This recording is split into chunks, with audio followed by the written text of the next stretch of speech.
Hmm. Okay, we are back. Who will come back? I don't know. Didn't really miss that much, right? Looks like it only had one person come in that entire time. Holy cow. I thought I would have missed a bunch.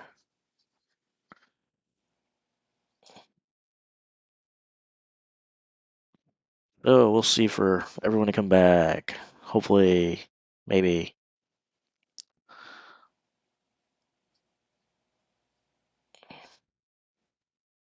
Stop it, kitty cat. Is that still set up the right way? No, we don't do that. We don't do that.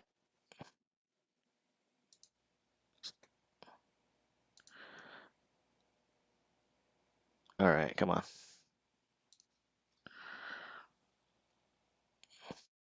Ouch. Ouch. So Mika Toro with a time of 1 minute and 53 seconds. Wow. Excellent time. I believe that's good for second of the day so far to only Mr. Mark Felix. Yippee.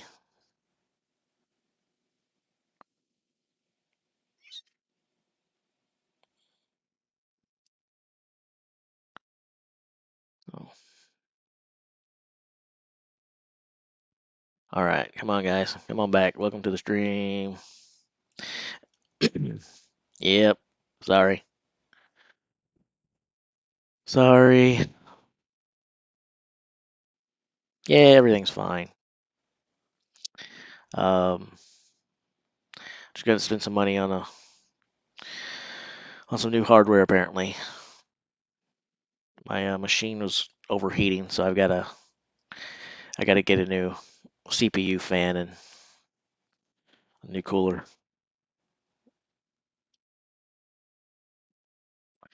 So we get to spend more money. Yay! I'm probably gonna, if I'm gonna make a go of this where we do constant content, like 3 or more days a week, I'd like to get the other channels that I have that I'm interested in going on a full-time basis when I feel like it too. So if I'm gonna become like a full-time YouTube streamer, then I'm gonna have to change some stuff. I'm thinking about getting myself a one of those new Mac Studios. I'm not really an Apple guy, but they're really good for streaming. Little Kaz needs to stop munching on me. It's getting old. Gregor Zamansky with a minute 46. So big times in this group. Big times in this group so far, and some really great people to go. This could be well. I was getting ready to say I was getting ready to say this could be the group to watch, but this is always the group to watch. It's not the one that has the most focus on because it doesn't have Brian Shaw in it, and that's all everybody wants to talk about is Brian Shaw. Uh, but group three is to me is the most interesting group. Has been from the beginning, is now, just because the competition in it is just nuts. I have next to no interest in bodybuilding. When I was younger, like a little kid, and I still had, even I guess after the wheelchair, when I was in leg brace and stuff, I still thought it was cool. You know, I'd look at bodybuilding magazines and pro wrestler guys that looked like that, Ultimate Warrior, and with that still young mind, I still associated with looking like you were a sculpture meant that you were strong. Once I started lifting and things of that nature, and I realized that bodybuilding and powerlifting are not the same thing. Moving big weights doesn't necessarily means looking like you have a beach body. Once I learned that, I really gravitated more towards strength than aesthetics. Um, but when you're young, you think that they're one and the same, you know? Ooh, muscles. So, yeah.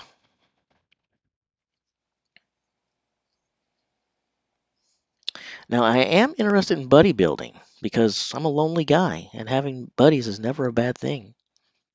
Speaking of buddy buildings, that's why you guys all thought I left. you guys saw that someone took a shot at my sense of humor and said that I'm not funny, and then I was like, oh, my feelings are hurt, and then I left and ran away and cried for about 15 minutes, and then I came back, and uh, and that is actually what happened, but I'm not going to admit it. So yeah, power building. Thank you, Mr. Natty Mike O'Hearn. Um, I do think Brian Shaw will make the final.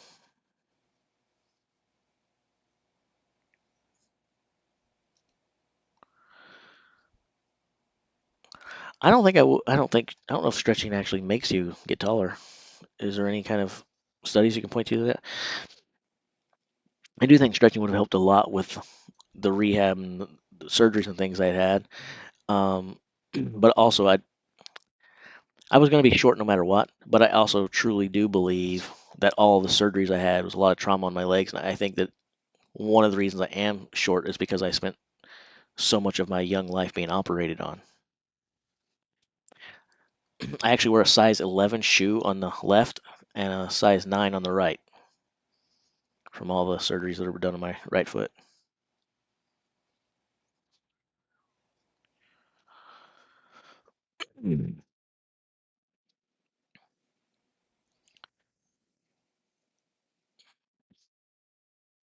Let's see here. Oh, did we not make it all the way through group two? I thought we did. I'm sorry. I'm sorry, guys. Oh, we did make it all the way through, didn't we? Yeah, we made it all the way through group two. Sorry. Um, okay, so Mark Felix won it, which is a big surprise to everyone. Um, good job, Mark. Really stepping up out of nowhere to claim that title. And then the second best time in the group went to one Bobby Thompson. And then Brian Shaw picked up a minute 6. Konstantin Janasha with a minute 1. Gabe, only 48 seconds, which not only is not good in this group, but if you just look up and down so far, it's not a good time. And then, of course, Mitch Hooper just went out there and held it because that's what you have to do.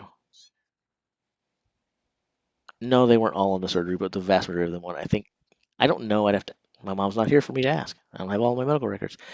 I think it was 16 surgeries on my foot. I think.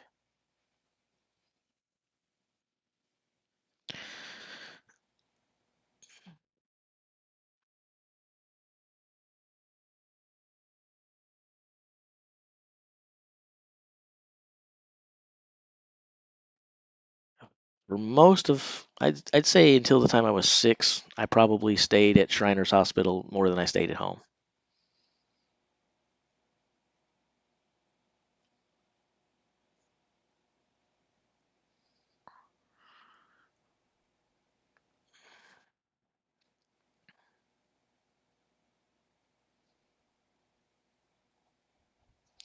Pound for pound, you never had the makings of varsity athletes. Let's see here.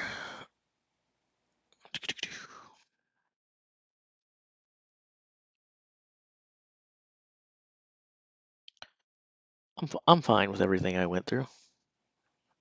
Stuff helps shape you, makes you you.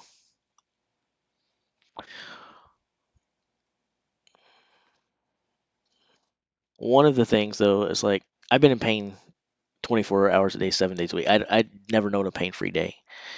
But that's because that can't talk. But that also makes it normal to me. I've actually had people ask me that question who know me well, like, what's it like to hurt all the time? And the honest answer is I wouldn't know what it's like to not. For me, it's like it's breathing. It is what it is.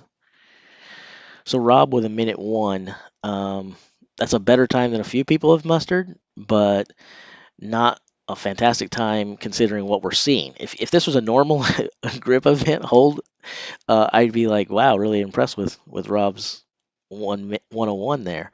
But when we're seeing some of the other times we're seeing here, that's probably about what you'd expect from Rob. Um, these times are nuts on this event.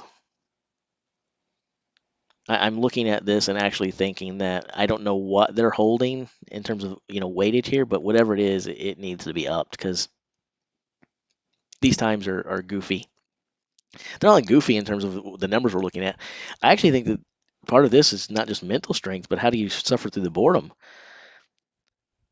I don't honestly know if I'm an athlete how well I could cope with sitting there for like a minute and a half plus. Have you guys ever have you guys ever tried to do something like that and seen how long of time that is? Like we'll do a little experiment real quick. I'm gonna set the timer on my phone and we're gonna do this. See my little timer here. We're gonna just do this not for a minute and a half. We're gonna just do 30 seconds of silence where nothing is said. We're just gonna sit here and I want to show you guys how long 30 seconds actually is. Because if you've never actually done this, it's kind of alarming. And what we'll do is I want you to think about having to hold something there, just waiting, and see how long it really seems. And imagine sitting there doing that like through a minute and a half and two. There's Trey Mitchell with 2 minutes plus.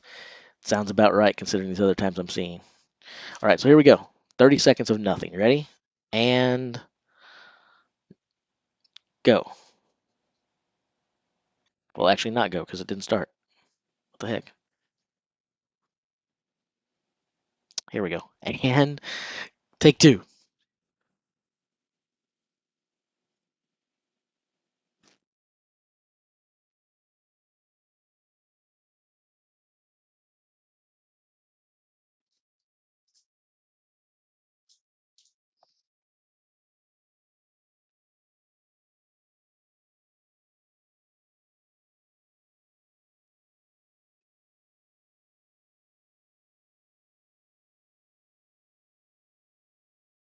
30 seconds. That was 30 seconds, guys. That seemed a lot longer than 30 seconds, didn't it? Can you imagine sitting there having to do that for a minute and a half, 2 minutes while holding something? Yeah, there's got the challenge and the strength of seeing how long you can hold it, but I actually honestly truly believe fighting the boredom would be one of the harder parts of this exercise. That's a long time. That weight should be heavier.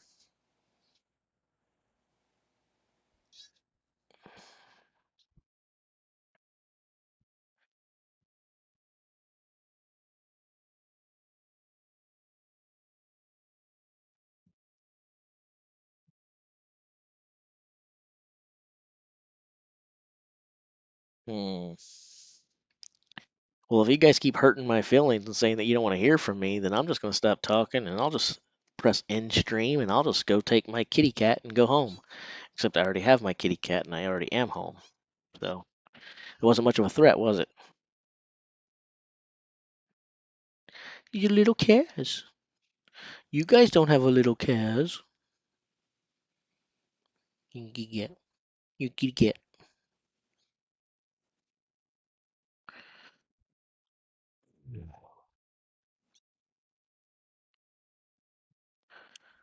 Let's see here.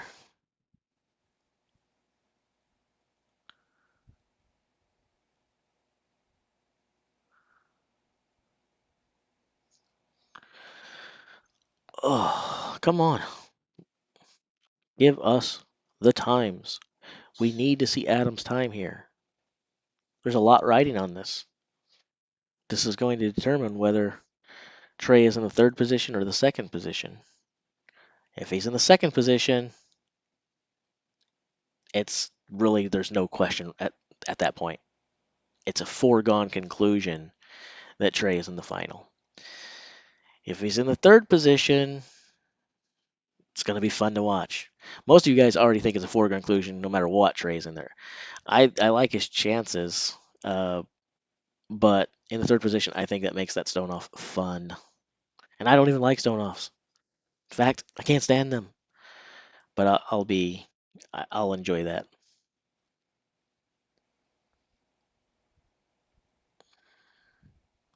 Who will win the stone off between Trey and Adam? I'm not going to answer until I see how they place in this event. Let me see what the points are, and then I'll answer that question.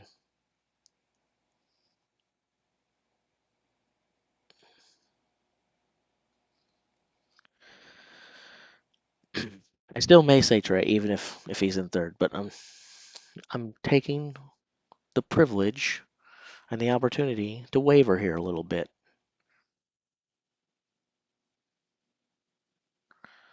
Adam Bishop only 3 points. That means 19. That means he finishes behind Trey Mitchell. Now I can say the answer. Trey Mitchell goes to the final. He wins the stone off. I don't even have to think about it now. It just got really easy. Trey Mitchell wins the stone off. There you go. Want to turn it with nothing but stone offs.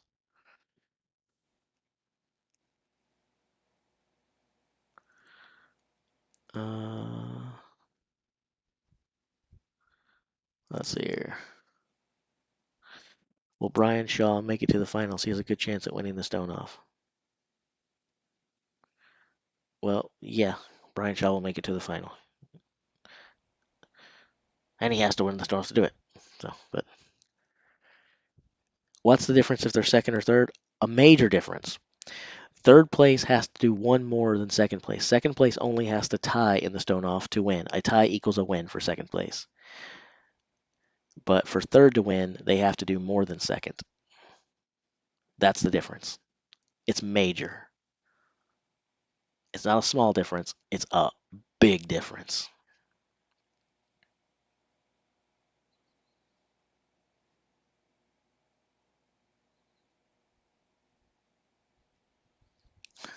Why don't you like Evan Singleton? Why don't you like Evan Singleton? Why don't you like Evan Singleton?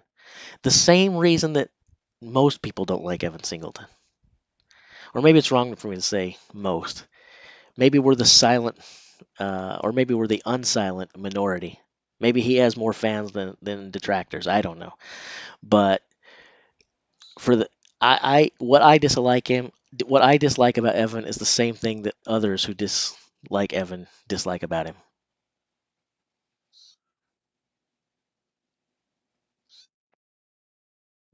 Manuel versus live streaming. When Bish beat him in the grip, he got up and threw his stuff down. Hmm. My favorite strongman of yesterday was Evan, but you spelled it with a Y, so you have been taken out of the running for the Beast Hydration System jug. I don't know who's getting it, but I know who's not getting the Beast Hydration System jug.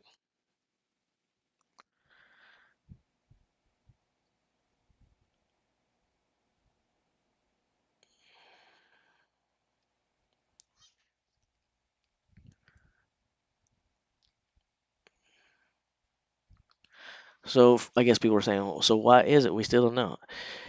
He comes off like a douchebag. Evan Singleton to me is the strongman equivalent of the high school kid who was pushing little fellows into the locker because somehow that made him look bigger and stronger and feel better about himself. And then he went to college and he thought, how do I succeed in college? Is it to pay attention in class? No, it's to join a frat. And my whole life needs to be about letting everyone know that I'm in a frat. And in case they're not aware, I'm going to let them know constantly that I'm in a frat. But I'm not just in a frat. I'm going to make sure that all my frat bros know that I'm the best frat bro there is in this frat bro. So that's kind of how I feel about Evan Singleton. I love pro wrestling. I don't like Evan, so if there is crossover there, it missed me.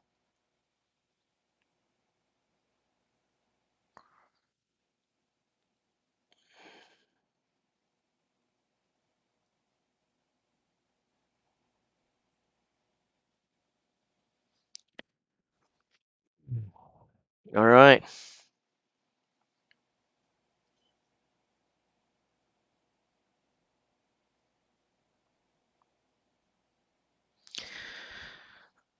I don't think he reminds me of 80s WCW or 90s WCW because I don't think he has charisma.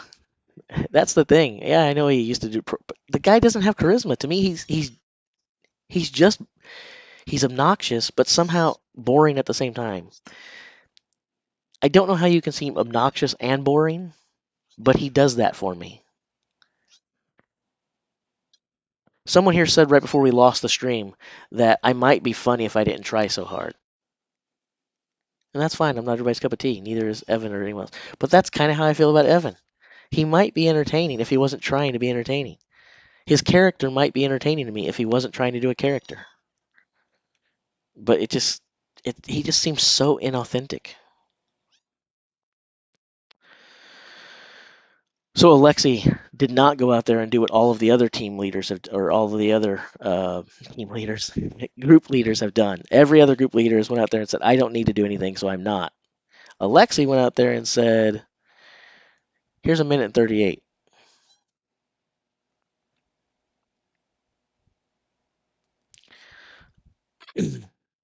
Let's see here.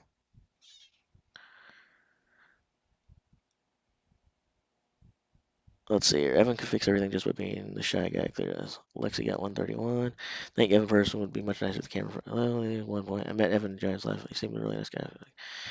A layperson would think there will only be tons of guys like Evan and Strongman, but they're almost all gentle giants. Or But I actually prefer Obi because I actually think Obi is funny. I just, I'm sorry. I'm sorry. I just don't care for Evan Singleton.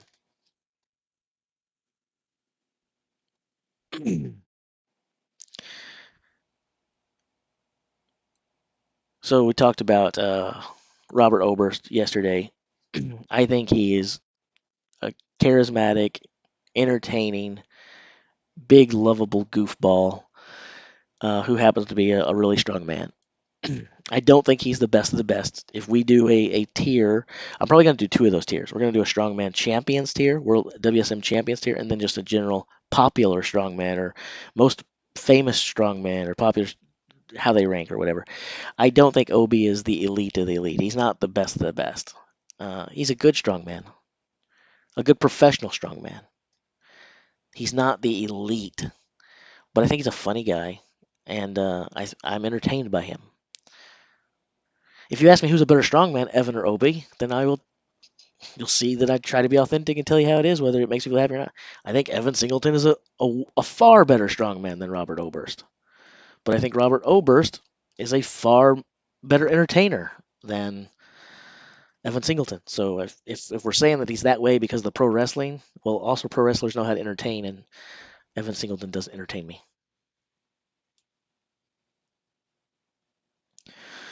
And now we wait for some Group 4 action.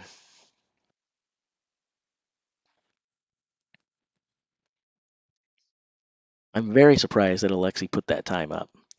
Um, the question is, was it smart? Should he have done that? That's a discussion that I think I'd like to see you guys carry out in the chat. Should Alexi have done that? Was that a wise choice? And how much of it was something to prove for to himself, to us, and how much of it was, if any, had to do with the Ukrainian thing and him trying to show some national pride? Did that play any role at all? You guys give me your thoughts. You know I'll talk all day long, but I'd like to hear from you guys.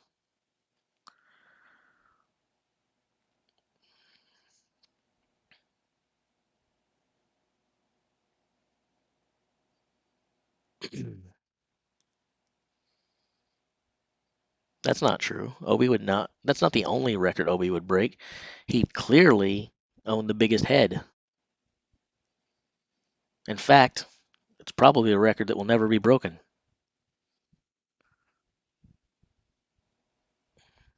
So here, just as it's here, hands up with final count.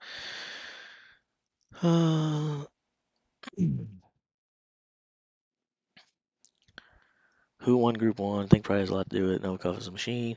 Real stories about the war in Ukraine. Sorry, just getting here. Not sure if show could still work Eddie, but so Ober's ready to retire. Well, they're supposed to bring the show back. They're supposed to bring the show back. I don't know if it's going to have all the same guys or not, but they're supposed to bring it back.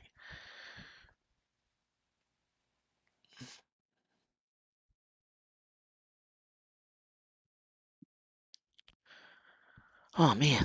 Can you explain how the Stone Offs work? I'm not picking on you, Ian. It's just I feel like I explain how the Stone Offs work every 6 minutes. Stone Offs. You take the guys in the second and third position. You put them out there. The gentleman in the third position goes out there and picks up the stone.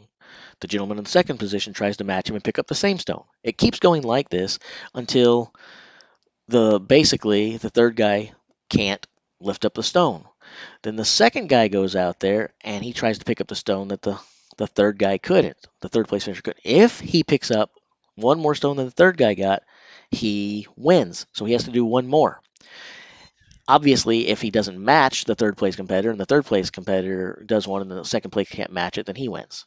So the essentially what I'm trying to say is when there's a stone off, if there's a tie is a win for the second place finisher. But the third place finisher must win the stone off outright to move on. And we'll go back and do a quick review of just today. Um, let's see here. Let's see. Where's entertainer? Uh,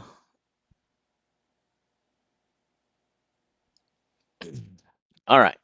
So in Group One, your best time went to your smallest athlete, Kevin Ferris, showing he has a great grip with a minute 35, picking up max points.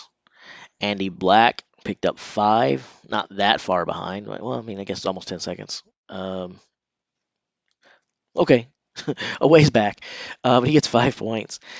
Gabe picked up 4, very, very close to Andy there. Manuel put up 3, and he did that first. He was the very first person that we had numbers from the day, and we saw a minute 11 from Manuel, and we were like, whoa, Manuel surprised us all. What an amazing time. But then the other numbers started coming in, and then we started going, oh, all right. So apparently we're going to see crazy numbers today. So that's kind of what has happened. That I think that ball needs to be heavier, heavier. Um, and then Tom went out there and just basically grabbed it and went home because that's all he had to do.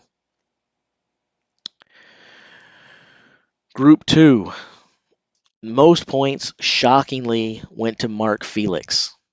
Um, Usually we know that Mark is going to be a bottom to middle of the pack grip kind of guy. Like in a field of 30, you'd expect Mark to be like 24th, 25th.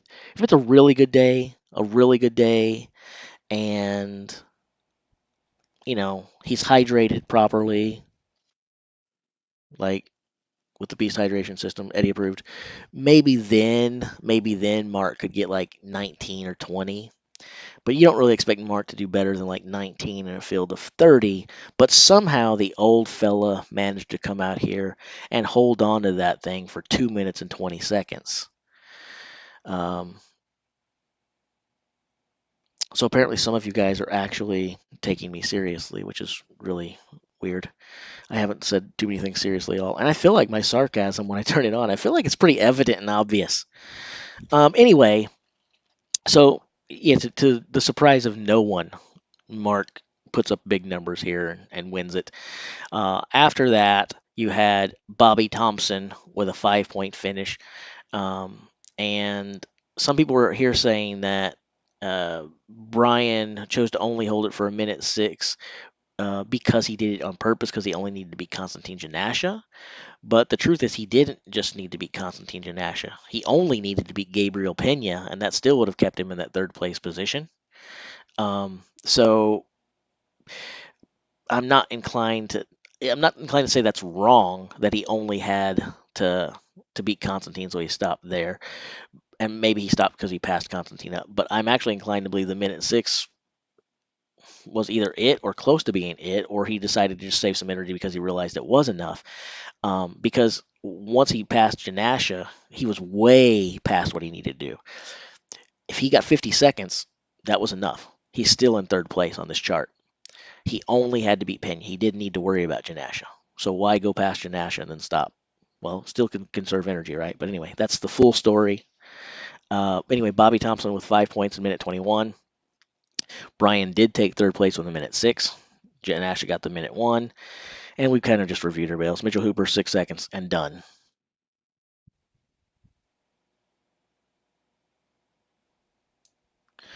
Let's see here.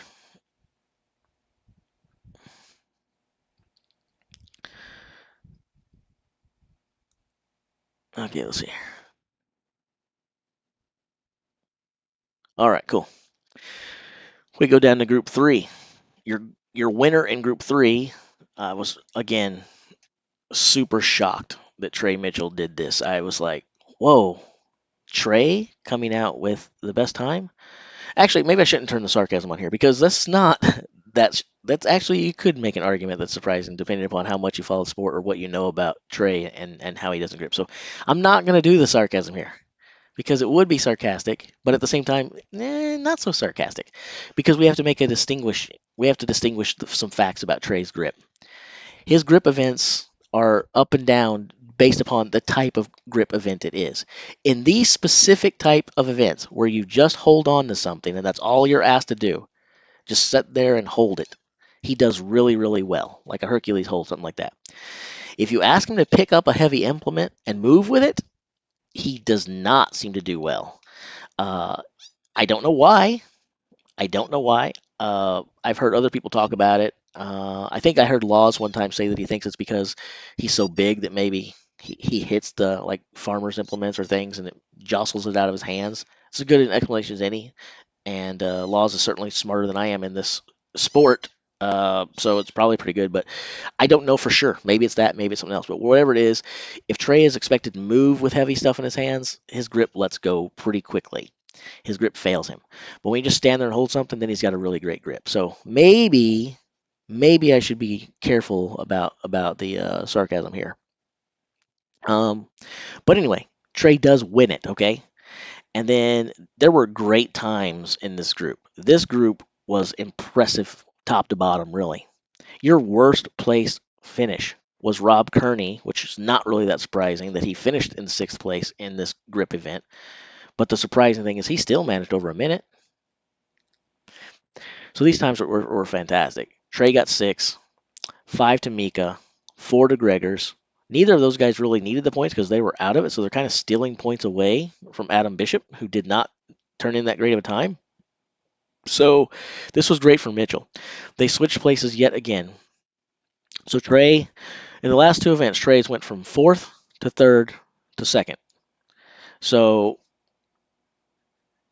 again, Trey could have won and it went to the finals from the third place position. He can win the stone off there, but he really helped himself out a lot to not only make it to the stone off, but now he's in the more advantageous position to stone off. He started out kind of slow, but he's on a hard charge now, and he's looking good. So Trey's going to move on out of this group. That's a foregone conclusion. You got Alexi and Trey in your finals from this group. And again, Alexi held it for a minute 38. So far, he's the only group leader who decided to actually get up there and compete in the wrecking ball when he didn't need to. Again, you question why he did it and whether it was smart or not. Fair questions. Answers are going to be all over the board. But that's what happened. He went out there and competed and put up a really great time himself. But why? He didn't need to. And we got our first time coming in, so that was perfect timing, really, for us to get back here. And Nedsman puts up a minute 12 for the first time that we have out of Group 4.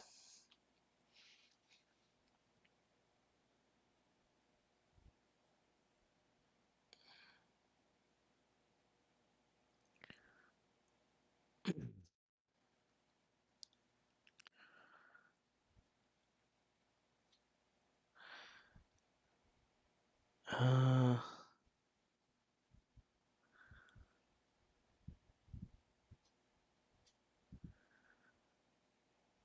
how fatiguing is an event like this?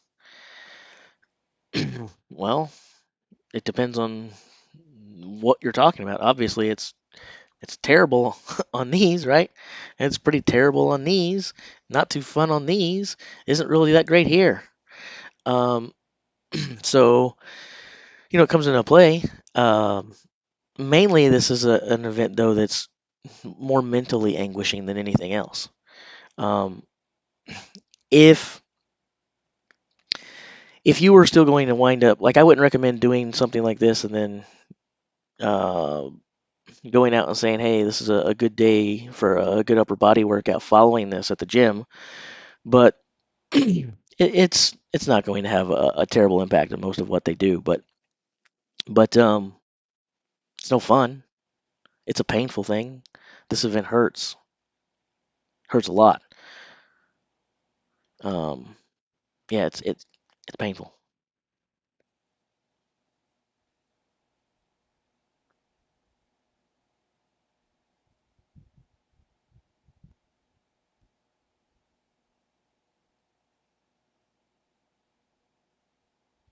Sudden deaths, stone table, tennis, third place goes first. You're welcome.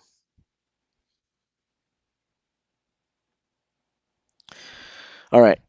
I'm going to give you guys a scenario here, okay? We have everybody doing the Atlas stones at the same time. Not one at a time, not two racing. Everybody doing the Atlas stones at the same time. It's set up in like this large circle so that all of the athletes can see where the other athletes are.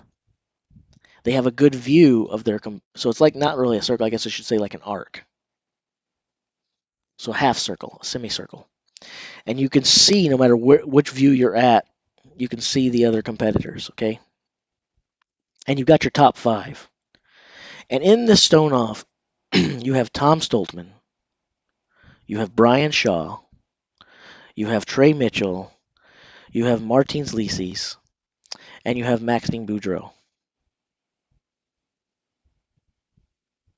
I think we're probably going to agree on who isn't winning this, but I want you to tell me who's taking it and what positions they come. Not only do that, though, guys, keep in mind they can all see one another. Does that play? Does that change how they compete? Are there certain guys who maybe we know Tom is King of Stones, right? But is he King of Stones because he naturally is, or because of the way the events are set up? Would going head to head like this change some of these results? Do some of these guys have extra competitive fire? What do you think? 1 minute and 7 seconds for Big Gav.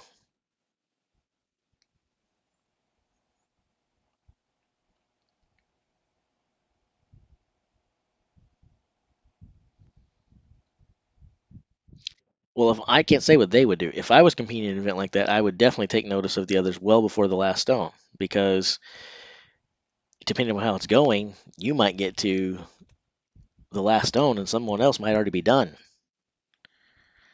You might get to the third stone and see someone is getting ready to pick up the fifth or whatever. I would think that you should pay attention early on. You can't spend your entire time watching. You got to compete, right? But you better take some glances across the board to see where people are at because if you just wait around, someone else may not be waiting around.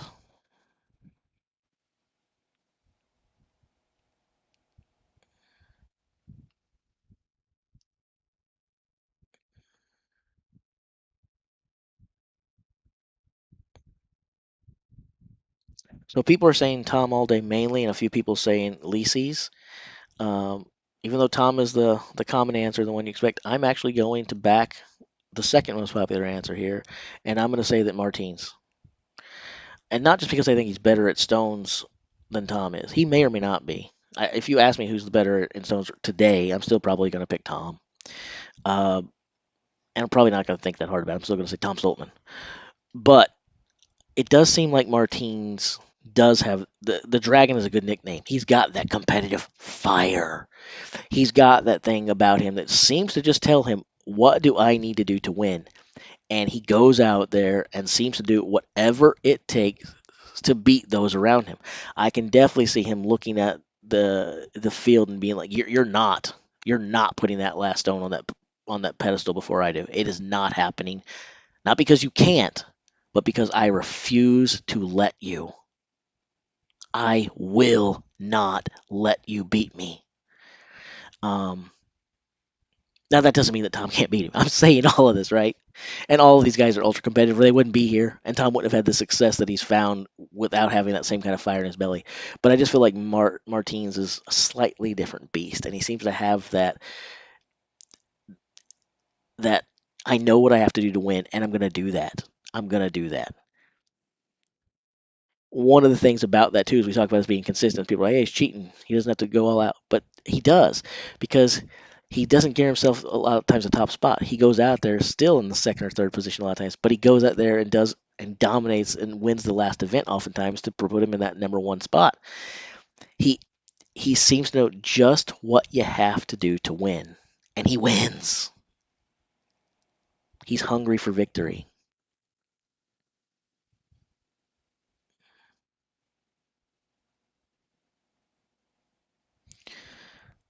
Let's see here.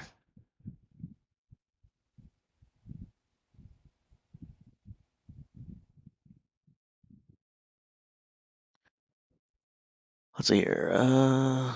The only reason Tom ever became because our team is never going to be final predictions first. Martin, 6 Hooper, third Novikov, last. Take rogue invitation for example. The call guys have an edge on the stones. The stones is third place each group. Honestly, you're mad.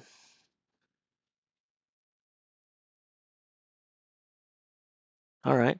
Out of curiosity, Paul Thompson, I know that I'm mad. That's fine. Out of curiosity, two questions for you. One, where are you from?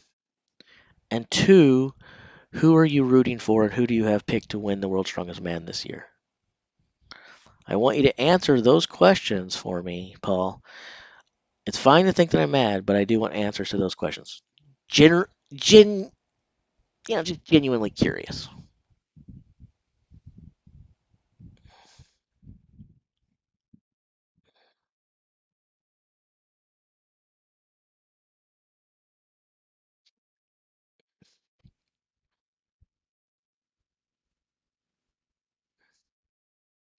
Waiting for some more results.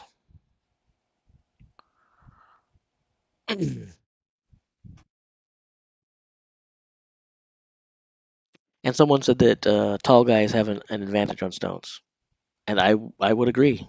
Tall guys do have an advantage on stones, but it's not such a pronounced advantage that the shorter guys can't do well, depending upon how short they are. A guy like me, yeah, it does mean that. I can't do stones. I can't do stones to save my life. But even the short guys that we're talking about, these aren't short guys. Being 6'7", 6'8", like a Brian Shaw or a Tom Stoltman, does that help? Yeah, it helps. But when you're 6'3", 6'4", you're plenty tall enough to pick that thing up and put it on the pedestal.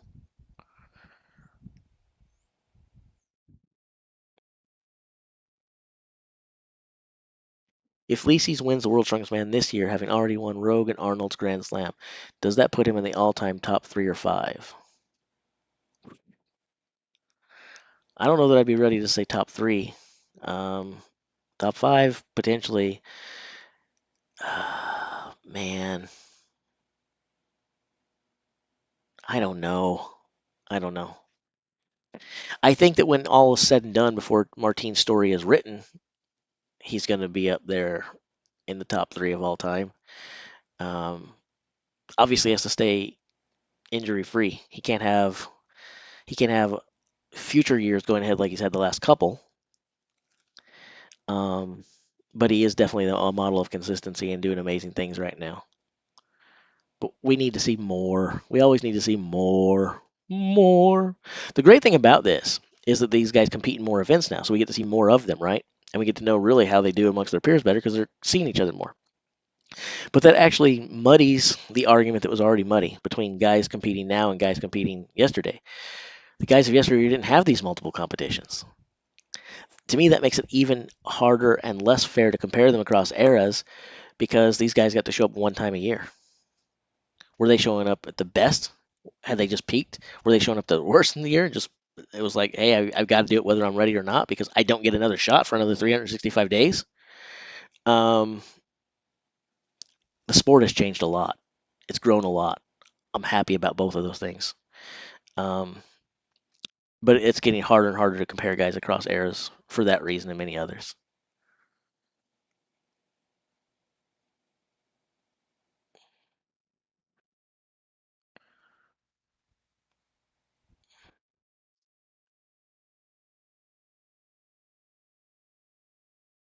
Uh,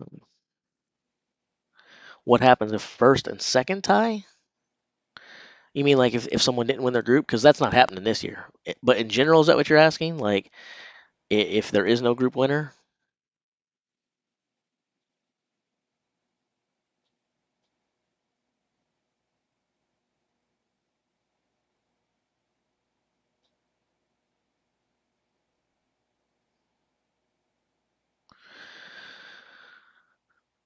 they would do count back then. But it's not in play this year, and we probably well I'm not gonna, I'm not I better never say what we're gonna see. It's not likely we'll see that, but this year it was definitely a non-starter because the group leaders have just dominated their groups. It all of these groups have really been a race for second place. Um, all five seeds came out and said, "I'm seeded for a reason."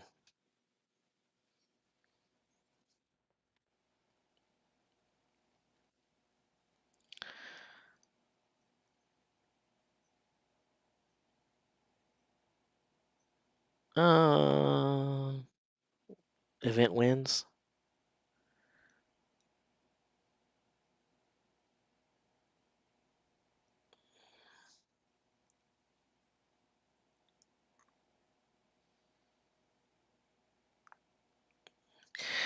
I'm not really sure who's right on this, to be honest. But here's one thing, and even if you say, "Hey, man, you're dead wrong," uh, here's one thing.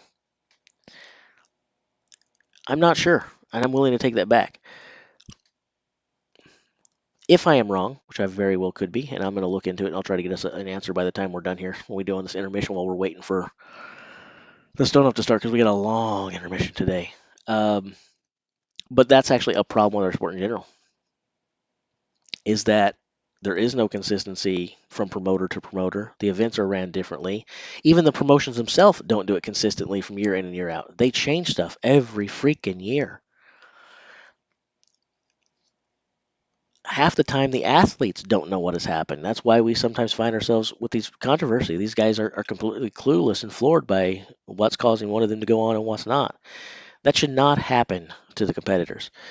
When the competitors themselves sometimes don't know what's going on, how can we as the fans be expected to really know what's going on? We need much, much, much more consistency and even greater transparency in this sport. We should know the answers without even have to talk about them. There should be no debate. People shouldn't even need to ask questions if they follow the sport. But when the question comes up, we should have answers like that. Anyway.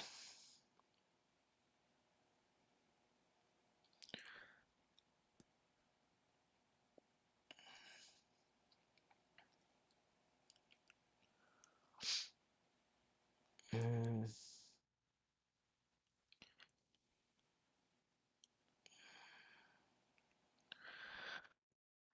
favorite event? Man, I'm such a nerd. I like them all. Um, I love a good yoke. I love watching the guys carry freakish weights on their back and sprint with them. Um, but then as soon as I say that, I'm like, oh, but I also love anything deadlifting. Uh, and then someone thinks I don't like Atlas stones yesterday because I said, well, I wish we didn't have to have Atlas stones at the end. I love Atlas stones. I just want some more variety. And I don't know why it has to end all of our freaking things. Um, but I like watching those. I don't know, man. I like a lot of them. I like a lot of them. Favorite show would be World's Strongest Man if they let us watch it live. They don't. So because of that, I think Arnold's is my favorite. But Shaw Classic is doing it live this year. That's pretty cool. Um, Rogue is coming on strong, right? Uh, my favorite event as of right now is probably Arnold's, but ask me again a year or two from now. 6 points for Maxime, doing just enough to get in front of Pavlo. 2 seconds better. It's a good chance that that was strategy, just making sure that he maintained that position so that he goes into the stone off in that second place position.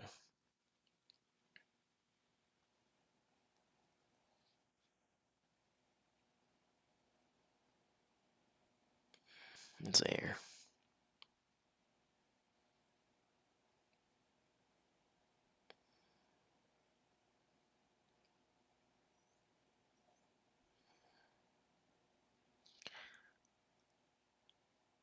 No, Martins doesn't have to hold it for a bit. You're thinking that because you're thinking he could get 1 point. Well, I guess by a bit, he's got to hold it for a tenth of a second, right? But as long as he has it in his hands, he's guaranteed 2 points because Shane Flowers gets nothing.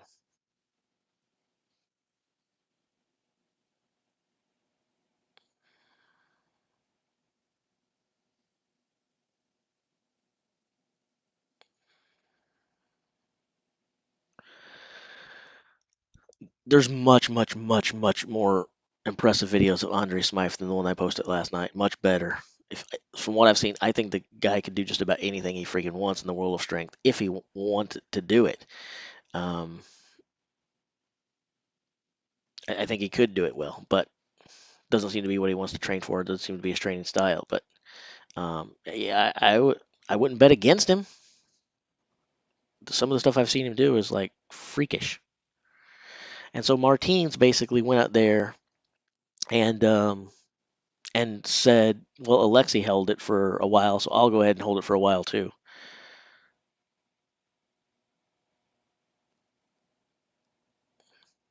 Not sure why he did that.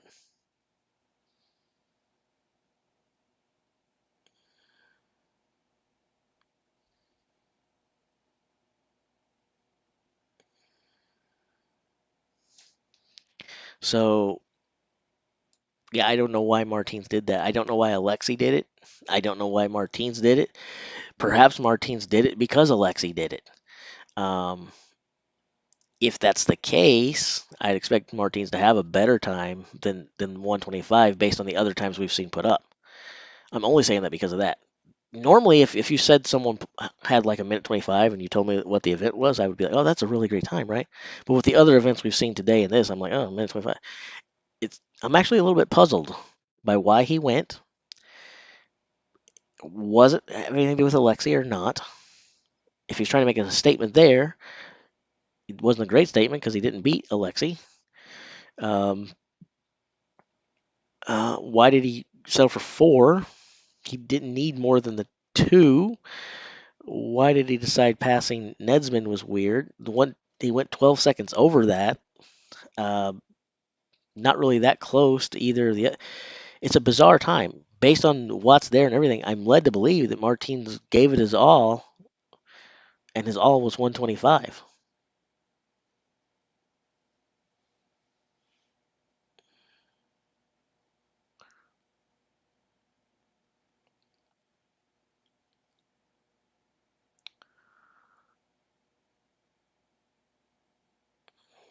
It's bizarre. It's and for the crowd who likes to say that Martins cheats because he's the ultimate strategist, because he doesn't work hard, he does just enough to do what he needs to do to advance. To that crowd, you look at the and you're like, okay, explain this one, pal. Um, I have nothing wrong with the way that Martins performs anyway. I'm just saying, to those people, this is even harder to explain. I can't make a ton of sense out of why Martins did that. But based on it, to me, it looks like he gave it his all, and that's where he landed. But it seems like a big adrenaline, strength, and energy dump for no reason, in my opinion. Not that he needs my opinion or cares about it.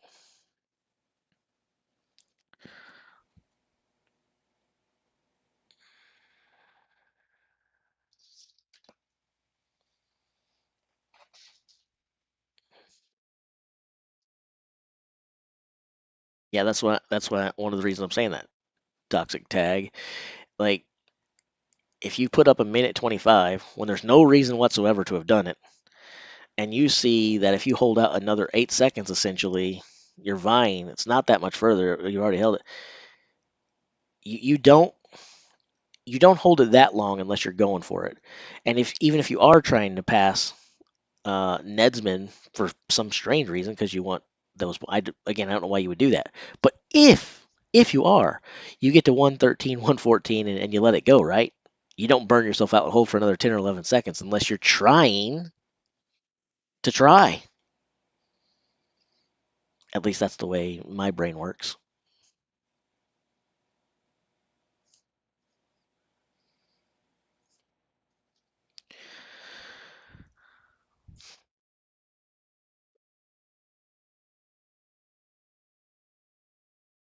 I agree that it's not in any way cheating, and I think that was the overwhelming opinion here yesterday. But I have heard others levy that opinion against Martins. It wasn't the first time I heard it yesterday, and it was by more than one. But I think it's a terrible take. I don't know how you can look at someone who uses good strategy and say that good strategy is cheating unless you just want everybody to go out there and compete like idiots. Besides that, like I said, even if it's strategy, even if he's retaining or whatever, you still have to be good enough to do it, right? If you're looking at that leaderboard and saying, I got to be in this position, I got to be in this, you're still telling yourself what you have to do, not only there, but you're telling yourself what you have to do in the next round. And you're telling yourself what you're going to do in the next round after that. You're setting yourself up for that. It's not just strategy at that point. There's a level of confidence that goes with that. There's a level of competitive fire that goes with that too, because you're betting on yourself essentially. And you put pressure on yourself because if you don't go out and deliver in the next round, the strategy you used to put down or quit or take off or whatever you did in the last round, it blows up in your face big time. So it adds a level of pressure to you. So I, I don't think it's not only do I think it's not cheating, I think it's admirable. I think it's challenging, and I think it's simultaneously smart if you're talented enough to pull it off. But you have to be talented enough to pull it off.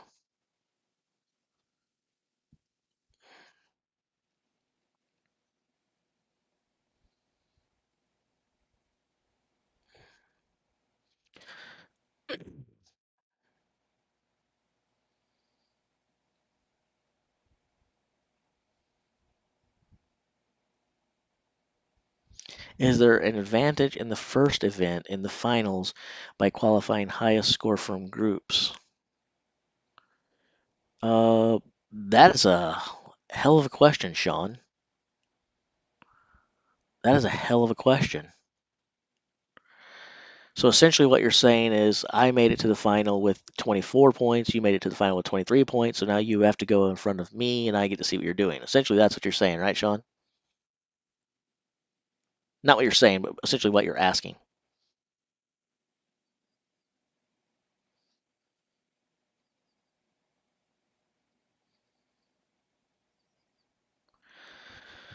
I have never picked up the Husafell stone. No. Right, right. That's what you're saying. So like, I want to get as many points as possible because it's going to set me up next. So if I'm Tom Stoltman and I got 25 points, and Mitchell Hooper got 23 and a half, and Alexi no, so basically they'd be seeded, for lack of a better word, in the finals based upon how many points they got there with. Uh, I'm going to be honest with you, Sean. I don't know. I don't know. But that is a fantastic question, a great observation. It seems very plausible and possible to me now that you say it, and it would totally rewind and erase the last 3 minutes of the conversation where I'm sitting here scratching my head and going, "Why on earth would Martins do that? Why would you do that? It doesn't make any sense." And then suddenly it makes an awful lot of sense. Um, I don't know the answer. I cannot tell you, yes, that's what happened. I can tell you that makes a lot of sense, and that could be what happens. I guess we'll have to wait until this weekend to get our answers because World's Strongest Man ain't going to tell us jack. You know that. Um, but that's interesting. Props to you for bringing that up.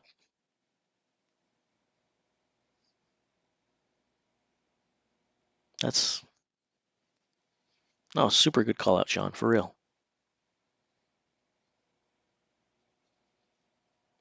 If that's the case, though, and again, it's good.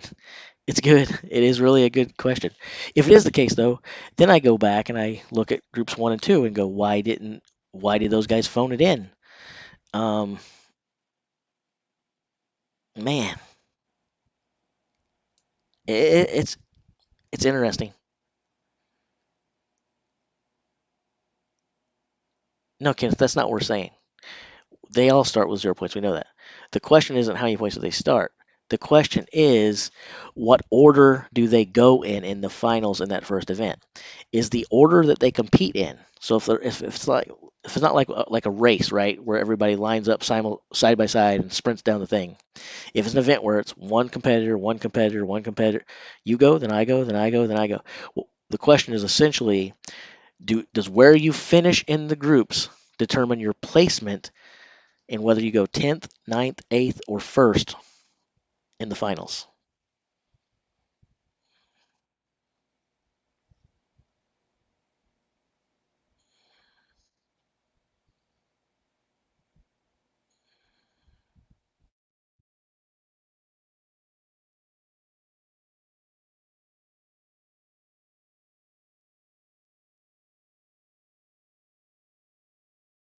Of course, it would only be for the first event, but that'd still be a reason to do it.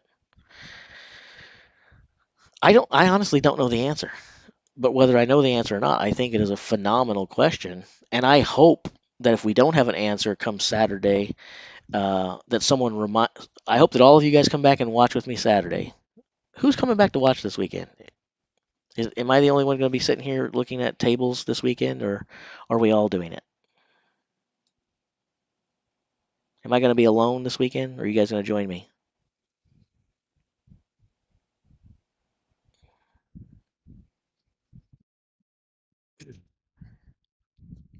But assuming I'm not alone, assuming you guys come back, I hope someone brings Sean's question up this weekend, and I will immediately we'll we'll show up. We'll be ready for everything. Saturday comes, we'll get ready. They get ready to do Giants medley, and we'll get up there and we'll look and see who's going what, when, where, blah blah blah, and we'll see if that played a role or not. Um,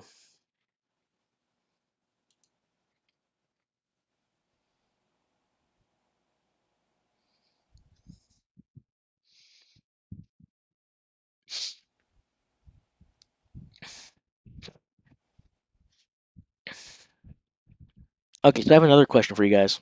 I want you guys to be real with me here, okay? Please do not fib. Please do not fib. Be real with me. Because again, I was just doing this so that I wouldn't be alone, even though I've thought about starting a Strongman channel for a while. You guys were like, hey man, do this. Keep this channel going. Do this. So I'm doing this a lot for you guys. That being said, going forward, there won't be a big incentive to sit here for hours on end doing this stuff. Plus, career wise, I can't afford to do this all day, every day. Um, but I would like to do some live streaming. Obviously, if I have time to edit videos and things of that nature, the production quality is better with a video than a live stream. Not a whole lot I can do sitting here, whatever we're doing. But you get more real authenticity. You get some user interaction this way that you can't have with the live videos and so on and so forth. My question is not should I live stream or should I do videos going forward? I'm going to do both. But here's my real question because this matters in how I'm going to rank, whether my views or counts go up, whether I get good placement, all kinds of different things here. Historically on YouTube, what happens a lot is if you have videos, people will watch them. If you do live streamers, oftentimes when you live stream, people catch it live, but then they kind of ignore it. If they didn't watch it live, they're not going to watch it later. And some of that is probably because of that production quality. What I want to know from you guys is if you don't join me live, because I may not be able to have that clever or consistent of a thing, I have I have a career outside of this stuff. It's way more important than this stuff to my financial things and putting food in my stomach. Um, but if I do live streaming, will you guys come back and watch those videos after the fact, or if I live stream and you not join it live, is it just something you'll pass on?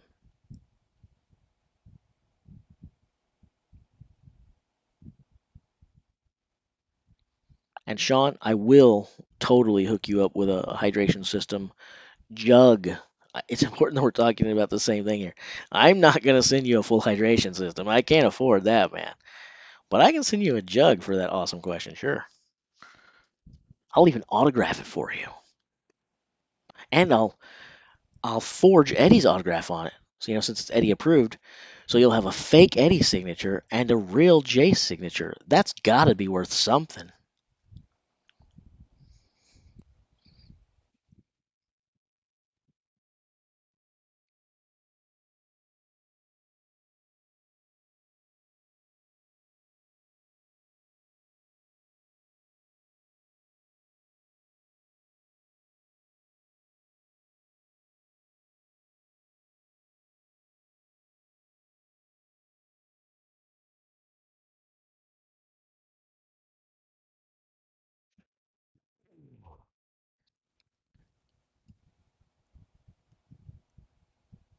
All right. So depending upon the honesty there, it sounds like kind of what I anticipated. If you guys if you guys catch it live, you'll watch it. If you don't, you probably won't unless a few of you say if you're totally into the topic, you might catch it, but more than likely it's not going to happen. That's kind of what I figured. Hopefully that's true though. I mean, and what I mean by that is the people who are saying that they would at least catch it on the ones that are interesting. Hopefully that's true. Because my anticipation after this week, just so you know what to expect from the channel, is I will post videos going forward, a couple videos a week about strongman and powerlifting and all of these things that we love. Live streaming, I'm probably only going to do 1 or 2 times a week. I'll definitely commit to one. I'll make a commitment to you guys. I'll do one a week. I probably am not going to do more than that because there's not a ton of crap to talk about constantly going throughout the year.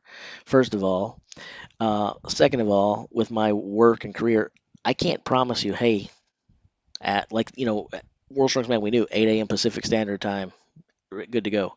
I don't have that luxury. I can't tell you guys it's Jace Love Strength at 10 a.m. on every Tuesday morning. I can't do that. And so, based upon that, I'm probably going to do one stream a week I'll commit to. And outside of that, if I think something big comes up or it's worth talking about, some kind of news item or something happens, we'll jump on there and we'll do a special session.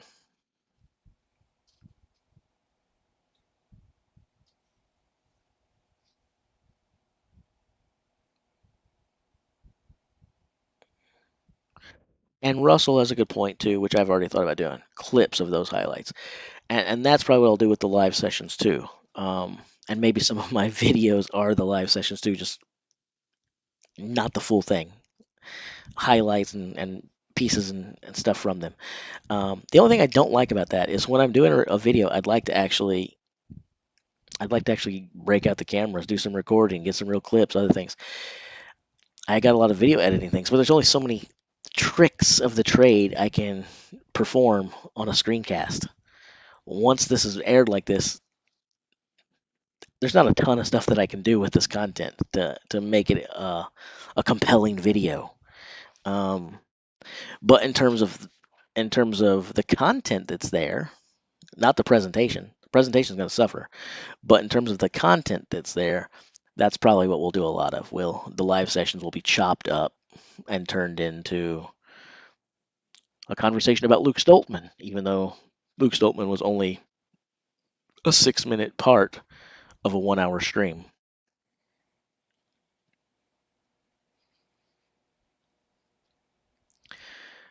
So the most impressive feat I've seen outside of TV viewing, I just talked about this either yesterday or the day before. Chloe Brennan lifting those freaking stones. That's my answer. Chloe Brennan, Chloe Brennan, Chloe Brennan.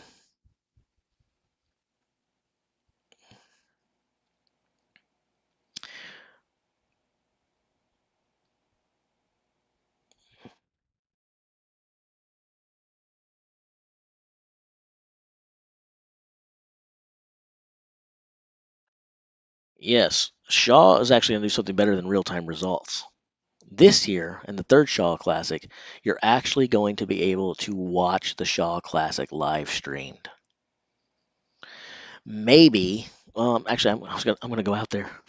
Scratch what I was getting ready to say. I was getting ready to say maybe we'll do a watch along if any of you would care to do that, but I'm not gonna do that because I'm gonna be there. The only reason I'm not gonna be there is if something goes madly wrong between now and then. So, uh, maybe I'll post some videos or do a live stream. Uh, Not during the event or something, but like about what's going on or talk about what I'm seeing or something like that. I don't know. Post some behind the scenes stuff. But I was going to say, hey, let's do a watch along. We're not going to do a watch along. I'm going to be there. The only way to watch along with me is to take your butt to Colorado.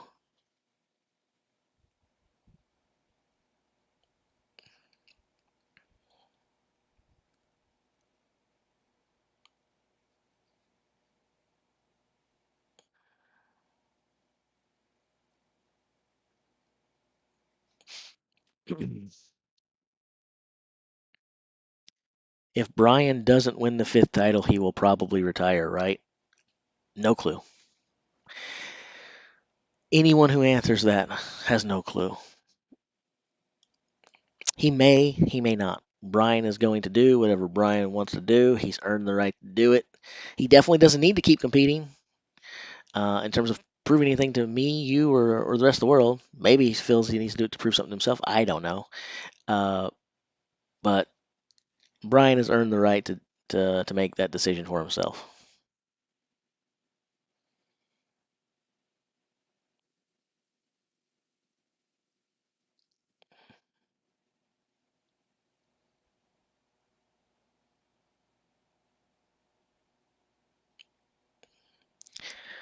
The stone off doesn't start for quite some time.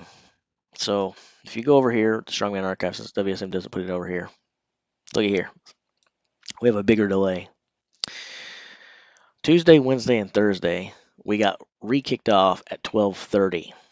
The stone off is at 1:30. We have an extra 1 hour delay. Um, I'm going to take advantage of that break, and I'm actually going to have lunch today since I haven't been doing that. I may sit here and rudely eat on camera and shoot the crap with whoever is sitting here, and then break this video up later, break the stream up so that people don't have to sit through that if they don't want to when they're coming back checking results and stuff. Um, or I may just decide, you guys, see you in an hour. I don't know how I'm gonna do it yet.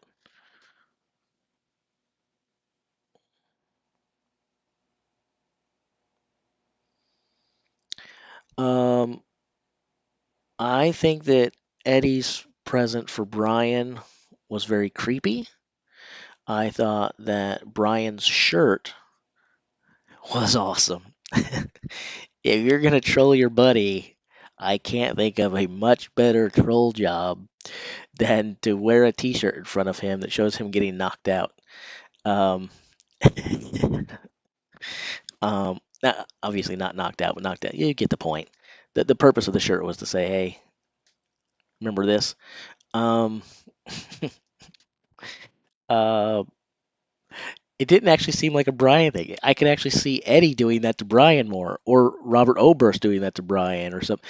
It almost didn't seem like the thing that Brian Shaw would do, and it made me love it that much more. It was great.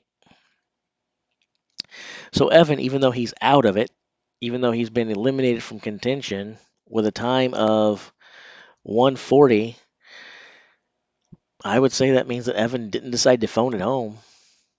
He's still there. He's still there trying. He's still there giving his best, even though he knows it doesn't mean he gets in. Um, and that means I have to give Evan another compliment, even though it's hard for me to do it. I respect that. I respect that. Props to him.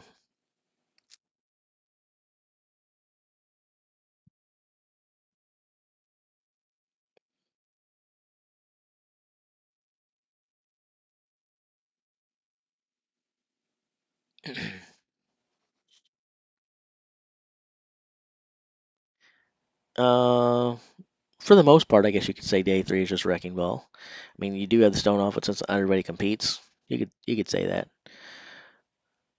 And I think by and large, we once this is over, we kind of know who's going in. I still want to watch. I'm still going to sit here and do it anyway.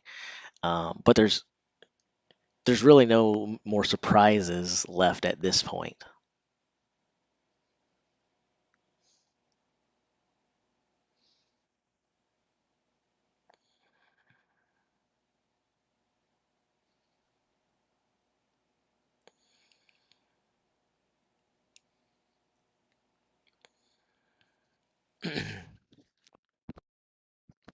I'm assuming you're saying not massive for a guy with Evans group based upon the times that we've seen put up, aka uh, this pretty good group, 133 there, Mika, Trey, and Mark being Mark. I'm assuming you're basing it upon a few of the times they're there because there's definitely nothing to. If just looking at the time, there's nothing to complain about with a minute 40. It's a good freaking time.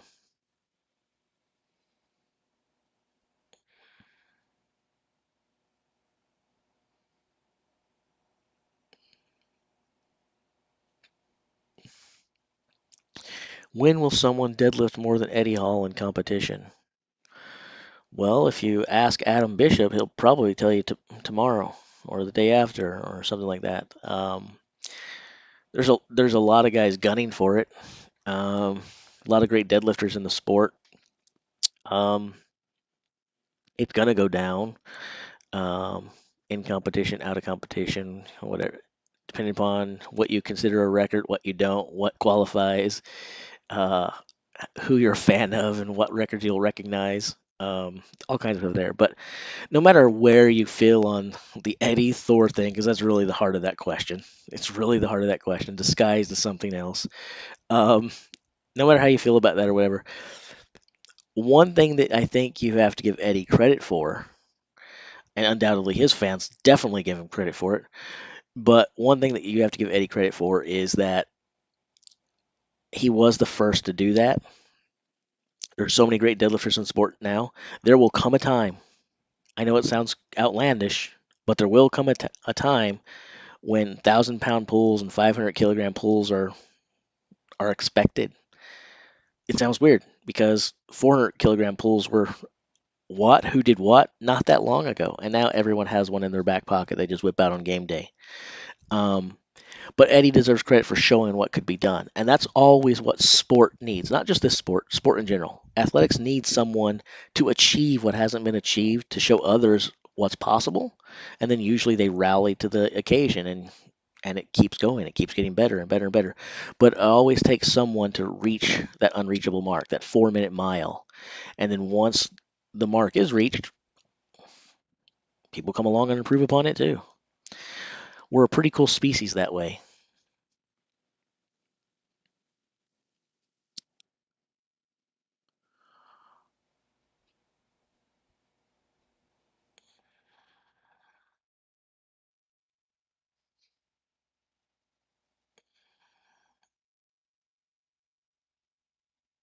What do you think about having no heats, just 3 days, 3 events a day, and 30-minute, or would this be boring? Well, I'm not a fan of the group format, to be honest. So um, I'll just leave it at that.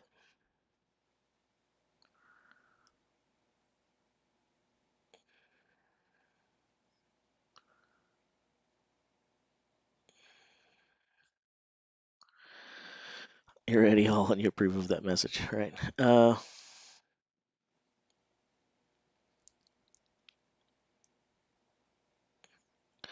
So any event, when will 505 happen? When I go to the gym tonight,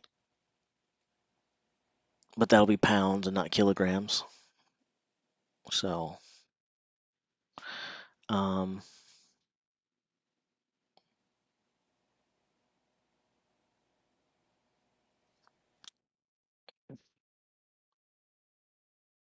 but I feel like since I'm an American, every lift I do in pounds should count for kilograms. I think that's only fair. I think it's very fair. I would love to tell people that I have a 440 kilogram bench. Why would that be dishonest? What's wrong with that? You guys tell me.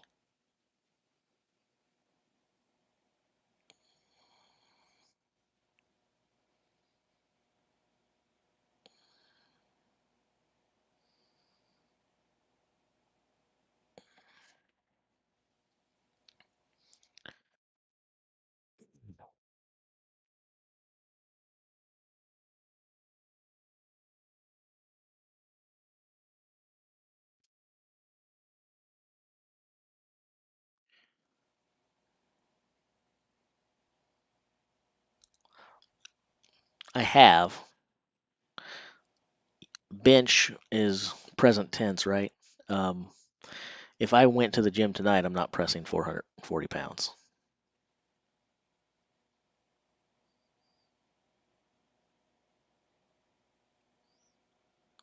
I'm too messed up right now. I haven't been training for anything like that, and I can't right now. I'm hurt pretty bad. So that would not happen today or this week or this month. Um, maybe never again. I don't know. Like I said earlier, I do need to change some things, but um, we've only got to wait for Ethor and Luke. But will Luke do anything? Will he even do this? Will Luke even do anything?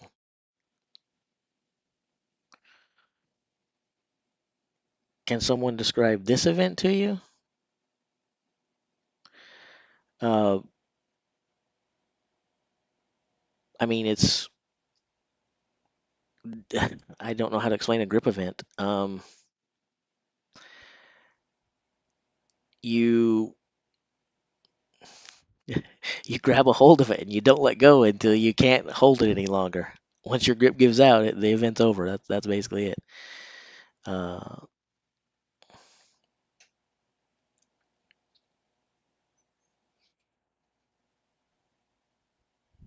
I don't know, William. I don't know what my current maxes are.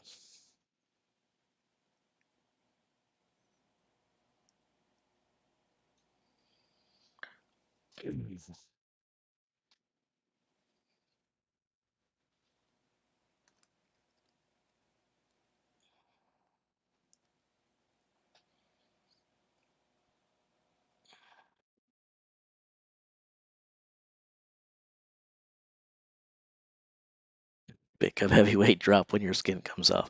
That's about right. Or when you think your skin came off, and then you drop it and you look at your hands in disbelief and you don't actually see any blisters or any ripped skin, and you're like, "Wow, I'm a sissy. I can't believe I let that go. This is terrible because I could have swore that I had no flesh left on my hands. I'm looking in my hands in disbelief right now. I can keep this dialogue going forever. The cameras are on me. I don't care. I'm still going to look at my hands. What happened? Why did I drop that? I would have never dropped that. If this was in competition, I'd still be holding it right now. In fact, when the camera cuts back to me in 25 minutes, I'll still be looking at my hands going, I would still be expecting to hold this. Something went wrong. Obviously, something went wrong."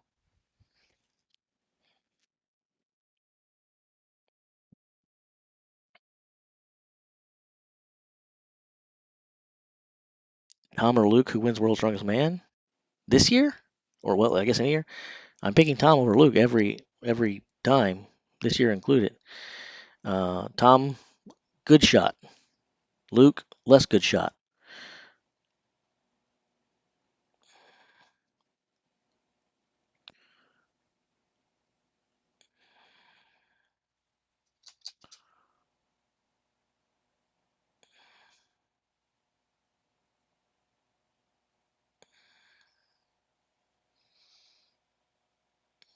I love bench. It is definitely my favorite exercise in the gym, but I also recognize it's dumb.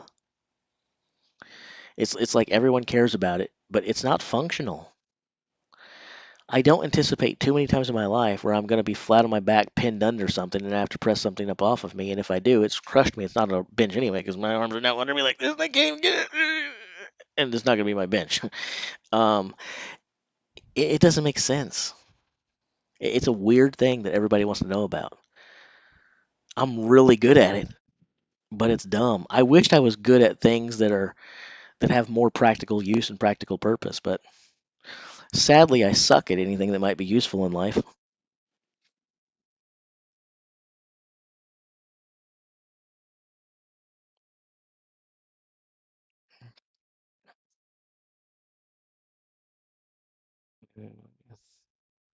Who would I prefer to win, Tom or Luke? I don't really have any preference. I want to be amazed by what's happening. I want to see tight, good competition. I'm really not rooting per se for anyone.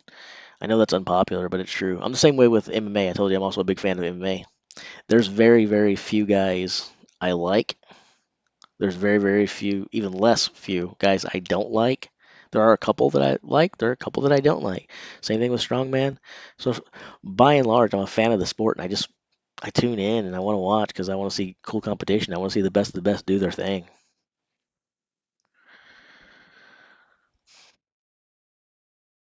So that time that Kevin put up was pretty darn good. Unfortunately, It doesn't really matter because we already know exactly who our stone off is.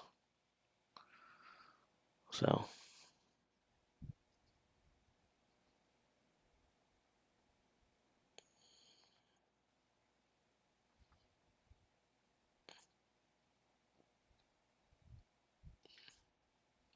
you're a triathlete? Well, I think you're nuts and probably short on brain power. But I mean this in the most complimentary way possible. And I'm being serious, joking about the nuts and the slow on brain power. But um, I don't understand endurance athletes. I I can't wrap my head around it. Um, I don't get it. To me, it seems like punishing yourself for the sake of punishing yourself. Um, it's like to me to practice like endurance sports is like believing that in your past life you were Mussolini or Hitler or Genghis Khan or something, and now you've decided that you need to make yourself pay for what you previously did. I don't get it. That stuff's crazy, man.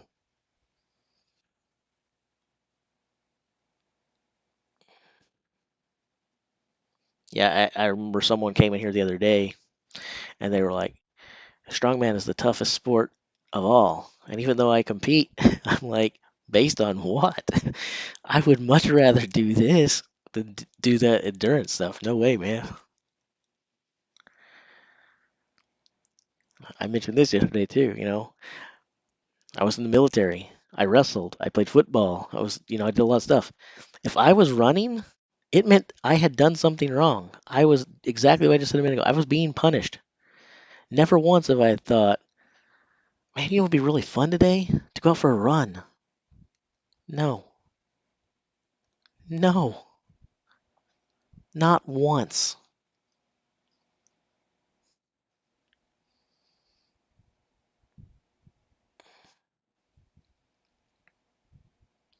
Strongman Archive says Luke didn't attempt.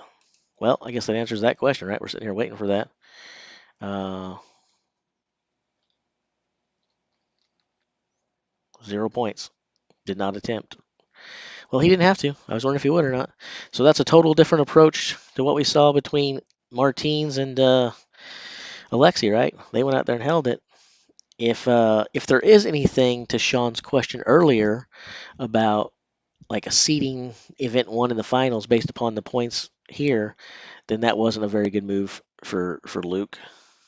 Um, but it also makes me believe now that three group leaders did not take that approach, that maybe such an animal doesn't exist. But if you ask me, group leaders who are the most cerebral and really have that strategic zone, it'd probably be Martins and Alexi. So I guess what I'm saying is I don't have a freaking clue. I don't know.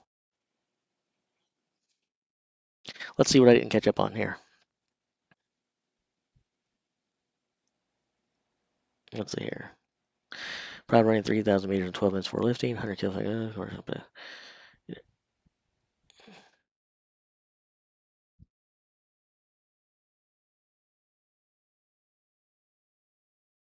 Ah, little Kaz, stop biting me.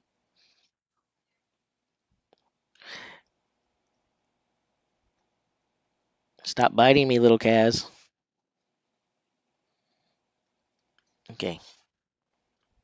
Hi there. Hi there. All right, you guys, you tell me. You tell me. Do you want to sit here and watch me rudely eat food for the next long time while we wait for the stone offs? Or do you want to end this sucker and then come back at the in the a little bit later in the afternoon and watch who moves on to the final?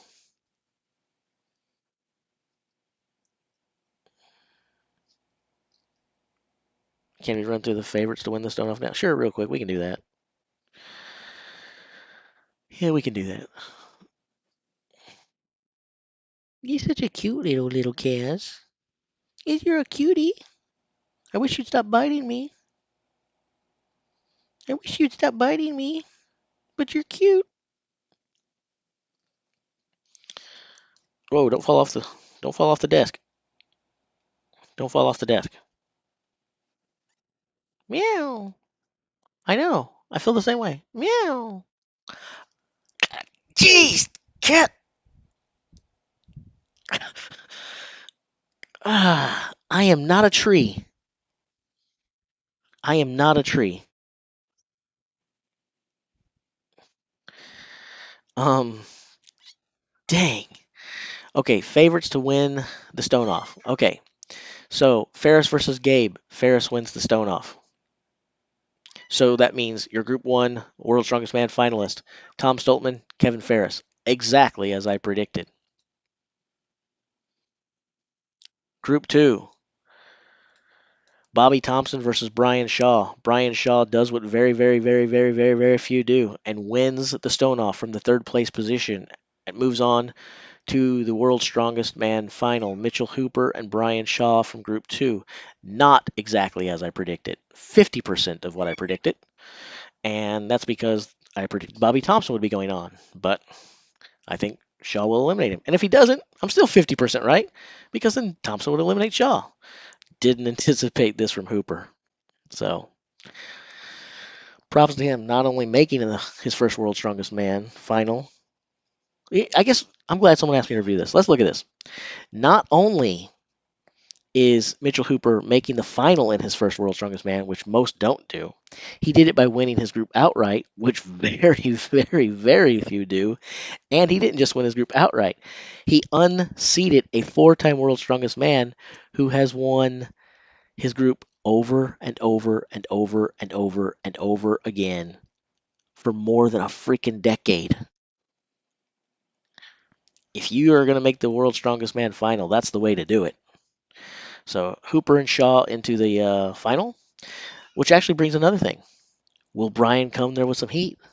Will the old man use the good events that are coming to take some revenge, get some vengeance on Mitchell Hooper?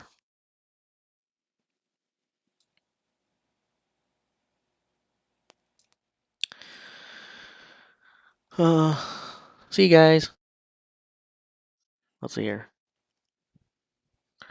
Controversial there. I think below par Brian goes out to Bobby.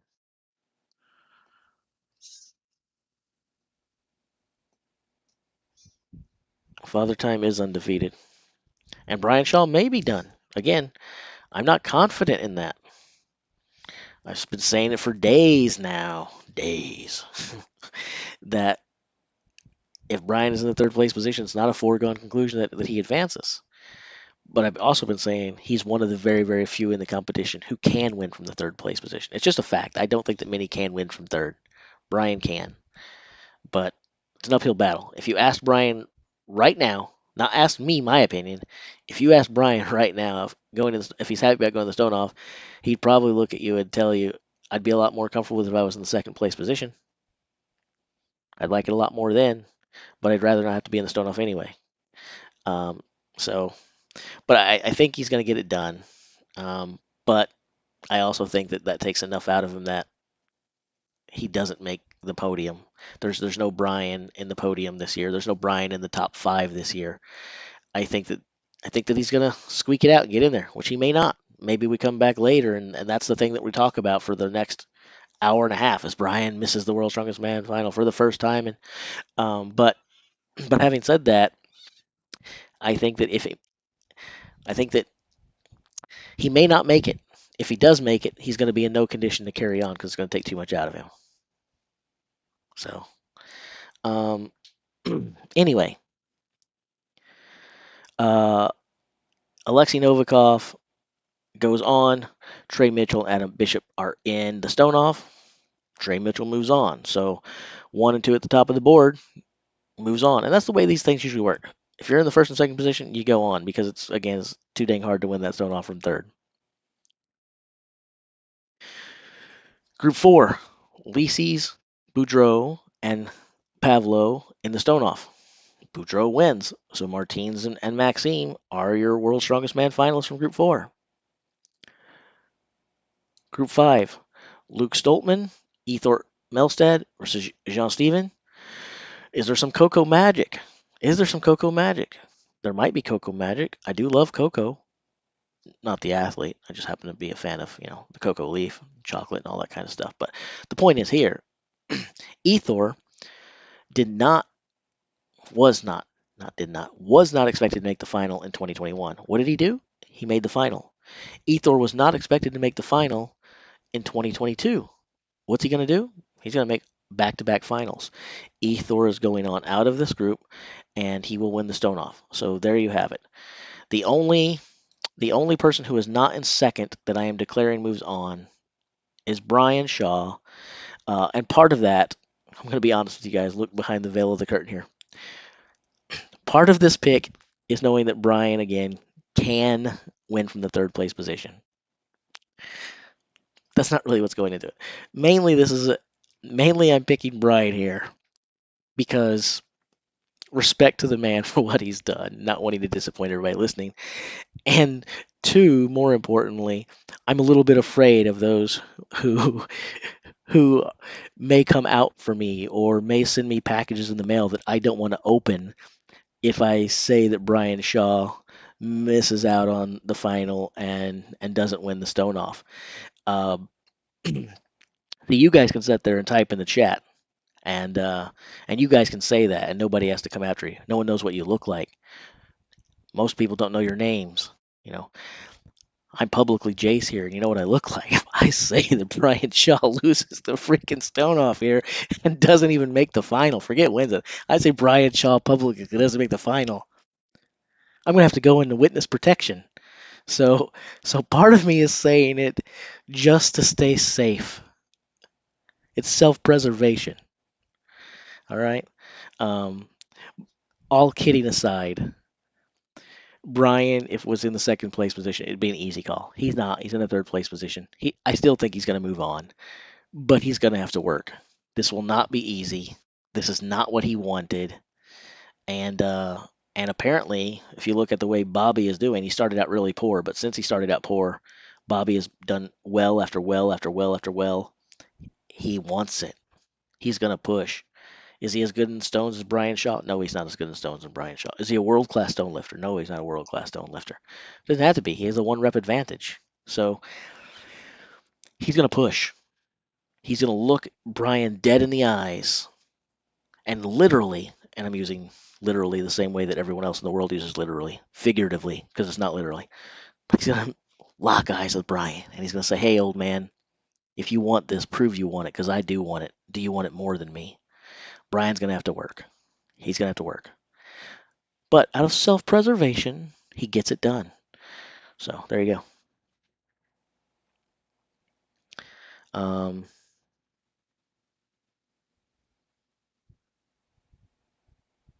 No, and they don't really start with an extra rep. That's not really the case. It's the equivalent of having an extra rep. Basically, if you're in second, you only have to tie. If you're in third, you have to do one more rep than the second place person. So third literally has to beat second place. Second place only has to tie third place. That's essentially what happens between second and third. It is a huge advantage. It's a major advantage. It's a major advantage.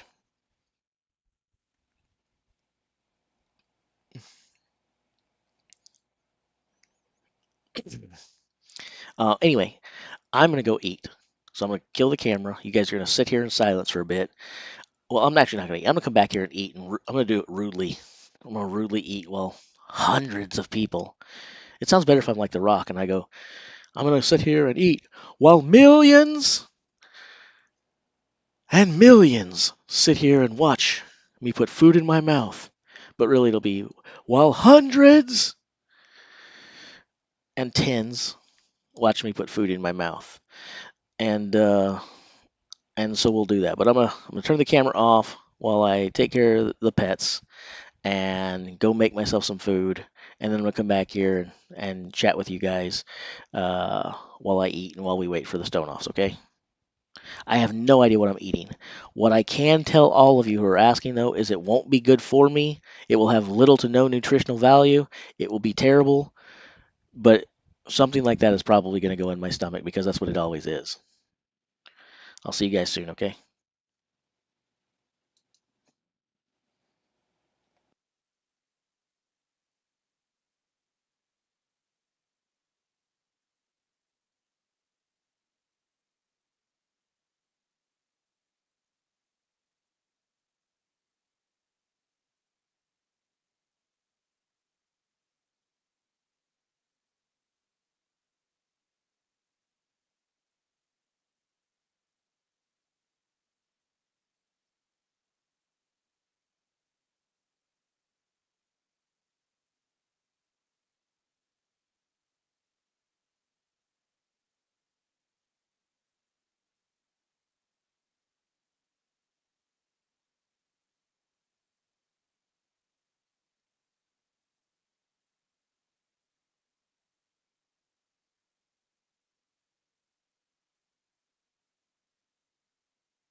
Who's still here? Anyone? Um, Stop it. No, cat. No. Stop it. You're gonna get hurt. You keep doing that.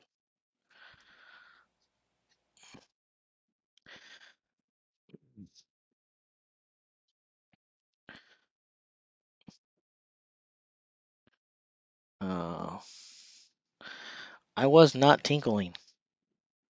I was getting grub, and now I'm gonna rudely eat here, munch on the mic, and all that fantastic stuff while you guys sit here with me. Um, so,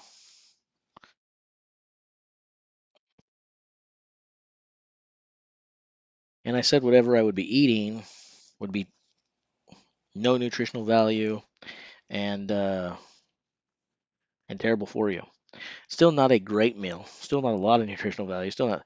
But as far as I'm concerned, this is about as clean as it gets for me. I got two of these broccoli and cheese rice-a-roni, and then I got some chopped up chicken chunks I stuck in it. So I'll eat two of those. I did rub the meat before putting it in here. This is true. Um, so now I have to play kitty sitter, keep the kitty from falling off the desk, and eat while keeping the kitty out of my food. This is going to be the most challenging thing I've probably ever done. Kitty cat, don't stand on the computer. Meow, meow, meow, meow. How loud is the kitty cat back here, just out of curiosity? When the kitty cat starts going bonkers, you tell me how loud the kitty cat is.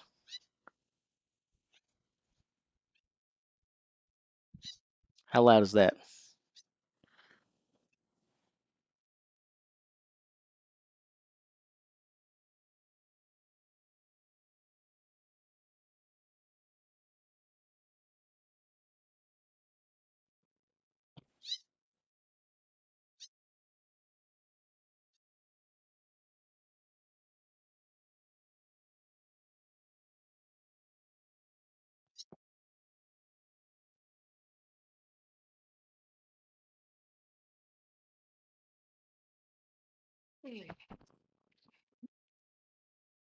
I didn't say anything verbally, but in my mind, I said an awful lot of things that I'm going to need to repent for.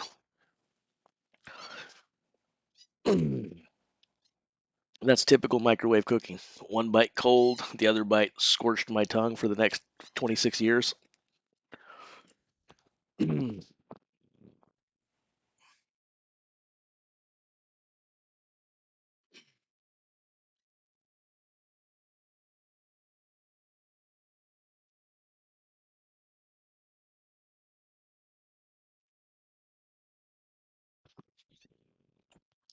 I don't want him to be louder. It's breaking my heart listening to him cry right now. But I felt like I had to put him back there or I wasn't going to be able to eat.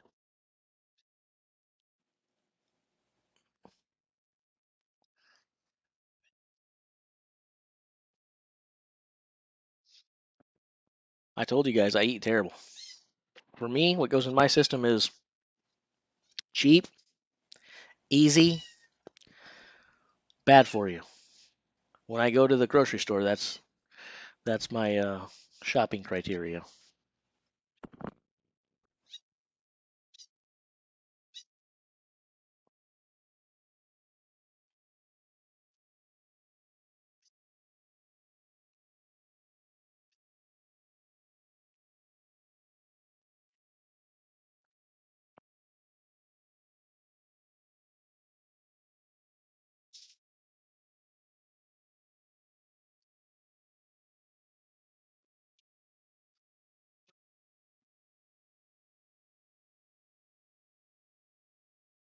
And yes, 2 liter bottles.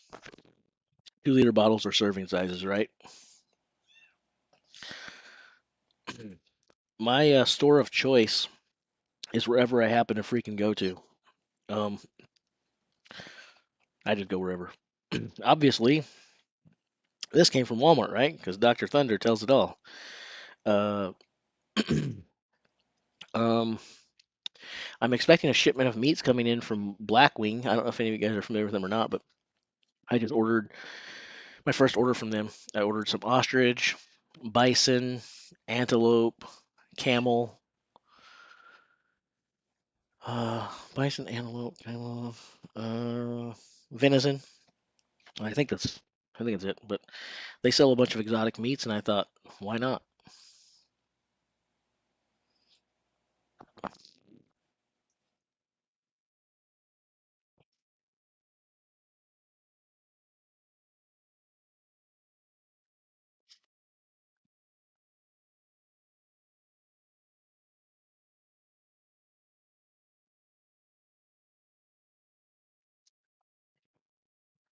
I don't know. I'll tell you after I eat it. Never had camel before. Um, Lab, because you say spare, that makes me doubly want to do it. I know some people enjoy it, most people don't. Hold on one second.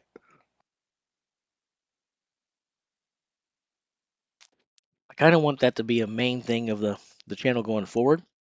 Here's what I'm going for, just so you know. Again, I'm a nerd and I like tech things and techie things, right? Is there anyone out there that watches Linus Tech Tips? Let me see if there's any Linus Tech Tip people in the house.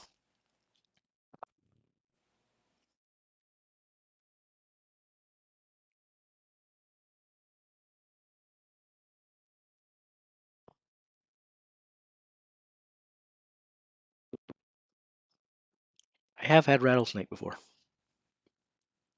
I'm definitely a nerd. So a big thing that Linus does is all of their shows, all of their videos, they're all glorified commercials, and they've all got the world's worst segues, right? It's talk about something. Terrible segue over to our sponsor. I kind of want to turn the Beast hydration system that's Eddie approved into the terrible Linus segue segment of Jace Love's Strength for two reasons. One, it annoys the crap out of people, me included. I want to annoy people. I need to troll my own audience. And number two, it's obviously just me scribbling on a freaking milk jug. So I'm doing terrible segues to a product that's not even real. I feel like it's the worst of the worst of the worst. It's the ultimate terrible troll job. So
I did not, for the record.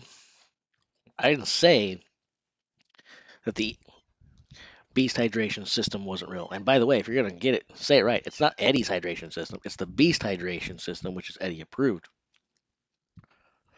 What I said was, this is obviously not a real product. This is just a milk jug with some bad scribbles on it that says Beast hydration system. Obviously, the Beast hydration system is of course real, but that's not it.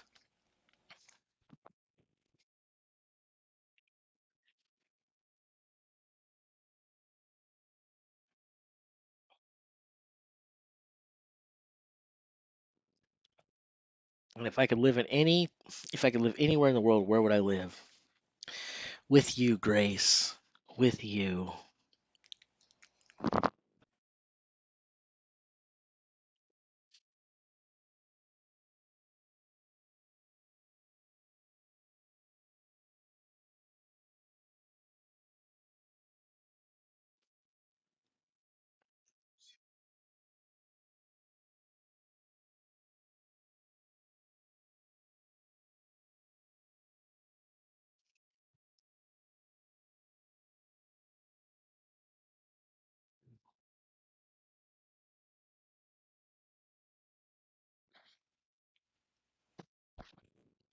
Fair, fair point, Thomas.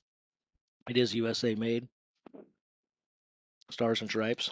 Not like one of those lackluster products you get from Britain. Jeez.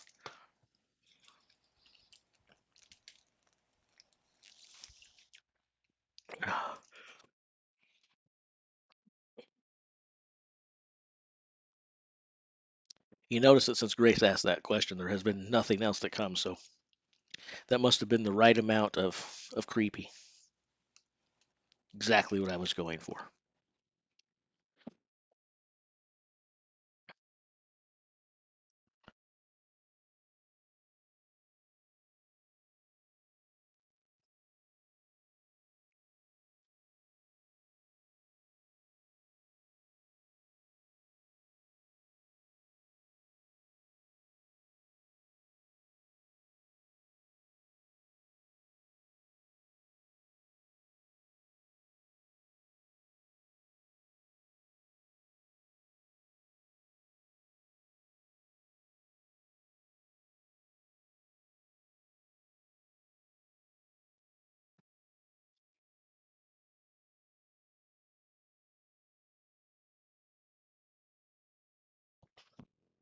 We're gonna have to pause the stream for just a minute, or I'm gonna have to quit screen sharing. I've got to check my OnlyFans account real quick and see if I have any new subscribers there.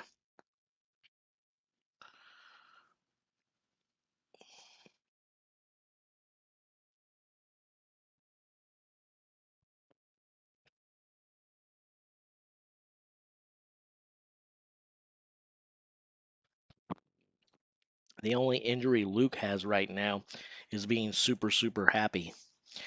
He had 7 point lead. There was no reason to do it, and he didn't.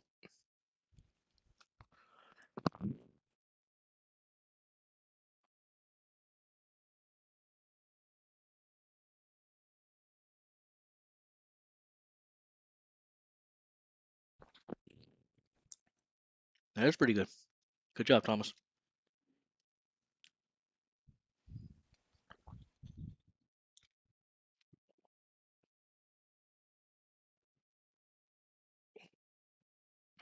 Wow, that spam bot could not have been any more on time, right?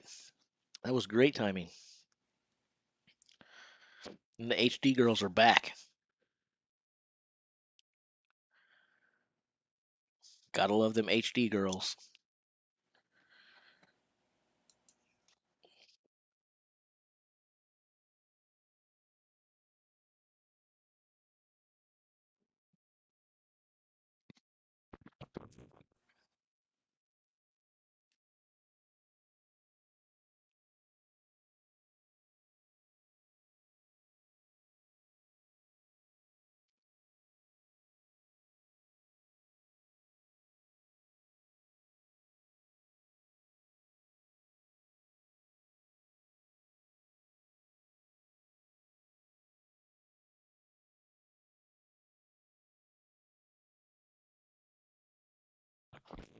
Take two. See, I made a second one just now. You guys just didn't see it because I'm so fast. Or you're wanting my magic tricks. There you go. There's a magic trick for you. See that? I just ate a cup and suddenly have another full cup.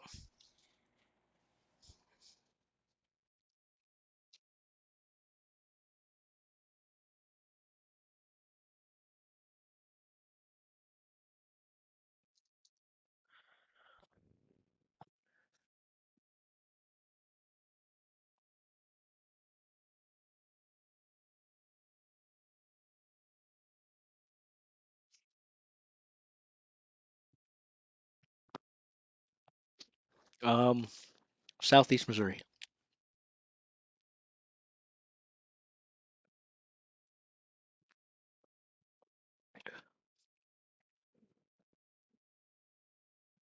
I have family near Asheville, North Carolina.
I feel like this rice has raised my core temperature about 246 degrees, and I don't like it. And the stone off isn't for a while. If you look on the screen right now, let me move my mug over, and I'll show you. Keep in mind these times are in Pacific, but if you see right here, I don't know if it'll highlight when I highlight. Okay, great. 1:30 p.m. Pacific. So do the math wherever you're at. Extra long intermission today from the previous two. And that's mainly because, of course, not everyone is competing in the stone off.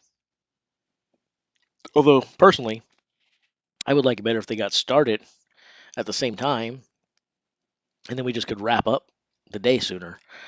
But I guess if you're one of the athletes who is competing, you probably don't hate the extra rest.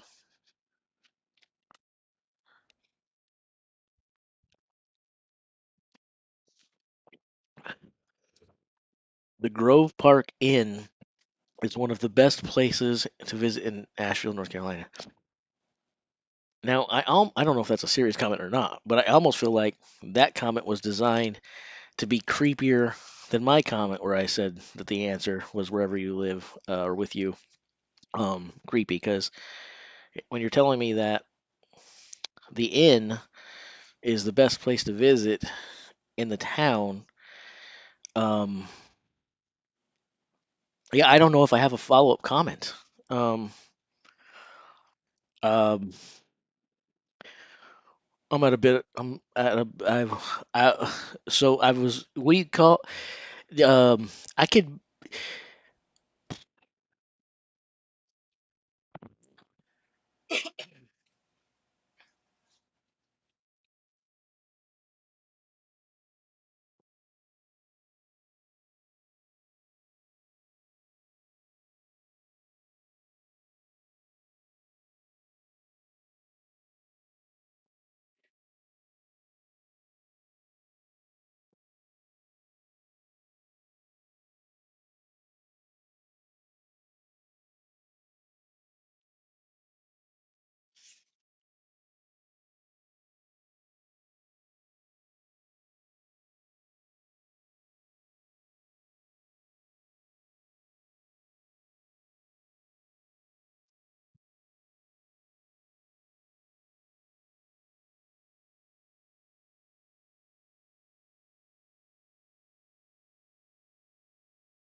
Even celebrities as big as me.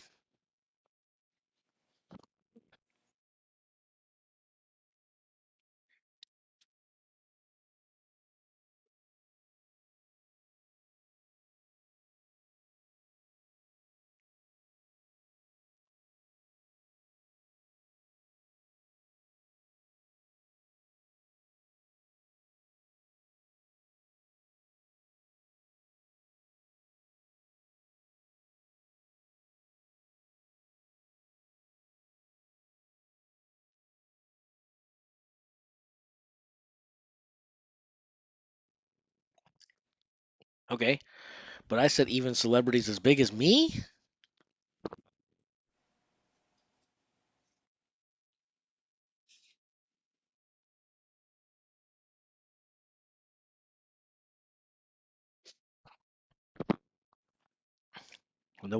The one that is sitting on my screen right now.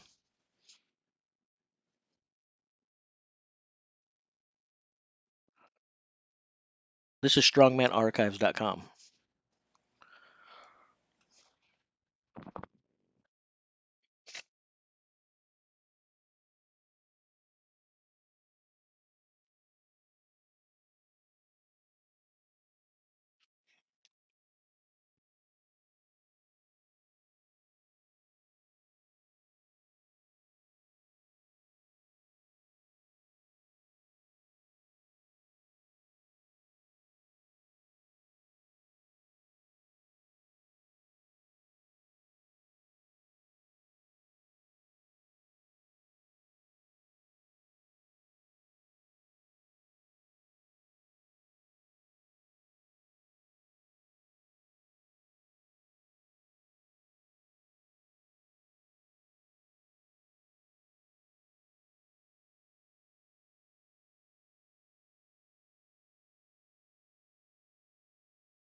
7 restaurants.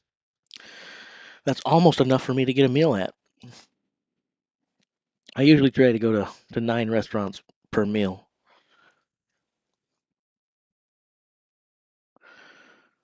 Unless it's for second breakfast. For second breakfast, I try to squeeze in a 10th.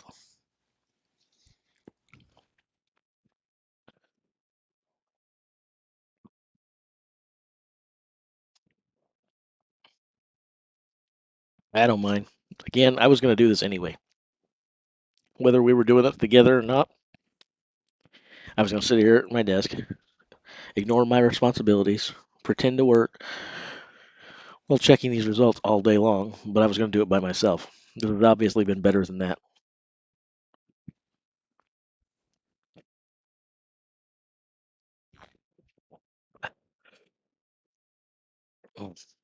Beats hydration sounds good, but I feel like there's already a market on that for speakers and earbuds and stuff like that. I'm not sure that it really works for the water world, but it's sitting right here.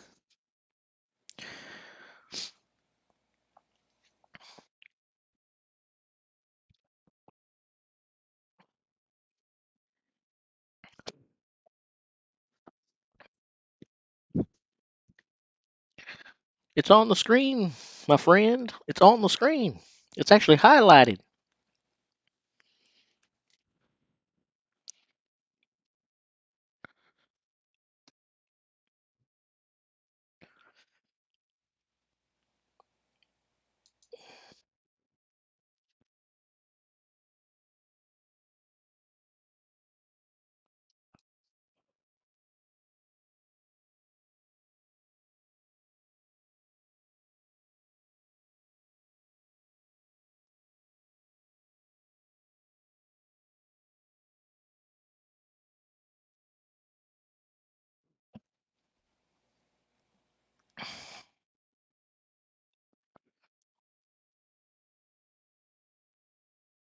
Oh, there we go. The best thing to do in Missouri. Uh, wow, that's a good question. Do you like baseball?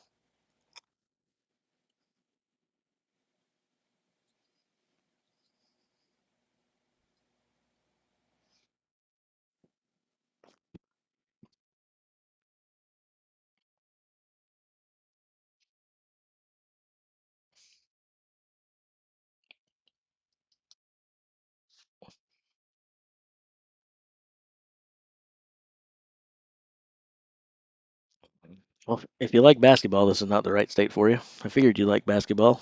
North Carolina person, you. Same way in Kentucky. Funny story about basketball and the Jace man. We got a lot of time to kill. Who wants to hear the funny Jace man basketball story?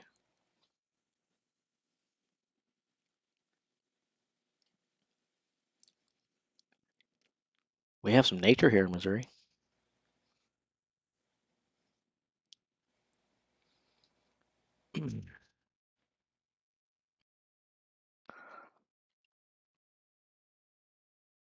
All right, I don't know if anybody wants to hear the story or not, but I'm gonna tell it because I got nothing else to do, right? I'm just sitting here. Maybe the only person who will appreciate it is me. Maybe Grace will appreciate it because of basketball. But here you go. When I was 11, we moved to Kentucky. And see, I'm from St. Louis. So we are baseball fans. Hockey too, but baseball. It's definitely a baseball town. We're called the best baseball fans in the country. I think we actually come out of the womb with Cardinals gear on. We don't have to buy it. It just comes. It's part of our DNA. Um, Lots of good lakes. Some of the best lakes in the country are here. Anyway, um, so I moved to Kentucky, and not a baseball place, not much of a football place. It's basketball, basketball, and more basketball. I'm not a basketball guy. Never liked it. Never enjoyed it. Uh, I'm as short as a human being can possibly be. I have no rhythm. I can't run, jump, dribble, shoot. don't enjoy watching, don't understand it. So it wasn't the sport for me. So when I moved out to Kentucky, I became an outcast immediately, and couldn't really fit in because that's all they care about. It's basketball, basketball, basketball. Well, there's an interesting thing that also happens in basketball. So um, in basketball, or in Kentucky, every once in a while, UK, the University of Kentucky Wildcats, will play the Louisville Redbirds in college basketball. Now, when this happens, it is a weird thing in the state of Kentucky. It's almost like a holiday, but at the same time, a civil war because everyone is excited, everyone is happy, but everyone is miserable at the same time and hates one another. People take off work for this to watch it on TV. It's a big deal. Well, I was a weird kid, and I got into the faith thing. We'll call it the faith thing pretty early. I was about as goody two shoes as you could possibly be. I was really on fire for the Lord back in those days. Still am, I think, but in this back in those days, obnoxiously so, perhaps. And there's a universal truth. It doesn't matter who you are. If you're a father, you don't want anyone dating your daughter. Again, it is a universal truth and fact of life. If you're a daddy, you don't want anyone dating your daughter. Okay? That universal truth aside, if you were allowing someone to date your daughter, I would have been that one kid who would have been okay, especially in this case, because the daughter in question was the pastor's daughter. Bad comparison, because we're gonna mix a little bit of heaven and hell here, a little bit of saints and a little bit of sinners. But I was a pastor's wet dream, man. The kind of kid I was, I am the guy you want knocking on your door saying, "Hey, can I go out with your daughter?" Anyway, the pastor's daughter had a crush on me for a while, and I steered clear of it because I wasn't all that interested in girls at the time, because I was really focused on faith. And it was also the pastor's daughter, so I was like, no, no, no. But she kept asking. So finally, I was like, maybe. So I said to my older brother, "Hey, man, can you maybe take me and take be the chaperone, take me to the movies? And I want to take Sarah out." And he said, "Sure, that'd be fine." So once I knew my brother would help us out, I decided, here's my chance, right? So I go to church and I say to the pastor, "Hey, would you mind if I took Sarah out on a date?" And he said, "That would be fine, Jason." Back then I went by Jason, not Jace. Again, don't you guys start using that. That is not an excuse to start using it. Don't. But he said, "That would be fine, Jason. Sure." So, my brother takes me over there. I go in. She's not ready. We're like 12 years old. Imagine that. Even back then, girls are still learning not to be ready on time for a date, even at 12 years of age. So my pastor says, "Hey, won't you come in here and sit on down? We'll talk while she's getting ready." I said, "Okay." So I'm like, "What do you want to talk about?" And I think I'm getting ready to get the third degree and get grilled, right? But no, he says, "Let's talk about the game." And I'm like, "What game?" And he laughs. He's like, "That's funny." And I'm like, "No, what game?" And he's like, "You know the game." And I'm like, "I don't know what you're talking about." And he's like, "UK Louisville last night. Let's talk about the game."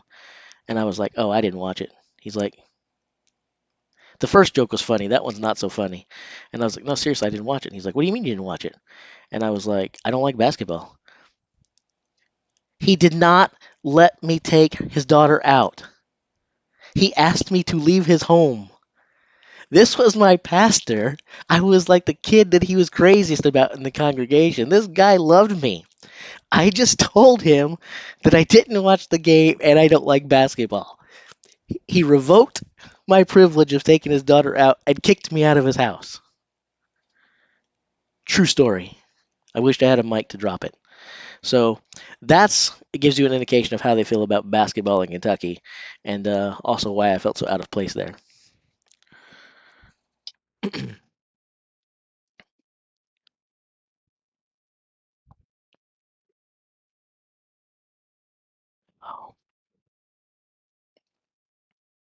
Look at that viewer count dropping.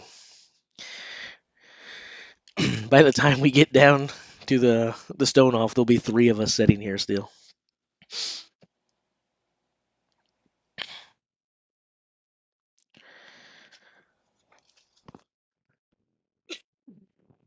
My following probably will keep groaning. I think all the followers are groaning right now. Oh, you probably meant growing. Sorry. Um, But doesn't this feel like a prime time to suggest everyone smash that like and subscribe button? It really helps our algorithm. Ding a ling a ling a ling ling, or whatever. I can't even do his ding a ling sound. I realize that my voice is quite easy to listen to. It's because I practice safe speech. The world's strongest man stream is not as good as my stream. The people conducting it are just well more known than I am. But well known doesn't mean better.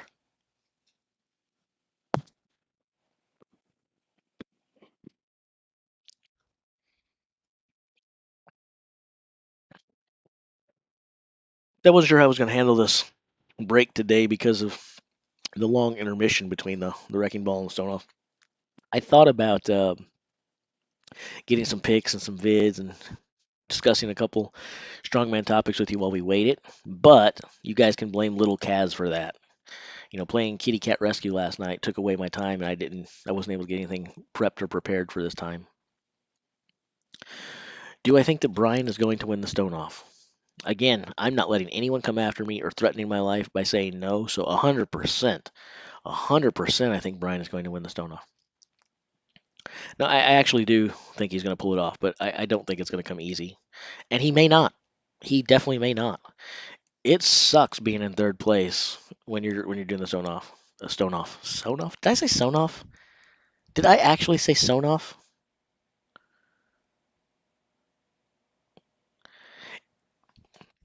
I think that I'm a very good speaker. I think that I sound somewhat intelligent. When I make a verbal faux pas, I really kind of want to flush my head in the toilet and give myself a swirly. I don't like it. Magic tricks during intermission would go great. Yeah, that would definitely kill my following real fast. But we could sit here and watch some Penn and Teller.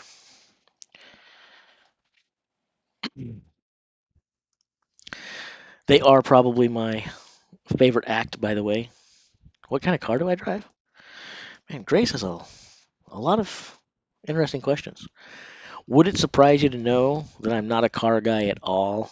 I don't know if it would surprise you. I said I'm not a guy's guy, right? Um, I drive a Ford Focus. I had a Chevy Colorado pickup truck until like 3 or 4 weeks ago. I'll probably get another truck soon. But uh, but I'm not really a car guy. Uh, could I not put up the world's truck? Maybe. I might be able to do that. But eh, if I do, I'm not going to be quiet. So I guess I'll say if I put it up, I'm going to keep right on talking. So, are you going to find it distracting to hear us talking simultaneously?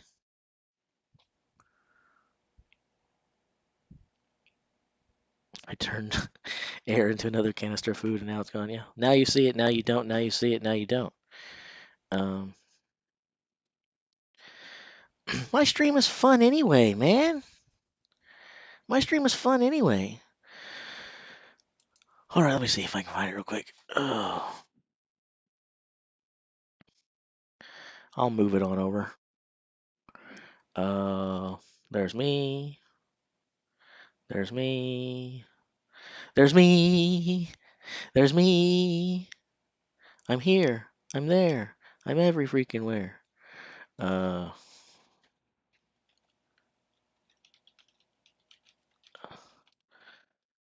some reason, it's not showing up for me.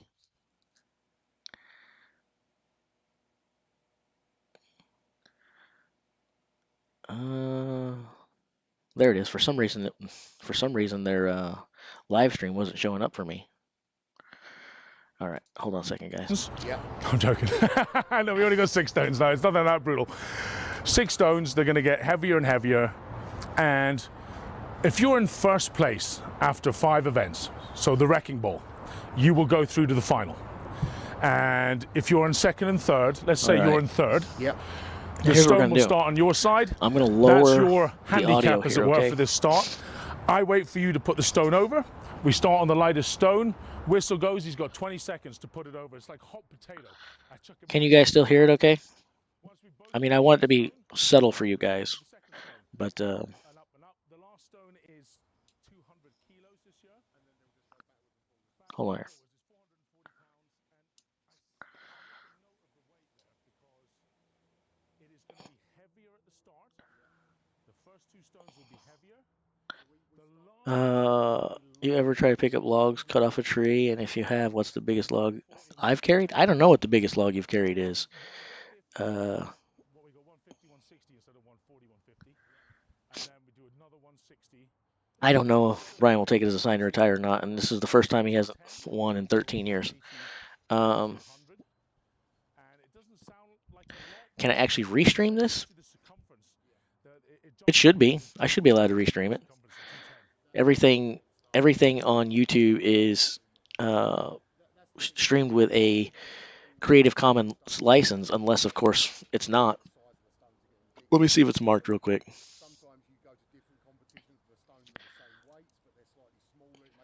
Let's see what it says here.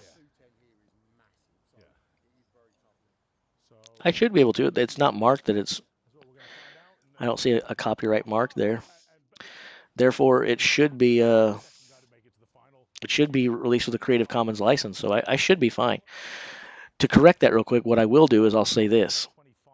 So that looks at Let it be known to the powers that be that I claim no copyright infringement on this material, nor is us doing a watch along here said to be a substitute for watching the original source content. Do you know what? One thing I don't like, slightly taller guy, I don't like shorter guys getting punished. It's such a cruel Um, as this. You shouldn't be punished for being shorter. It should be a fair challenge. Who's the strongest?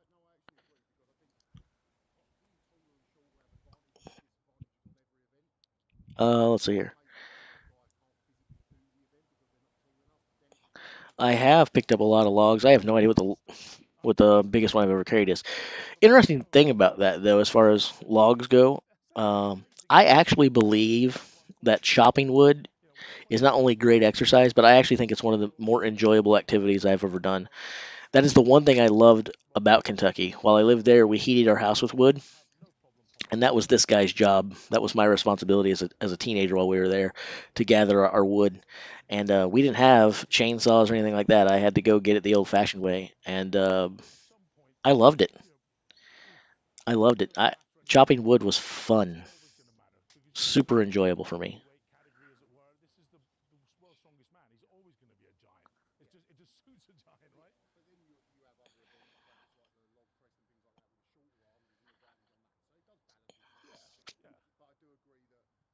Yeah.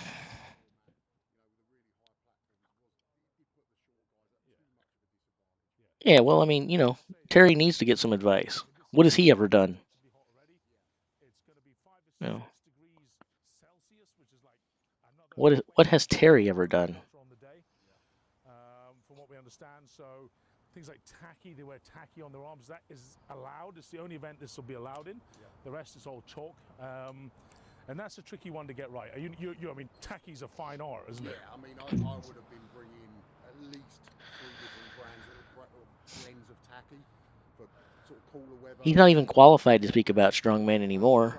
He sold out and went to the bodybuilding side of things. How many does Frickin' Brian have? sellout. Brian would probably have at least 5. Genuinely. Again, that's that sarcasm that you guys can't tell if it's on or not. You know what Brian's like. He's an absolute professional in terms of the way he conducts himself. Yeah. Yeah, there'd be a few of the guys. Obviously, Brian was the first one to really start doing things like that, and now a lot of I've picked guys up various follow stones. suit, and you're just trying to Yeah, I've picked up various give them stones. the opportunity to do as well as you can. And I've pressed some weird shaped things over my head. I'm sure he would have put himself But I only do well if they're not large. Dense is fine. It can be super heavy and small. That's fine. If Brian Shaw But wins when the they're 50, large, is he the I greatest of all can't time? do it I know you and because Ross discussed I that don't the have other day. any reach, right? I mean, it is what it I was is. watching it, and I was screaming at you two. I wanted to get engaged in that. And I was like, of course he is. How can he not be? How can he not be? And I was there. Pudzianowski. Doesn't Colin Bryce have a very punchable face? And I know Pudzianowski was magnificent. I mean, he was one of the greatest of all time. Currently, arguably the greatest of all time, still because of his 5 titles. But I think Brian will blow him out of the water if he does it, and he'll do it at the oldest age. Yeah. And he's got a tough group to get through as well. I mean, the thing is, I think he's got a very punchable face. Like I should ask Colin to meet me at the Mars OK Corral at high noon. Why the Mars OK Corral? Why? I just turned it down. That's why you can hear it. It's because he's a space cowboy, remember? Do you think he'd be the thing? I mean, he could slip. He could slip and be the first time he never makes the final. Yeah. There's enough good guys in this group. It's tight. very possible, but I actually think that, yes, in my opinion, if he wins the 5th title, I think we can pretty safely say he goes down as the greatest world strongest man competitor of all time. Yeah. That's just my opinion. And has he got the most in a rows at the final? Yes, like 13. He's got 13. That's Used to be his record. Yeah, it was 9 in a row. Yeah, but it was. We were actually talking about it. I guess we'll sit here and listen to this a little bit, and I'll do some text-based chatting. How about that? My God, really? He was I'll second in text. his group behind Zadrunas, and they were first and But he third came third, didn't he? Yeah, overall, and he's won his group every year since 2010. You know, for his sake, I hope he does it, because it would put 2022 down on the map as being something very special. It would cap a Michael Jordan career. Yeah. Whether he does it, who knows? He probably deserves that as well, to be fair. You know, the consistency over the years has been incredible. So, yeah, it'd be We shall fantastic to see. But then, you know, there's a lot of good young guys nipping at his heels and some would say overtaking him. Little stone off? Yeah, let's do it. Whatever. You can have it. It ends on his side, so I win. Yeah.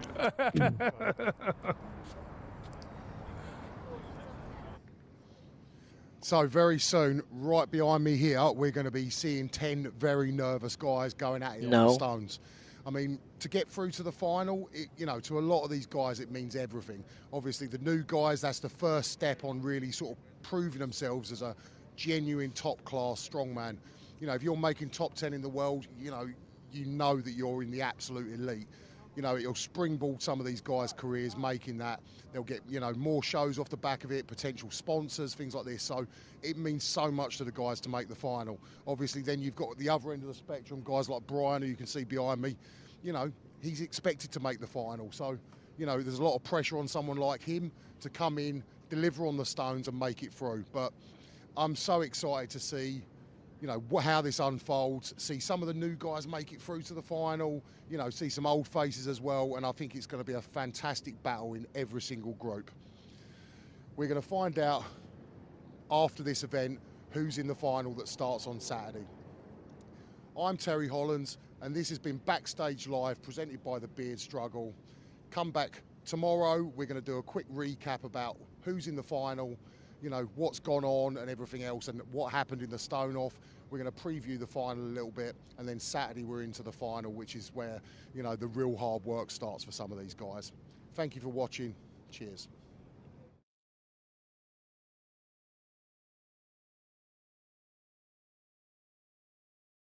Well, that was fun. Glad we did that. All right, guys. Well, you got your wish. That was that. So now you're going to go back to listening to me talk. So deal with it. Deal with it, peeps. That was your Terry Holland's watch along. So I hope it was everything you wanted it to be. That's what I hope.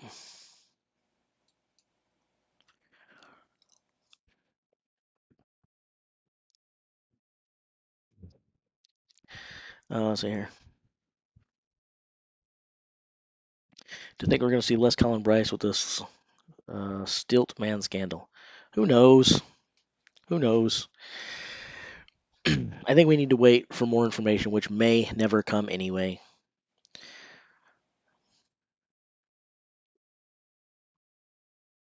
Oh, man.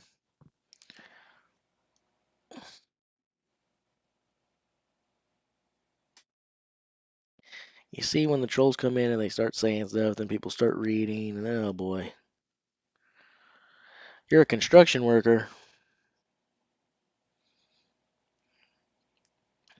I'm not.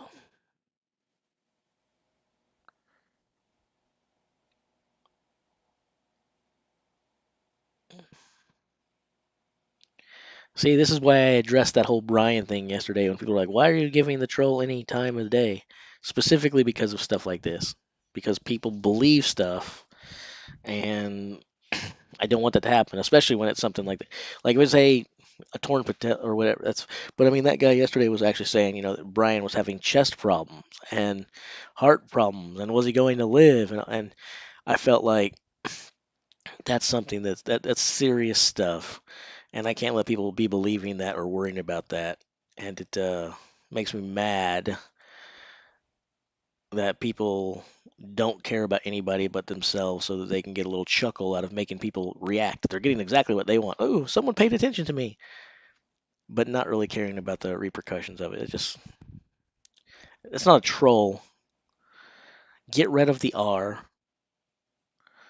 pull back one of the L's, and put in another O. It's not a troll. It's a tool.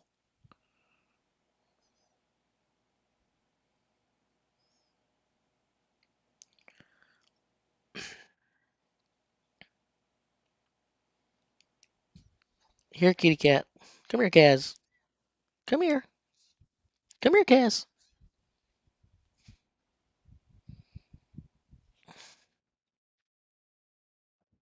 Yeah, you will, kitty cat.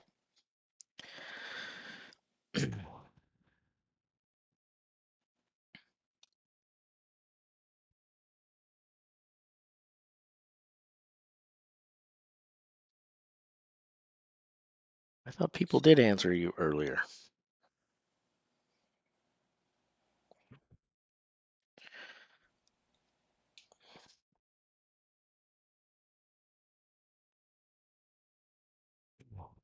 Yeah, probably. Probably beat me. I guess right now the real question isn't how much plywood you can load, but how much plywood you can afford.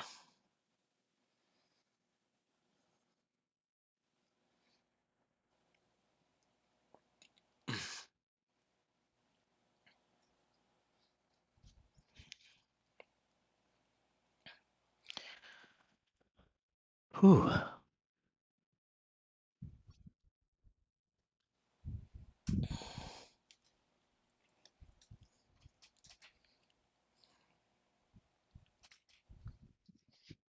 Let's see.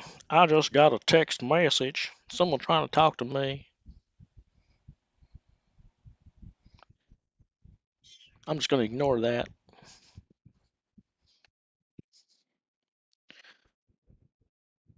I was going to tell you what I told someone earlier, but I can't do that because I moved screens. There's your answer to when the stone offs begin. Pay attention. That's Pacific time.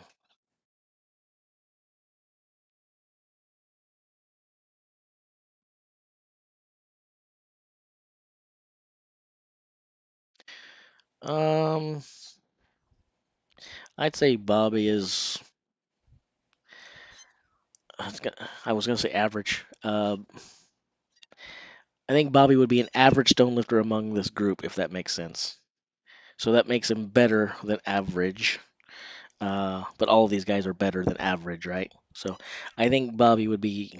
I think it'd be fair to say that Bobby is an average stone lifter amongst this group of people. Um, so he can beat some of them. Some of them can beat him. Kind of middle of the table area. Um, obviously, that's not what Brian is. Brian is the elite, right? But still, at third place versus second place, it matters.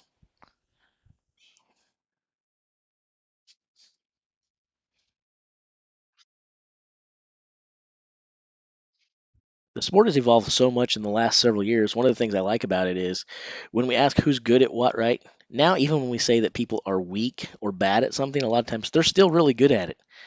So, like, even if you're not that great, you're still usually great. And if you're average, you're really dang good. Everyone has evolved. Everyone has picked up their games, and everyone is generally pretty good at most things now. Of course, there are people who have things that they do better at. They're the ones you got to watch. As Big Laws likes to call them, a weapon.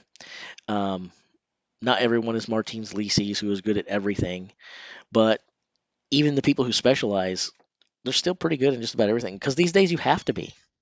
You have to be because your competition is so much stronger and so much deeper.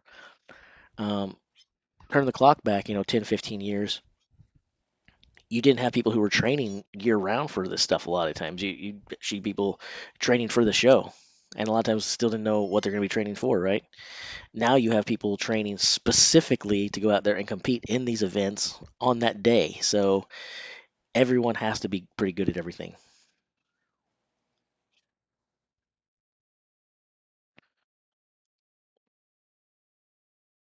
What's the most awkward thing I've ever picked up? Uh, to be honest, probably a freaking Atlas stone. Uh, but everything is awkward for me to pick. I don't have any arms, man.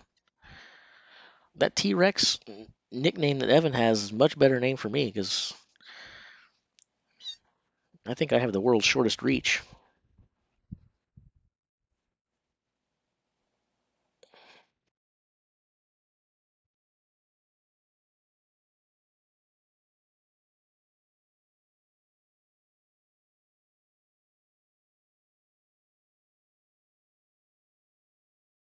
Hey, little cat, stop biting me.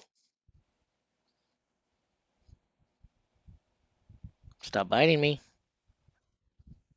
If you bite me, we won't be friends anymore. You bite me, we won't be friends. We won't be friends. Don't claw me. Here.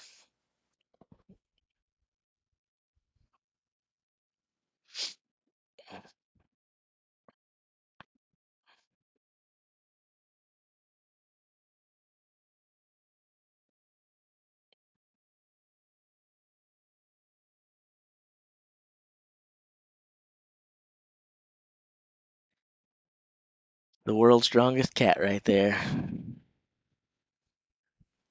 World's strongest kitty cat.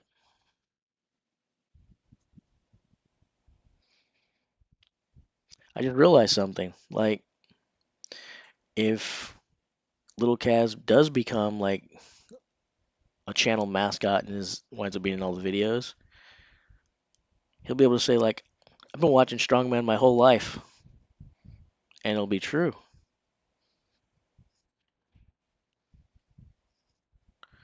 I'm in a tornado area right now. Man, Grace has some crazy questions. I could just sit here and be interrogated all day. Um, oh, let's not do that, okay? Let's not do that.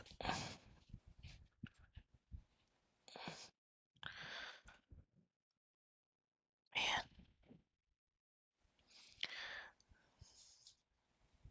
la la la la la. What's the next question? I'm waiting.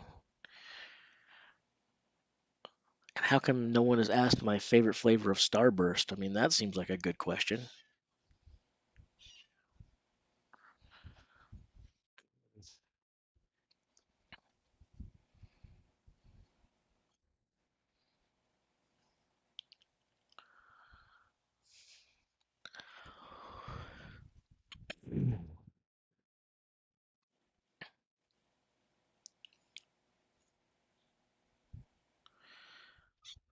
Too old. This beard is dyed. We'll put it that way.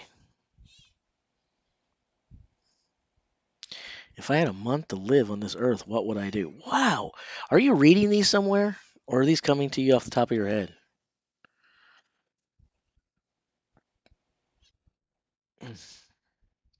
What are Brian's odds to win? 3 to 1? I have no idea. I'll, I would predict that if there are betting lines somewhere, there probably are. People bet on everything. I'd predict that whatever the betting line is for Brian, it's probably moved, and they're not as good as they were before the World's Strongest Man began.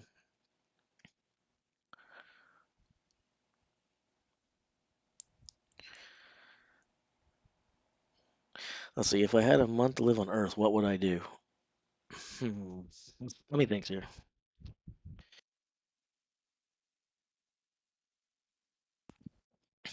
All right. Well, um, I am a huge fan of roller coasters for many, many reasons. Another one of the nerdy things about me is I actually belong to ACE. That's American Coaster Enthusiasts. I guess if I had a month to live, I would probably take money from my savings and plan a trip to tour around to different theme parks with the coasters that I want, maybe that I haven't rid, or maybe some that I want to ride again. And I would tour riding coaster after coaster after coaster, and in the process, choosing things in between these places that I'd like to see before my eyes close.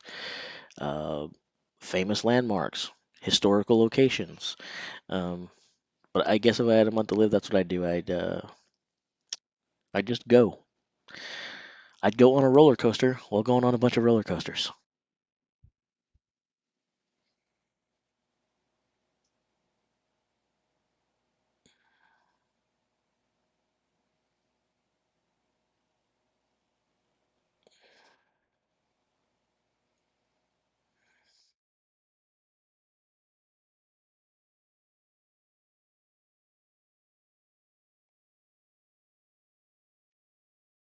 Although if I shrink any, I may not be able to ride roller coasters anymore, because of that whole height thing. So unfair. I think it's discrimination. They say, oh, it's safety. You just don't like short people. How much is gas here right now? I don't know. Let me check. I know what it was the other day, but that doesn't mean it's that now. It can change a lot in a hurry.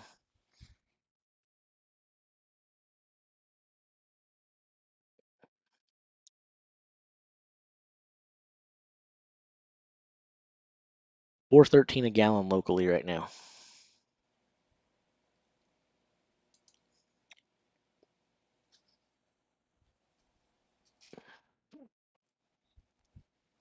A collector of anything? Not anymore.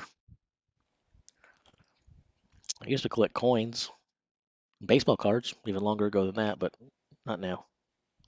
I collect dust. Does that count?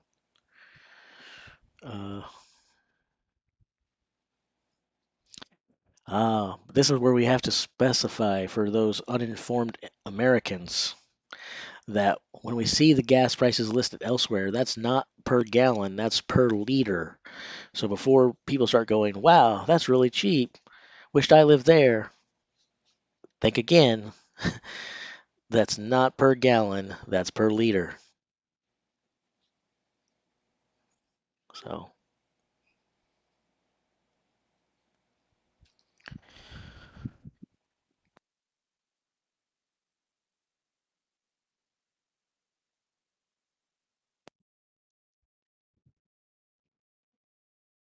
no one has done the stone off yet.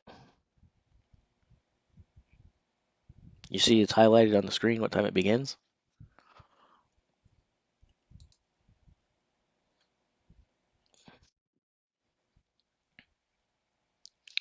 Pacific time, 1:30.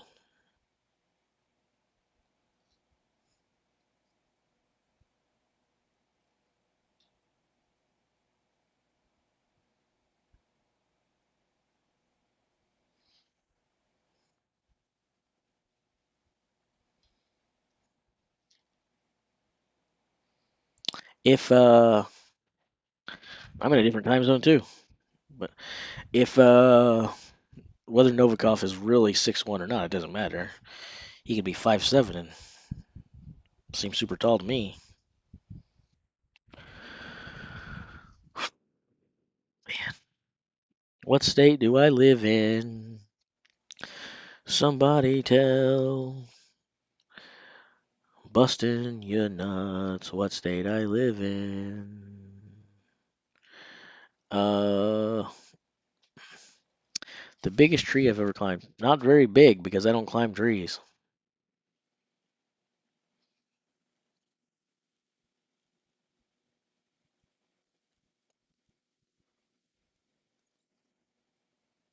I want to start asking Grace questions.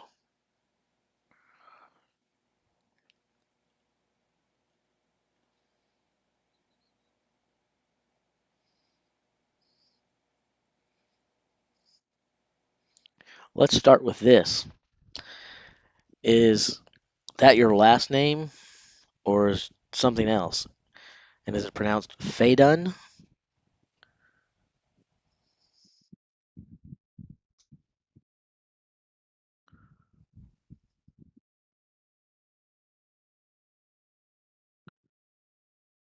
I am not close to the Shaw Classic. It's going to take a long time to get there.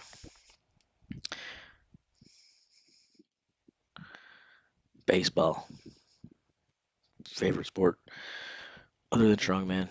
Baseball. Ugh, maybe. Maybe MMA. Toss up.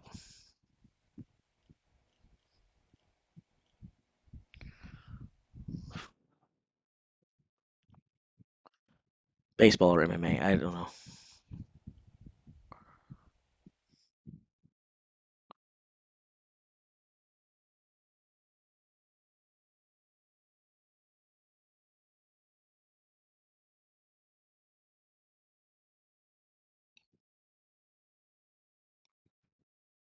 Cool. Faydun.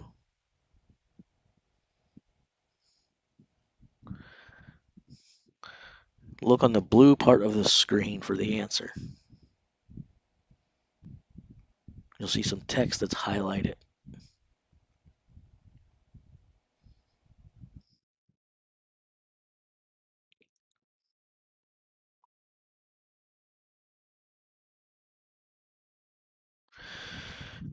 I'm 6'3", 335. Should I look into strongman after my college football career? If you want to. I don't think that size should be your determining factor about whether you should or you shouldn't do it. I think desire should be your determining factor about whether you should or shouldn't do it. Obviously, having good size helps. Obviously, you've got size, um, but that shouldn't just because you're 6'3", 300 plus shouldn't mean you should get in a strong man. If you're 6'7", 360, that shouldn't mean you get in a strong man. If you're 5'10", 240, that doesn't mean you shouldn't. You should follow your passions. If that's where your passions are leading you, Nolan, then yeah, do it. If it's not, then no. Do what brings you happiness.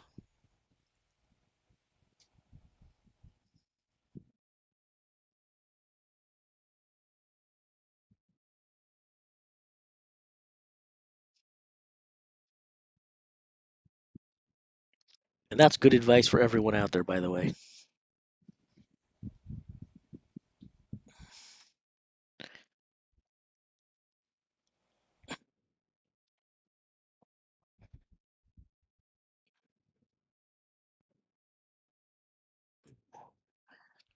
I just cut my hair. So the Bob Ross comparison might have worked better a few days ago. All time favorite MMA fighter George Rush St. Pierre.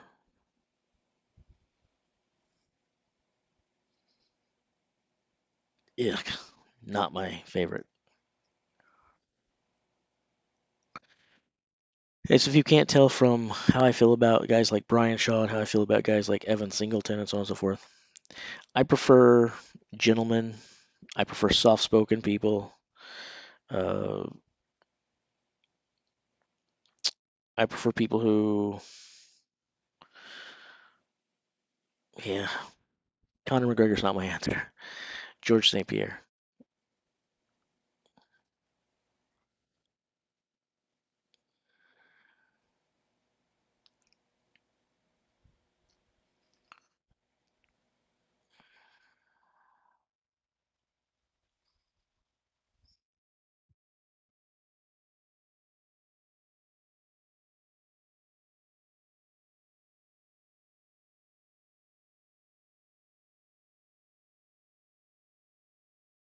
I was one of those people. I mean, I don't like talking about my lifting. I don't like talking about the stuff, but or on it, and I don't like talking about what my lifts now because I don't think they're that impressive, even though a lot of people do. But when I'm still short, right? But height doesn't move bars. When I was the same height I am now, been this height for a good while. But when I was like less than 160 pounds, 150 pounds, 140 pounds, so on and so forth,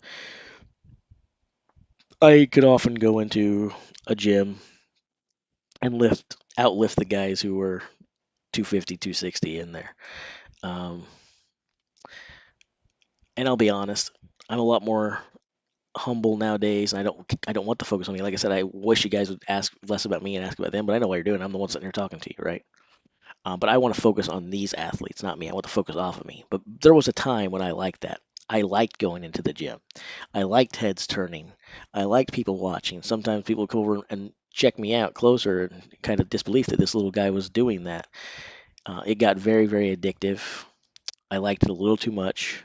I probably got a little too full of myself, and I had to come back to earth. And some injuries can do that to you. They can make you re-examine the way you see yourself really, really quickly.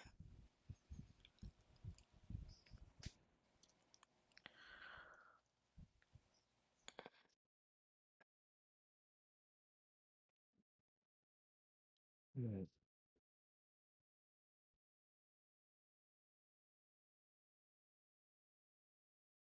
Well, I don't think that Brian is bad.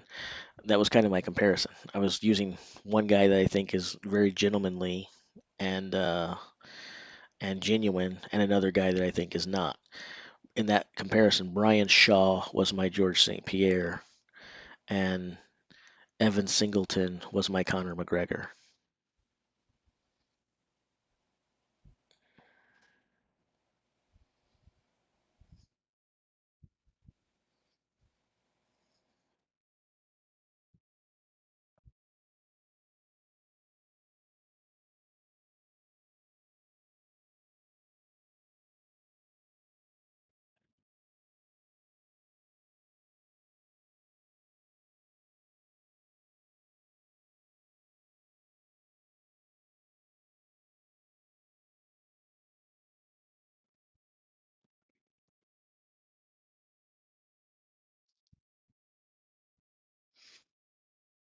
Mm.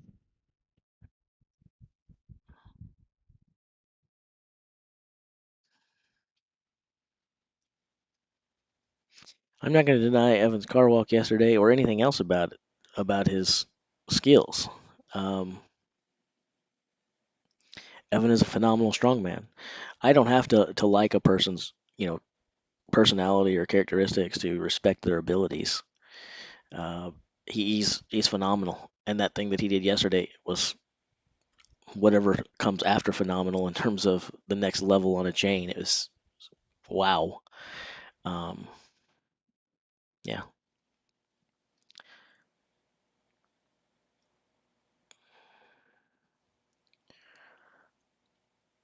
I don't know. I don't know if it is just an act for him or not. Uh, we keep asking that same question. I mean, we've asked it about 50 times on this channel. That's not me picking on you. I'm just saying my answer is not going to change whether you've heard the answer or not. But here's how I feel about that. Two things, okay?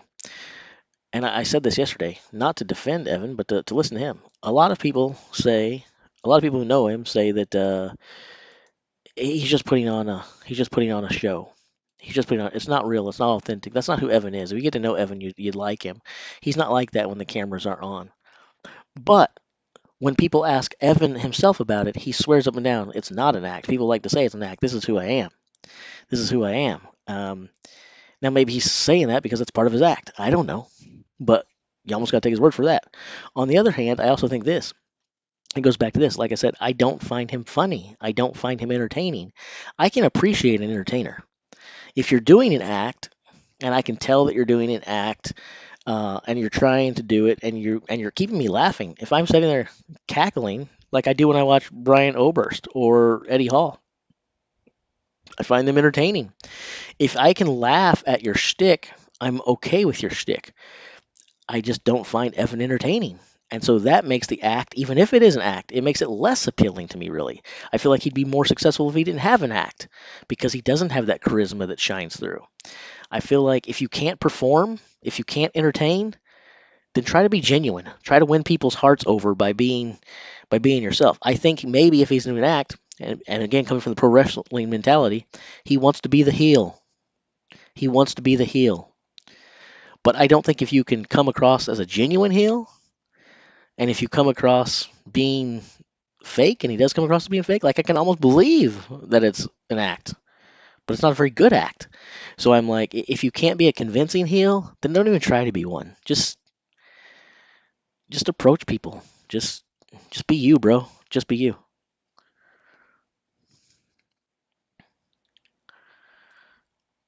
If I could hire a strongman as my bodyguard, who would I hire for a day? Well, I probably wouldn't hire strongman for my bodyguards because I don't think that being big and strong means that you can handle yourself all that well. It may keep people from messing with you because a lot of people are afraid of these guys. Um, but I guess if I could hire a strongman for a day, I wouldn't really answer that question until I did more research on them and find out who is the most um, skilled and the most trained in terms of preparing for combat and battle. Now we just got done talking about bad stuff for like being like my Evan Singleton hate, right? Blah blah blah. I also know that Evan Singleton wasn't just a pro wrestler; he was also an amateur wrestler. So that means I share that bond with him, and I know like grapplings and takedowns and all. So I feel like that would be a good choice because at least I feel like he could take people down for me. But that's not because he's great at it or I know that about him. It's because I don't know much about anybody else's combatives training, if any. So um, I'd probably want to do some research before I answered your question. I would definitely hire GSP.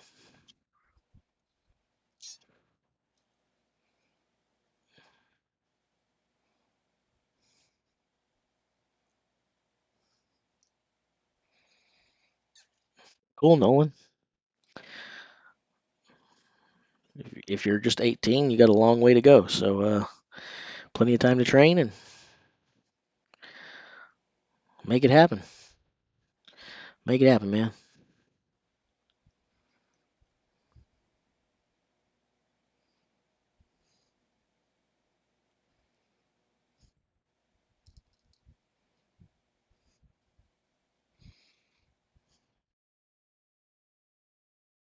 Have you seen any of Marius's MMA bouts? He's been in a lot of them, but have you seen any of them?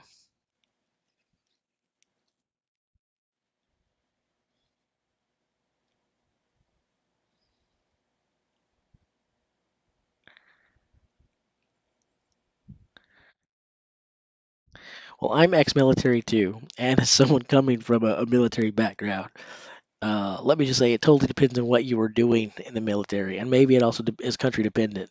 But as someone from the military, uh, let me just say that being in the military doesn't mean that you know anything about combat. Um, Most of the combatives training programs in our military, at least, are not very good. There are advanced combatives, but that's not made available to all soldiers, sailors, or airmen either. You have to have special MOSs to qualify and train. Um, but basically, most of the stuff you learn is just enough to say that they taught you something. Um, but it's not something that's going to really serve you super well if you just run into someone, and it'll serve you even less well if you run into someone who has trained for that purpose.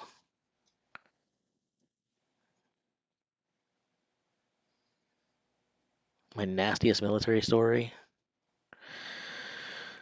Yeah, you could definitely hide behind Gav, that's for sure. But which of these guys could you not hide behind? Um, Nastiest military story. I don't have that. I had a very, very short stint. Um, you guys have already heard about the deformity stuff I was born with. They weren't going to let me in. They actually denied me entry. Then they let me in on something called waivers, which, for those of you who don't know, basically means that I had to sign some paper stating that I wouldn't hold the government, um, I guess, responsible or accountable for anything that might happen to me. And I had to agree to do the military occupation that they assigned me. I didn't really get a choice. And then I still had to have a doctor agree and sign off that he would grant the release to do so, which they did. I went through all that process to get in, and then I still wound up getting discharged for the same reason that they had to give me the waiver later. I didn't want it, but they sent me for evaluations and tossed me out for the same reason I had to have the waiver. So that was super disappointing. Um, but I was in for a very short amount of time, and I don't think I have any really nasty stories or even any entertaining stories, really. I take that back. I've got one entertaining story. Um, Happened very, very early, like day one or day two, not of military because I enlisted in high school and I had to wait until summer break to go. But day one of training, when I got to basic training, they load you in these things that are called cattle cars, and you can't look and see where you're going. You're standing edge to edge going out there. And in the Army, they have what are called smoke sessions. And a smoke session is essentially PT, physical therapy, but not designed to be fun, not designed to train. It's designed to smoke you, right? It's designed to teach you a lesson. This is punishment. It's to toughen you up, so on and so forth. Um, anyway, when you get there, no, I have never ever killed anyone. But anyway, when you when you get there, you load out of the cattle cars, and the first thing that happens when you get to training is one of these smoke sessions, and it's probably going to be the worst smoke session you get of all time. The design there is to see how many people they can get to quit within the first few minutes. Have the MPs come pick you up, give you a dishonorable discharge, potentially a medical discharge, whatever. They want to single out who's going to be weak and who's not going to make it. So that first one is terrible. And in the Army, everyone knows that the Army's favorite exercise is push-ups. We're the push-up people, right? So in the Army, when you're at basic, they have a saying. They like to tell you to beat your face, which means do push-ups. Um, the first time they screamed "beat your face," somehow instinctually, I knew what that meant. Most people knew what that meant. I explained it to you because apparently not everybody knows what that means, and that's actually the story. So we're in the middle of this smoke session, and this kid does something. He probably didn't even do anything wrong. He probably didn't do anything wrong, but it was still enough to be bad because the drill sergeant yells at him. He says, "Son, beat your face." And so this kid gets down and he takes his head and he slams it into the cement once, twice, three times. And I say slam on purpose. He didn't take it easy on himself. Boom, face first into the pavement. He stands back up, teeth hanging out of his mouth, blood everywhere. And the drill sergeant's like, fall back in line. And I remember looking at that, watching it, and I had a couple different thoughts. Thought number one, I thought, man, that guy is stupid. He is really, really stupid. And this is we're talking about bodyguards and protection, stuff like this. That goes hand in hand with this. Good segue. Because the second thought I thought was, I really want this guy to be my friend and my battle buddy. Because if he's do that to himself, and he's unafraid enough to do that, that's a guy I want to watch my back. So that's the only story I have for you.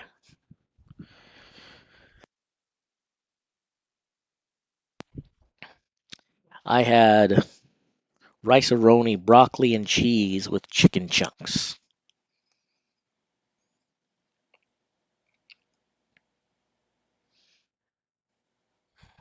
We've almost got no viewers left. This is kind of making me sad.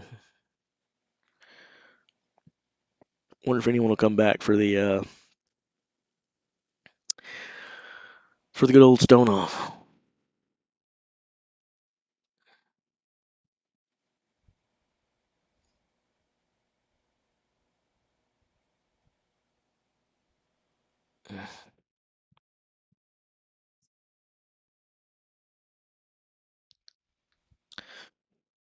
For the longest time, so talking about military, for the longest time I was actually rather ashamed of being medically discharged from the army, and it really bummed me out, depressed me, like super depressed. I was pretty suicidal over it.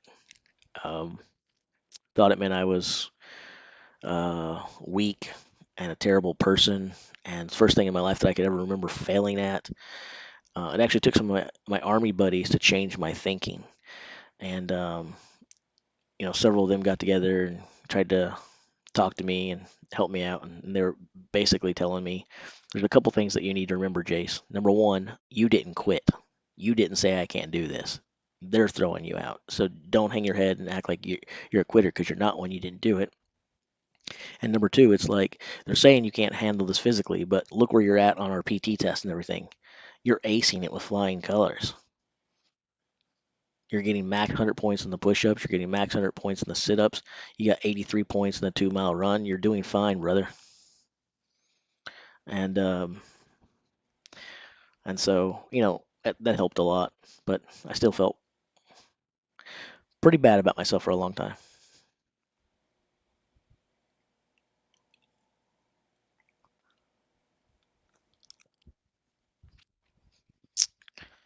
So I graduated basic training. Did not graduate AIT. Was getting ready to graduate, and that's when they sent me there. So we basically finished all of our training, but we were a couple days away from graduation when they sent me for the doctor's evaluations, and that's when I got given the boot. For those of you who know about the U.S. military and things, here's another fun fact for you. I was actually discharged on my 179th day of active duty status. Now, this is an important day to know for a reason, but I was discharged on my 179th day. The reason I bring this up and why it's noteworthy is in order to have veteran status, you have to have 180 days of active duty status. So I have nothing to show for my time in the military except a DD 214. I get nothing, and I don't want anything. I probably wouldn't use it anyway. But the part that rubs me wrong about that is the Army, when they discharged me, they swore it was a coincidence that my discharge papers came in then. I don't buy it. They will never convince me that, no matter how many times I hear it. You can't tell me that, if you'd let me go to bed one more day and I got up in the morning, that I would have had veteran benefits and somehow the discharge papers came in then. You can't tell me that it just happened to work out that way. I'm skeptical.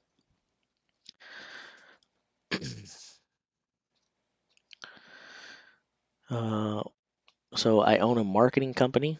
I do a lot of geeky, nerdy stuff like web design, programming.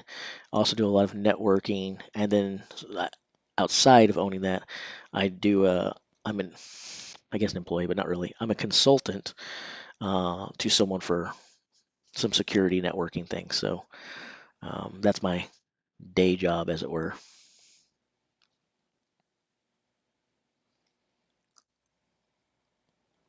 I didn't have a good reason either. Uh, I don't have a good reason for why I went in either. Here you go, Lab. Here's your true story. It's not going to be entertaining. Why did I join the U.S. military? Literally because a recruiter was visiting our high school, which they always do, right? And the recruiter walked up to me and said, "Hey, son, would you like to join the Army?" And I said, "Okay." Almost a Forrest Gump type thing, except it wasn't thought, but it was, "Do you want to join the Army?" All right. I was the world's hardest sell. And usually, the recruiters have to be offering you stuff. We're gonna pay for college. We're gonna give you this job skill. We're gonna give you these sign-on bonuses. They promise you the world, right?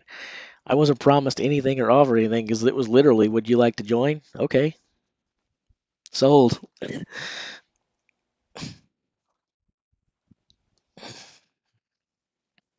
But I think back then I just wanted to be a part of something. That was probably it. I just wanted to be a part of something.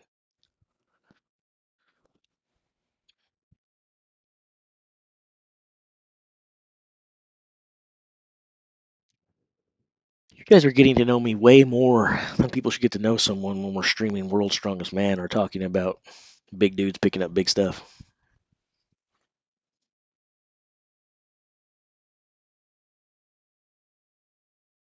Although I guess it does kind of show that when I told you I'm an open book, and if you have questions, I'll answer. I'm not afraid. I guess you can see that part's true.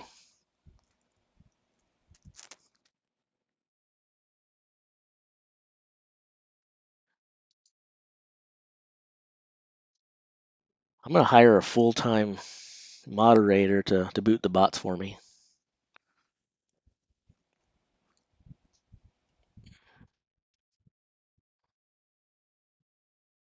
Well, I don't know that I'm a great guy, but I try to be a decent one, I guess.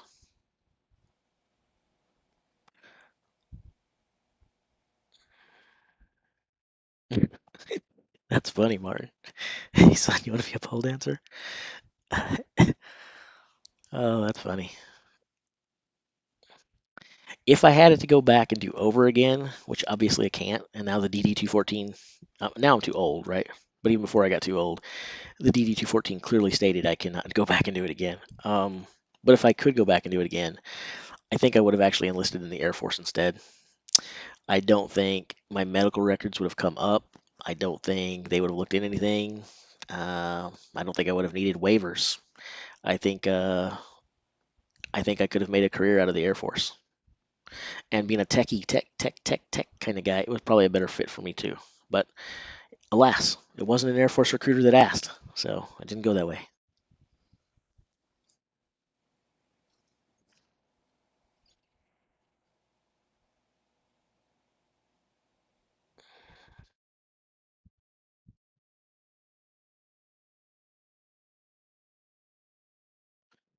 Okay, guys, it's time. It's time. It is not time for the Beast Hydration System, Eddie approved. That's not what time it is. It's time for something else.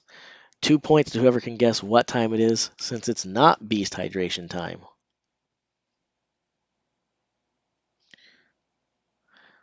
I don't officially work in cybersecurity, although it's you might, most of my duties fall under that umbrella. I do have the following certifications: A plus, Network plus, Security plus, Linux plus, and I plan to get my CEH certified ethical hacker at some point this year. Okay, it's not recap time. It's not mail time. Those are all good answers. It's tinkle time. And and when I get back from tinkling, then we can do a quick review. How about that?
How do you know you can bench press your dog 130 times?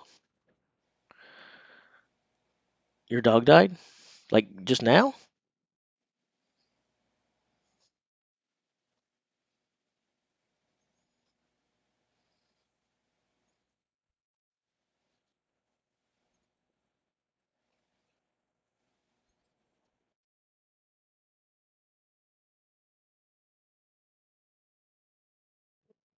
Oh, a year ago. Well, yeah, that does suck.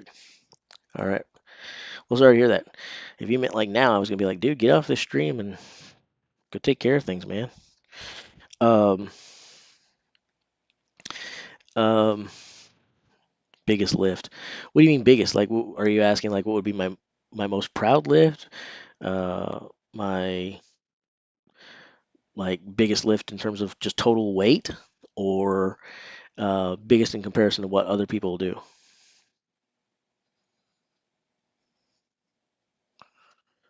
I know. That's why I asked you specifically because you said not to.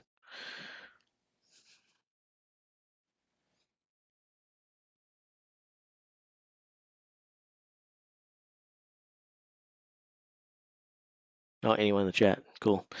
Some of you others answer then because I'm tired of talking about my lives and myself there. Oh boy. I attend a Southern Baptist church,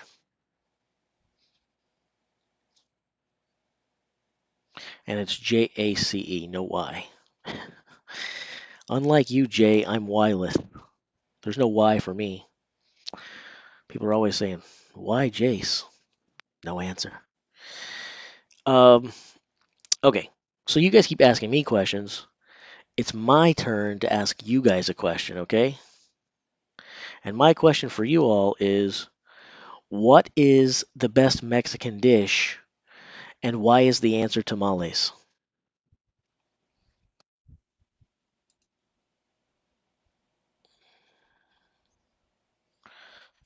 So we've hit the official start time, so I'll come over here so that we can wait for them painfully slow to give us some results.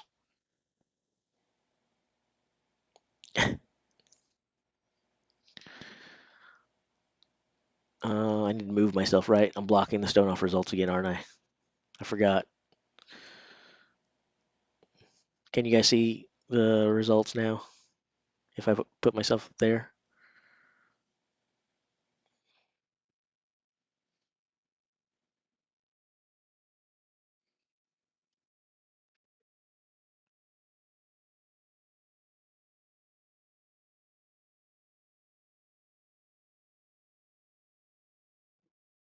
Basically, you take the number and then divide it by 2.2, and you pretty much got your answer.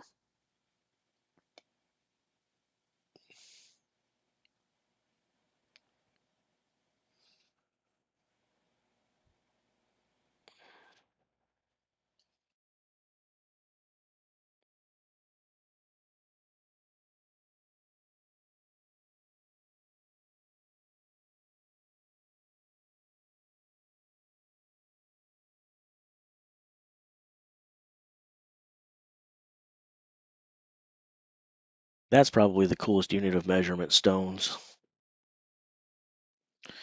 I really wish I was from some place that used stones. I feel like that's just a really manly, macho way to announce your weight to the world.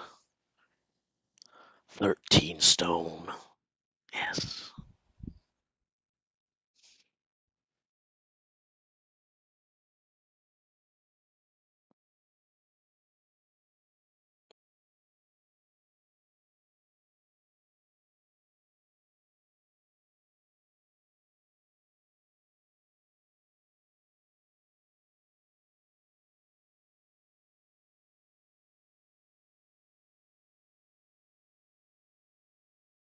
Mm, no idea the most food I've ever eaten in one sitting, but it's going to be a lot. I wouldn't brag about it either. I'd say it in shame. I've put away a lot more food than one person should at many occasions.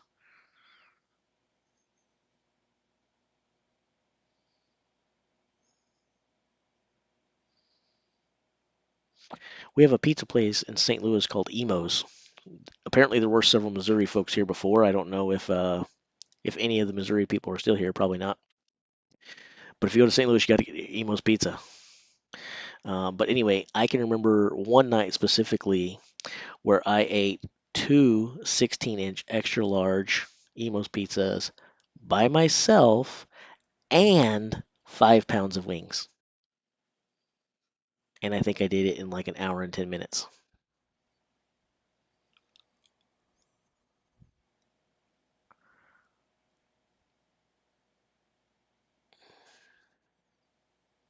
A strongman video game. I don't know that it would sell well, but that does sound pretty cool. Wonder if maybe we could do some kind of open source game development.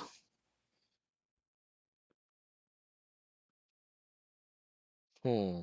I could do a text-based game in Python. I don't know if I have the chops to do any kind of graphical game. Hmm.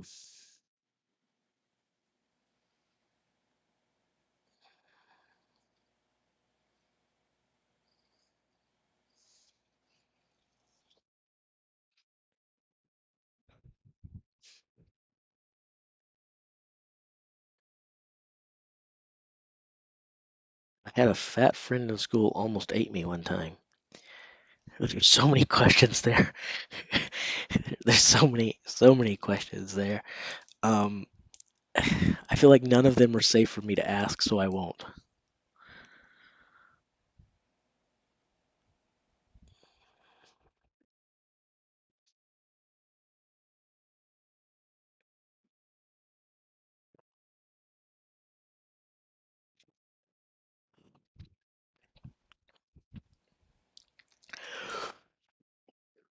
Mm,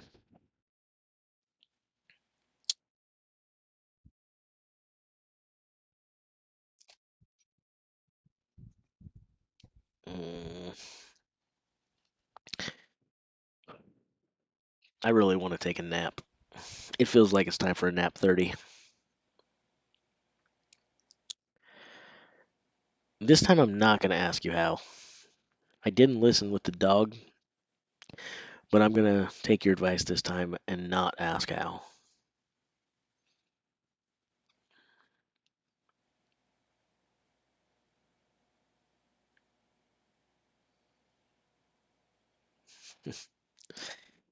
We only use UK in sports when Scottish people do well. They're British then.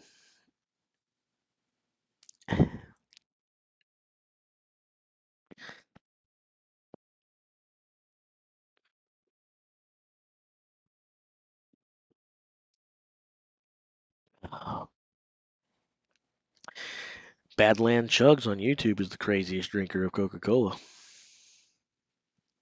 That feels like that came out of nowhere. Because I'm drinking out of this? I don't know. Must be. Must be. I keep squeezing the bottle and making these sounds. Okay, give us some Ferris Rayom. I want my results and I want them now.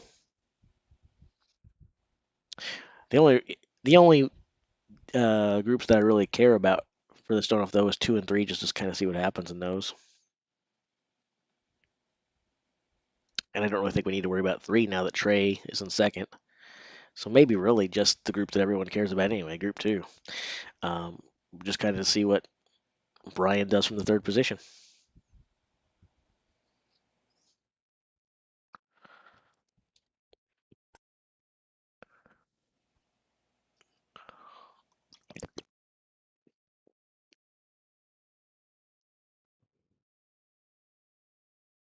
I've got to search for something here. That's the second time I've seen that. It's starting to bother me.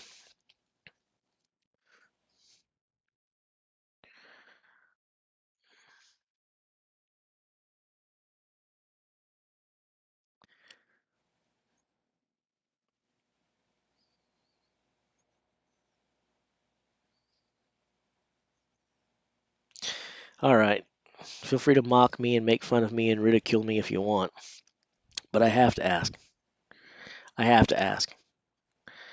What is the EABHS? This is like the third or fourth time it's scrolled through the chat, and it's been asked of me, and I'm thinking it doesn't make sense. Like unless we're talking about Eddie approved Beast Hall or Beast Hydration System, which that can't have an official acronym because we just came up with it. But oh, maybe is that what we're talking about?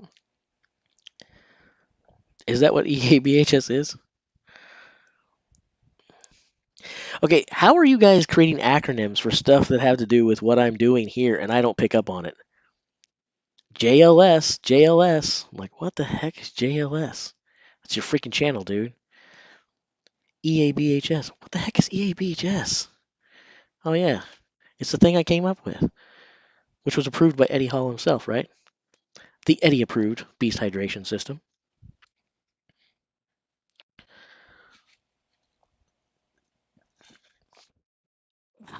That tastes like something Lab wishes he could drink, but he can't.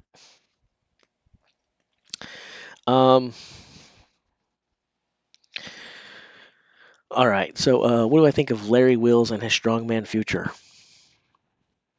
Let's get real, shall we? Want to have some real talk?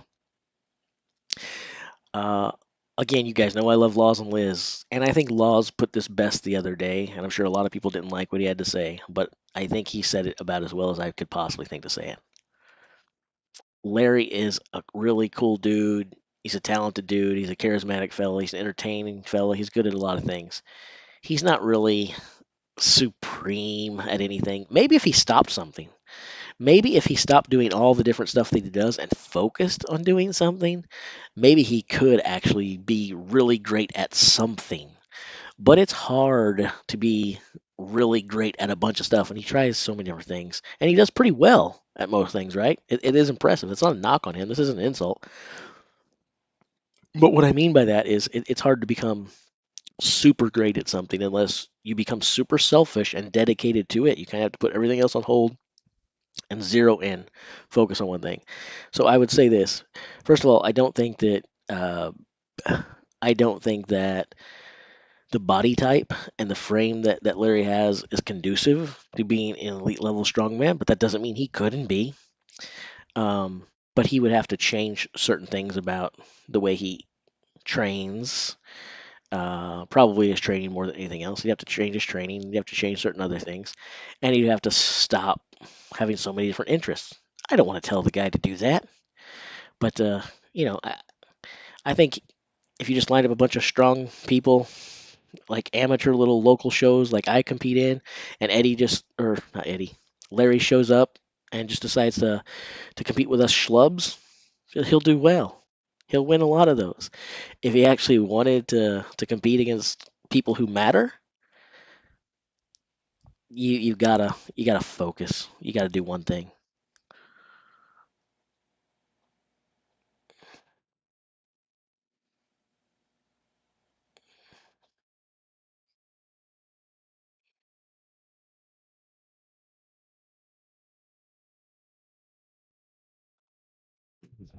Okay, so I am an avid fan of Diet Dr. Pepper. I adore it so much. But I have to say, to the Dr. Pepper company, they have my least favorite slogan and marketing campaign of all time.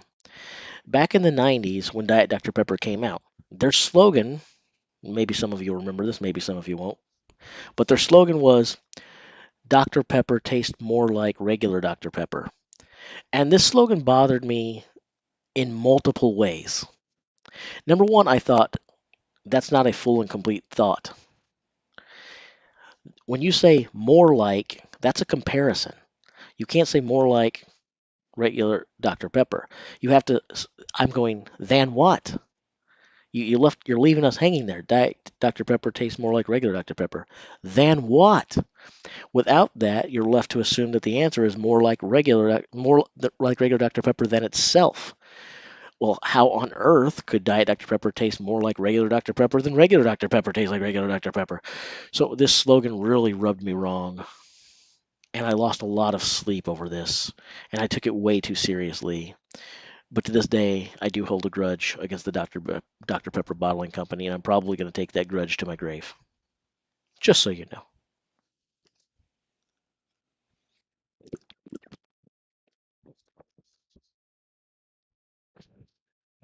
Yeah, I would say that Larry Wheels is built pretty differently from Kevin Ferris, but um, I don't think that Larry Wheels couldn't adapt his build. That's why I said he would need to focus. Um, he would have to change. He would have to change his training. Probably have to change his diet some, but mainly his training, and his build would fill out more, and he'd wind up being more like a Kevin Ferris.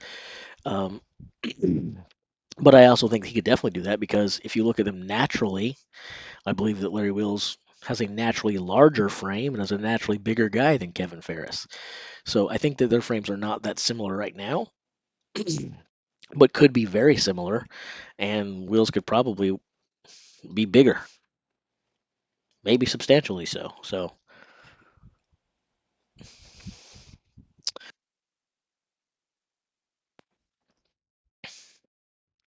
Lab's always with that don't ask me how stuff.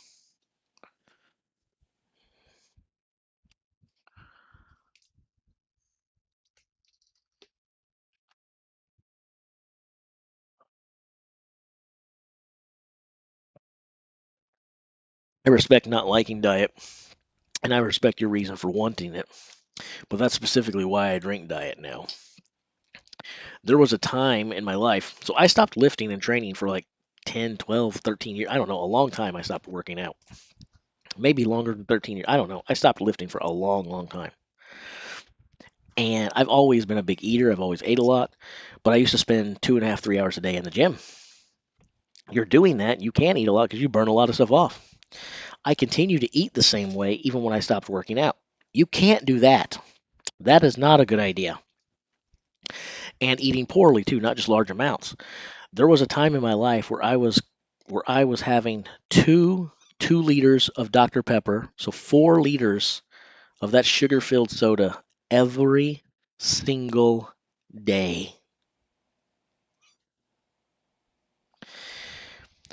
So after, gaining about 65 pounds of nothing but fat over a year and a half, I decided switching to diet might be in my best interest.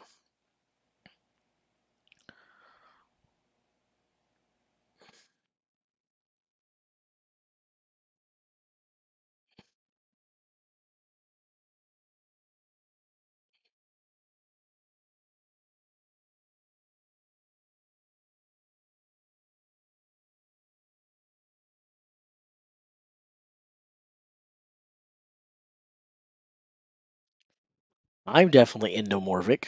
Uh, I know that. Uh, I'm definitely endomorphic. To be honest, I'd rather I wasn't, but I definitely am. But I think I think the great thing about mesomorphs or mesomorphs mesomorphs. I think the best thing that they have going for them is unlike most other body types, they have the ability more so than most body types to create and transform their body type to a different body type if they prefer. Most other body types, I don't believe, have that same luxury, or not as easily anyway.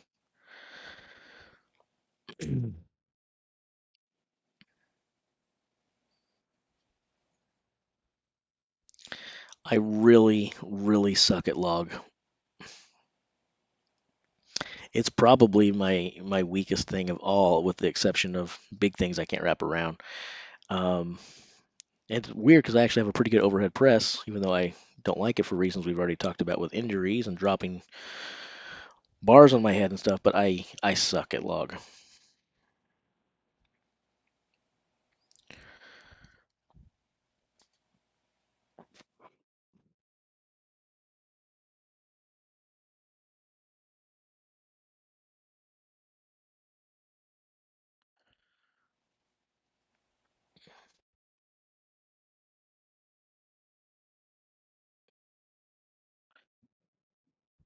Oh man,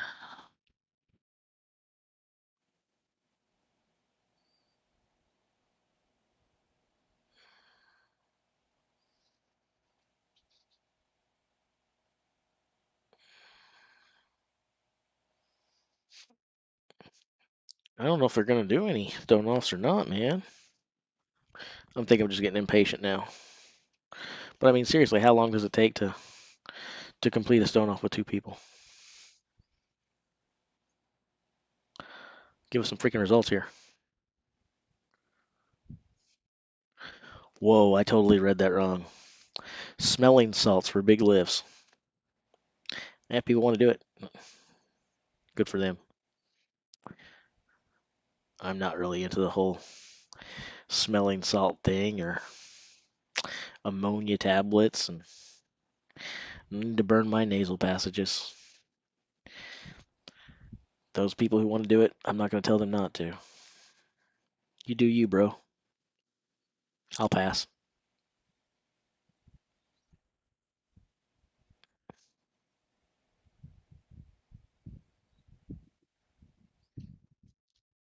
That's kind of how I was the first time I tried the log. We had one at the gym that I was working out then too. Um, and I wanted to do it, but I was afraid to do it. And then I was kind of glad I was afraid to do it when I tried it because it was pretty bad. And I saw why I was afraid. Now, of course, I got to where I could put stuff on our training log through trial and error and through just being a strong guy. But it doesn't matter. Not it's not a number worth saying. Um, I suck at log lift.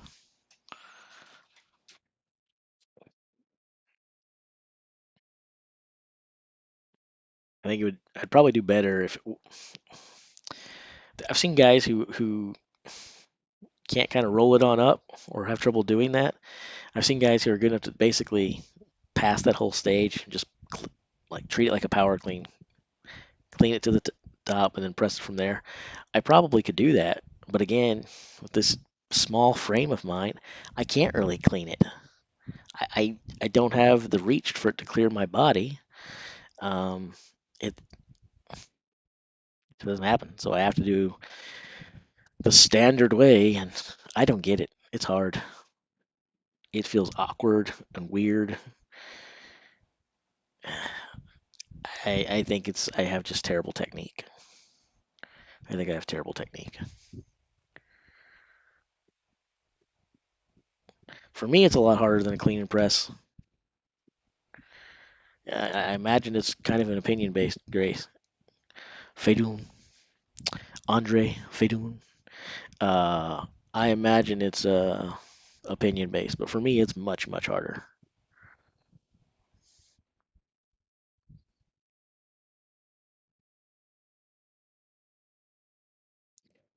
It'd be the ratio for my barbell overhead press to my log press numbers in general.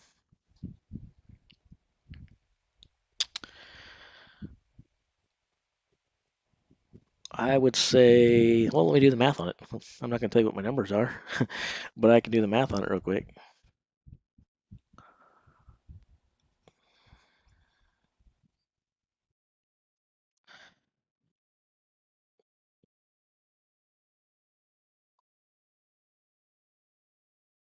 My log numbers are about 80% of my numbers with a bar, maybe even 75.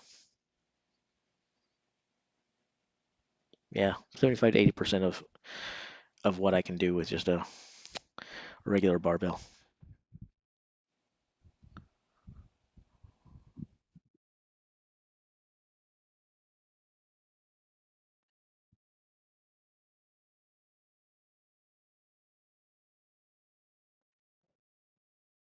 Tips for an elbow injury: see the doctor.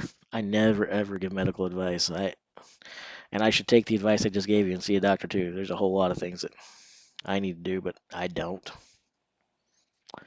I'm really bad about that.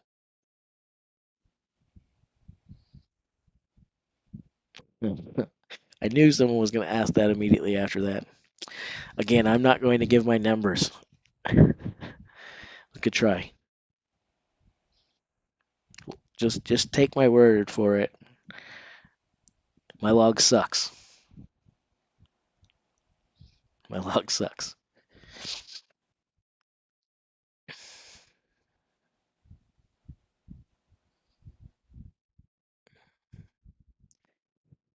The world was not made for us people who are, like 5'3".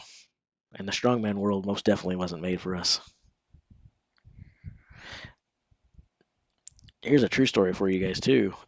We have the lighter weight class now. We've got that under division, but I would actually like to see like a height division, like guys who are max height of 5'8", or 5'7" and under,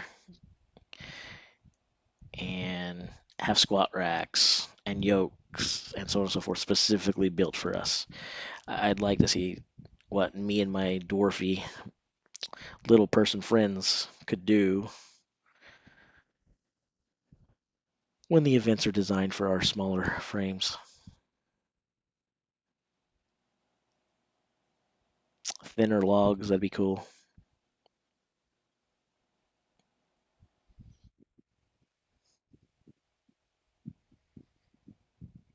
You're looking to Planet Fitness, you feel like you're the strongest guy in there. Probably are. I have not tried logs since switching to EABHS, so maybe I should do that. Maybe I should do that.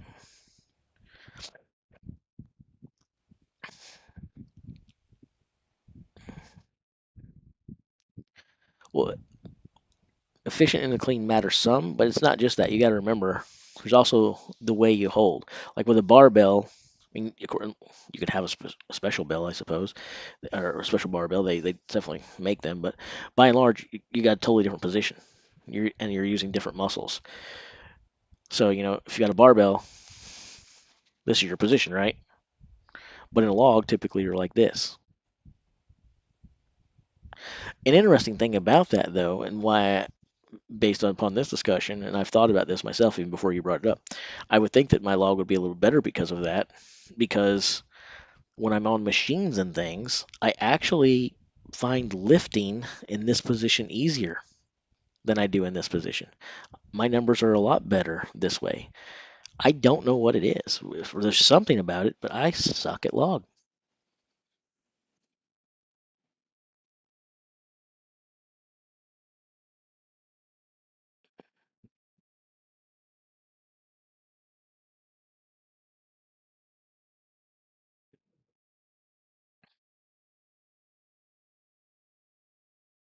I'm not going to say that there haven't been any ladies here with us. At first, I thought that Grace was probably a female as well because of the name Grace for the same reason, but that was clarified earlier.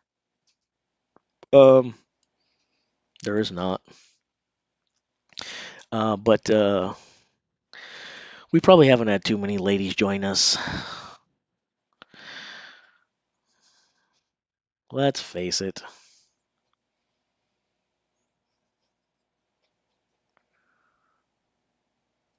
I am around 100 kilograms.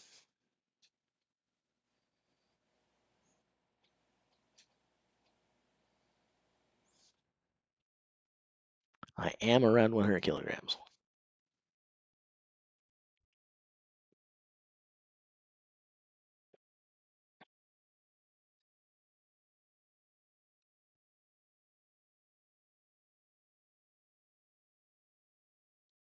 I don't have anyone I want to win.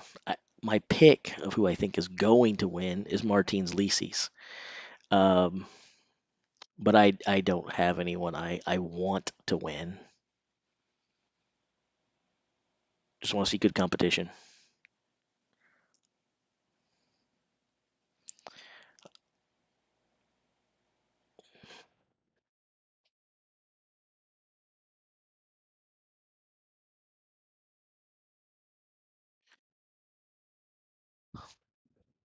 Yeah, I'm a little over 100 kg, but since you said about, that's fair. Yeah, I'm around 100 kg, but I'm north of it.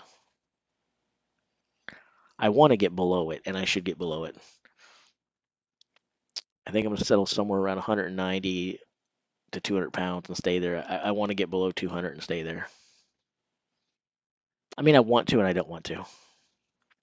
I want to and think that it would be good for me in terms of it'd be best for my health, it'd be best for my injuries, and it would be best to change my habits at the gym and stop doing the things that I do. I also don't want to clean up my habits, and I don't want to give up the things that I like, both in the gym and outside of the gym. Um, so I want to and I don't want to, if that makes any sense to you guys. But I'm probably going to. I probably need to. I think I'm gonna lose about 40 pounds.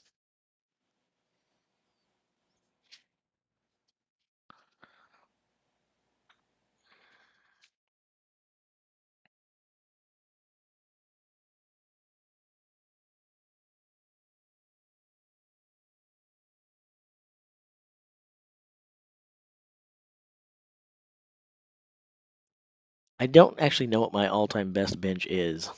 Um, there was a time when I would have told you what my PRs on everything were because it was super, super important to me. It's important to a lot of people. It's important to most people, I think, but not everyone. It used to be incredibly important to me. At some level, it stopped being important to me. And whatever it is, it wouldn't be very good now because reasons I've already spoke about.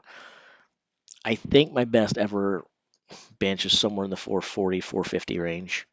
Uh, if I maxed right now, and I would only do if I had spotters because I'm scared to death of my shoulders and elbows, I don't think I would throw up. Uh, 360 to 380 is probably all I feel comfortable claiming I can do.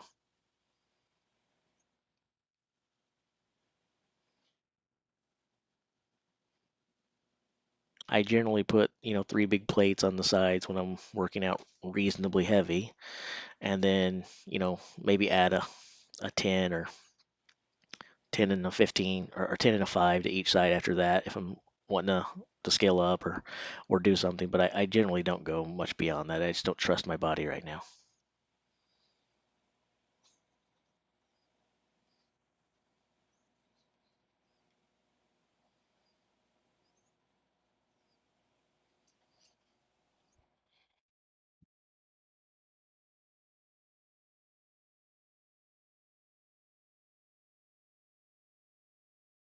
I have no idea, lab, but if it is, I like it. You just made me happier.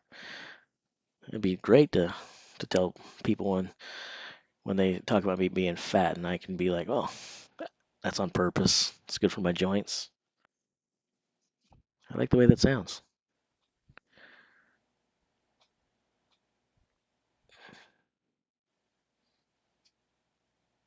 Weighted dips are my jam.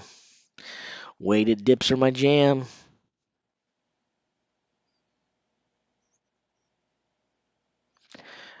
In high school, I actually did weighted dips for our school talent show. I don't know if that's something that's cool in this group or embarrassingly horrible to admit, but weighted dips were my talent in the high school talent show.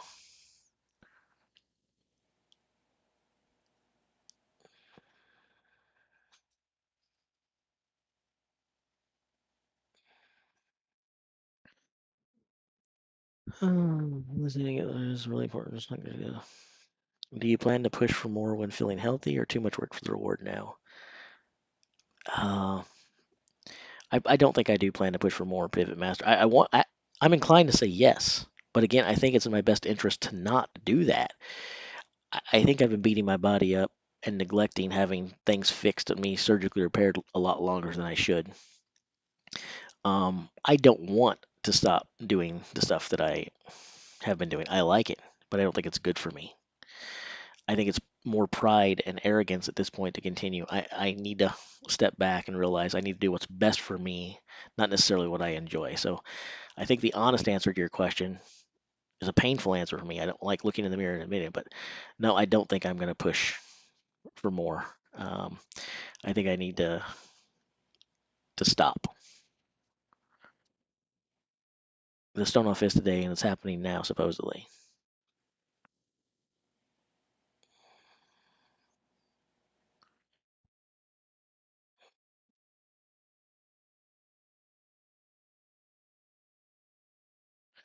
I don't think they've forgotten. I just don't think they care to tell us about it.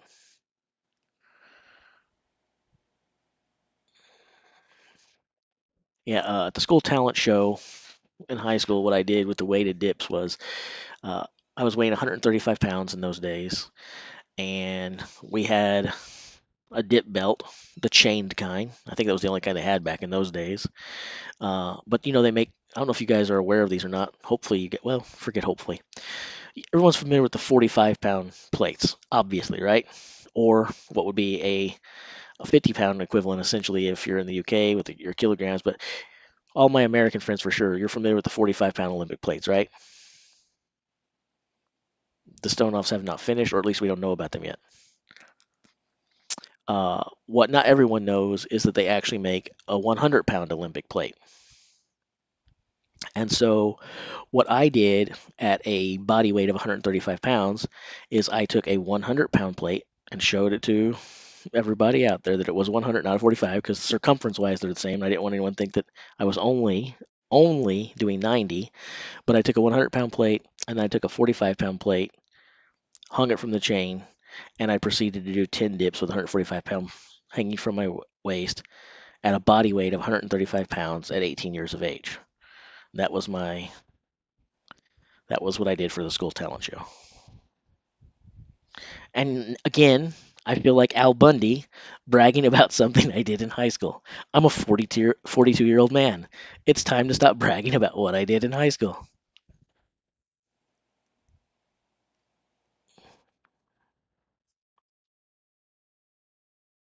Do I think Tom has more or the same potential as Thor and Sean?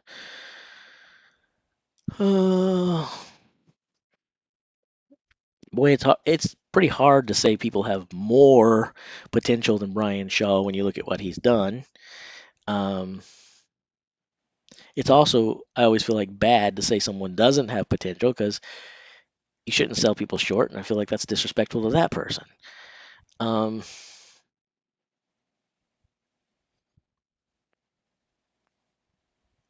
if Tom wins this year,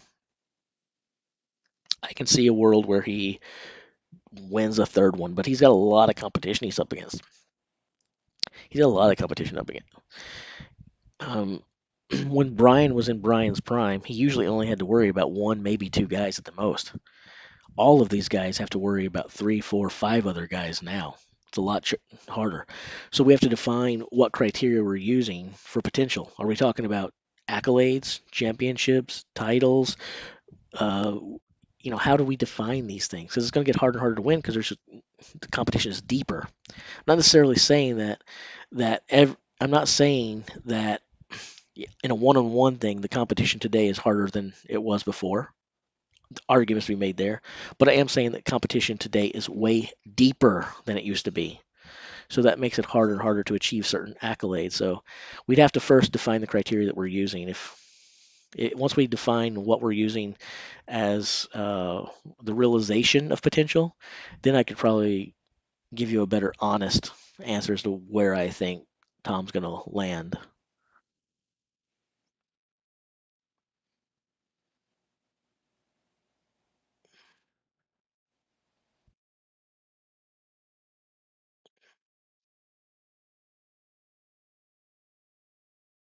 Well, thanks, Amir. Appreciate that.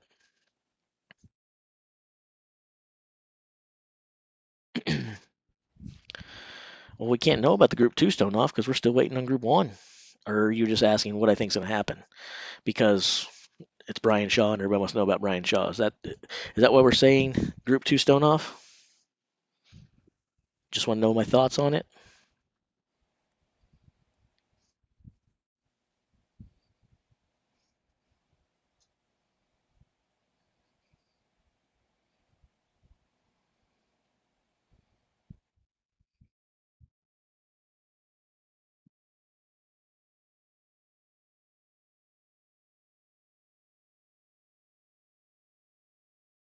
Martin brings up a great point. I'm going to comment on this. I'm going to elaborate, and you guys can agree or disagree. It's fine, but I always give my take on things. I think Martin, your point is great, but again, I want to elaborate because I want to explain what I think it is there. I don't think it's so much that the top guys have an off event. I think it's because again, the depth of competition means that what what may not have looked like an off event now does, because I think there was such a disparity, right? If you only have to worry about one or two other guys in the competition, you don't have to be amazing at this event if you look at the event and you say I really only have to worry like let's talk about the Eddie Thor rivalry because it's fun to talk about because of everything that's happened. But let's just say you're either of these guys. If you show up to competition day and you think if you're Eddie and you think I only have to worry about Thor or I only have to worry about Eddie, well, even if you are weak at certain events, it doesn't mean that you're weak. You're only worried, can that guy beat you at that? So you could be weaker at that, but what are the chances that that one particular guy that you're worried about is actually going to be good at what you're bad at? Whereas today, when there are so many people who are good at different things, that's why something looks weak now, because it may be slightly worse for you, but that slightly worse looks way worse because now that you're worrying about two guys, three guys, four guys instead of one of those guys, at least one of those guys, is going to be pretty darn good at that.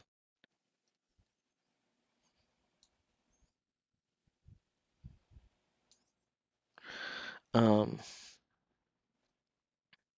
and I would agree with what Bear said. This is the most stacked worlds he's seen.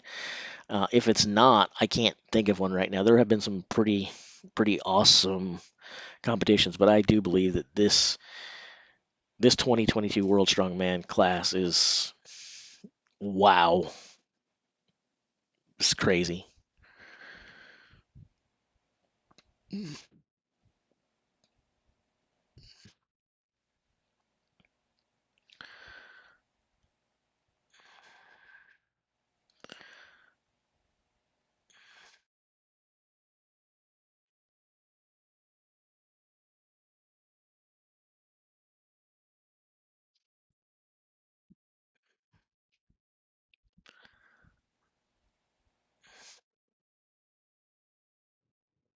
Oh man, we want stone off results. We want stone off results. They don't care.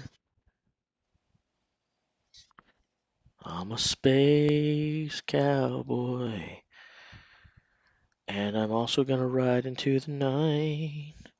And I'm also some other lyrics I'm trying to mix with this, but I'm too busy playing with little Kaz, and I'm distracted. Sorry. Bet you weren't ready for that. Uh,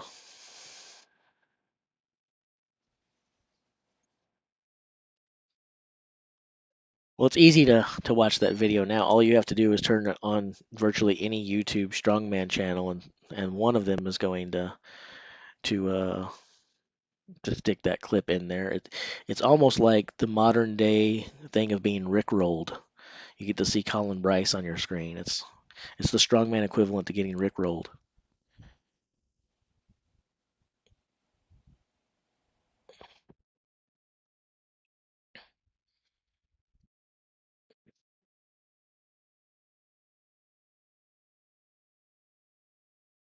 I was just about to lift my jug up. Oh, lab. Urgh. I'm gonna do it anyway. Lab's not my boss. You're not the boss of me. You don't know my life.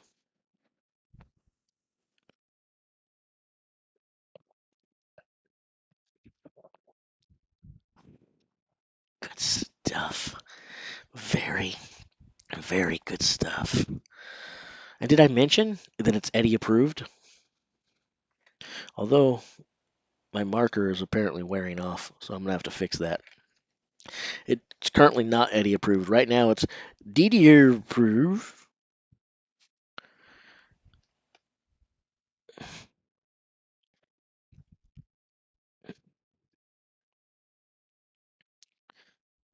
Let's check Snowman Archives. I'm sitting here staring at this one, and I don't usually do that. Let's see if Snowman Archives got something going for us, because we might be sitting here without it being necessary. And that is not the case. Nothing on Strongman Archives either. So we're waiting. Bummer.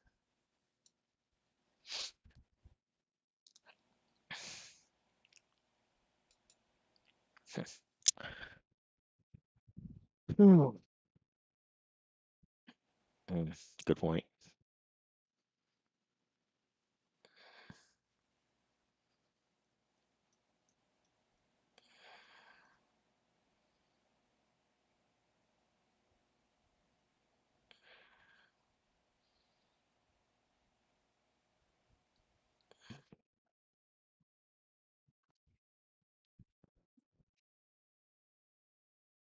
This seems like something Eddie would probably do.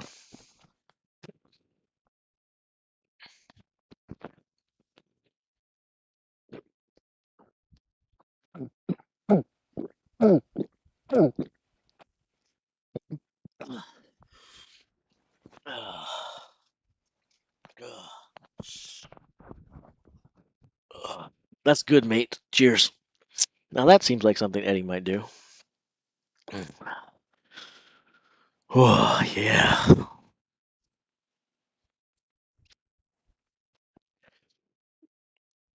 The first two in the stone off are still going. First one to die loses.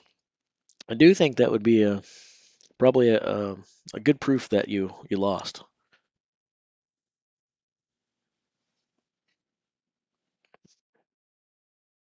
But if you take the beast hydration system, which is Eddie approved, you might actually be able to die in the stone off and still win. That's how powerful the beast hydration system is. Only with it can you actually die in competition and still move on to the next round.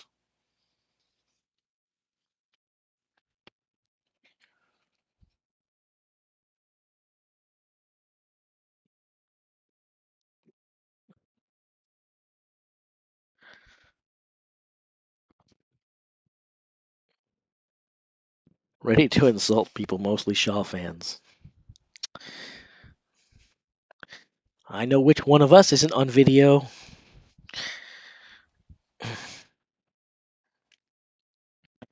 I don't have an Instagram that's has anything to do with this stuff, and I don't use my Instagram. I'm old. I'm still a Facebook guy. I'd still be on MySpace if we had it. That's how old I am. Or collegeclub.com. Does anyone remember collegeclub.com? I bet no one does, but I did. I was there.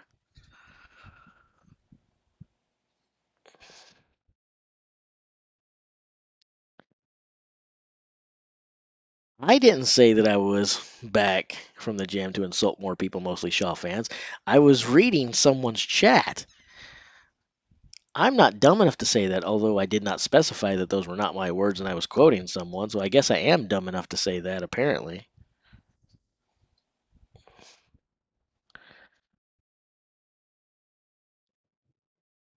Caden, they're not going to do that. It'd be great if they would live stream, but it's not going to happen next year. I don't know when it'll happen, but it's not going to be that soon. Yeah, Little Kaz just agreed. Little Kaz said they're not going to do it. They're not going to do it, are they, Little Kaz? No. Yeah, they don't live stream, do they? No, they don't live stream.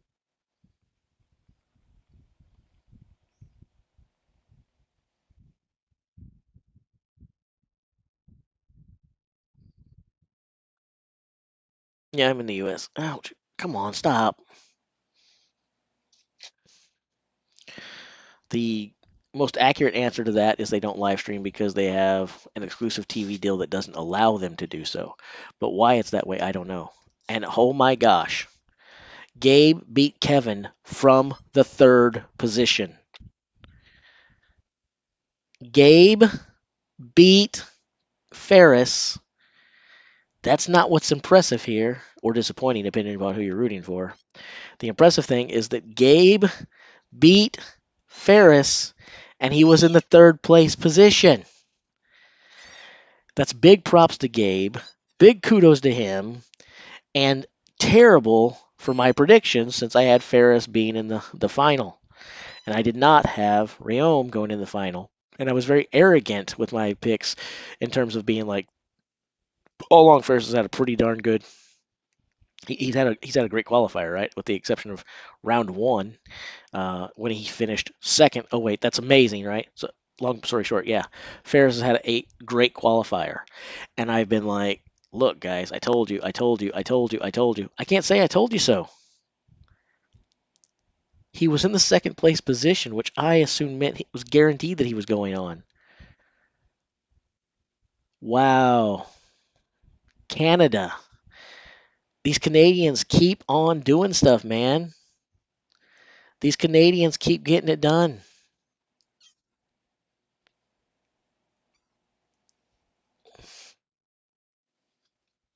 Wow.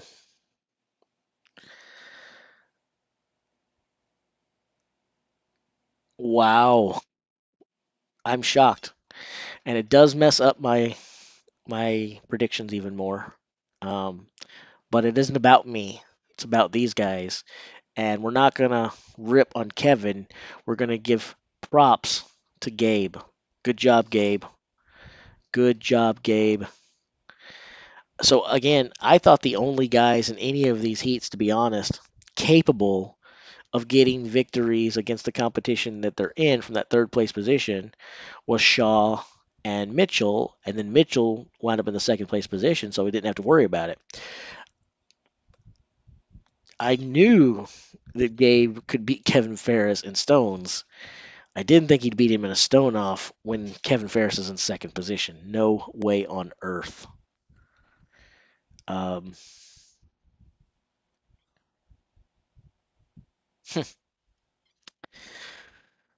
wow. Wow. I said it to you guys early before we took a lunch break that there would be no more surprises for the day. You know, you guys are all welcome to leave and see you this weekend if you guys decide to watch the finals with me. I hope nobody took me at my word and thought that I knew what I was talking about because apparently there are more surprises.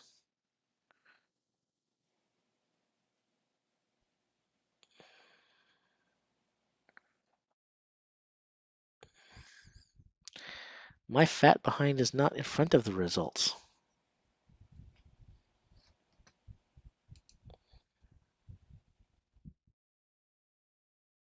What are you talking about, punk?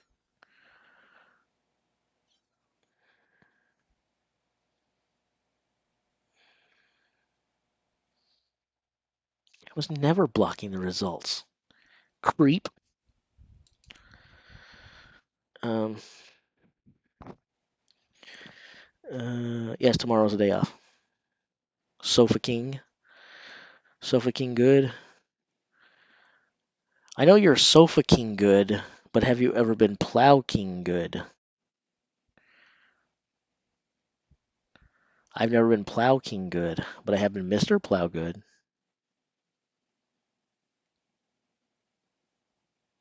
And again, shout out to Sofa King's girlfriend because we did that before, so I'll do that again.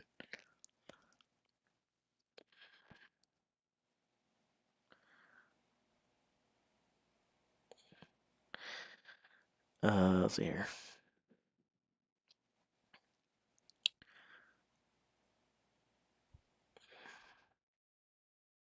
Where I thought I saw a message that I was going to reply to. Where did it go? Where the heck did it go? Oh, here we go. Given my massive following, that's the one I wanted to come back to. Do I plan to challenge Shaw by organizing the Jace Classic Invitational on the same day Shaw does the Shaw Classic? No, because I'm going to be at the Shaw Classic, and you would think that I would want to come to my own invitational. You'd think I'd want to be at the Jace Classic if I'm going to organize it, right? But I'll be at the Shaw Classic. Um, Now, who can say what the future holds, right? Um, I actually would, and I thought about for a while trying to organize some sort of event for us short stature strength competitors, but I also thought no one would give a damn and no one would care about it except for us. Um, anyway,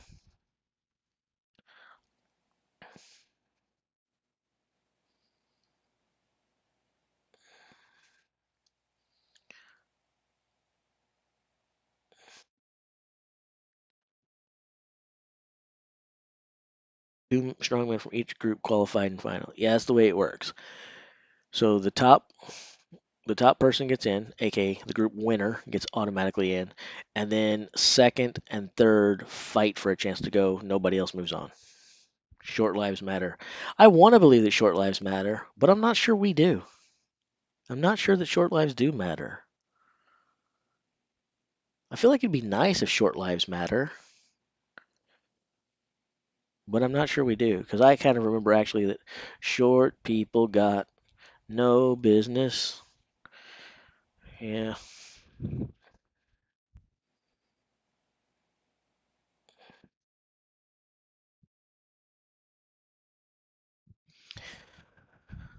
Oh man. So did they actually post it yet here on World's Strongest Man?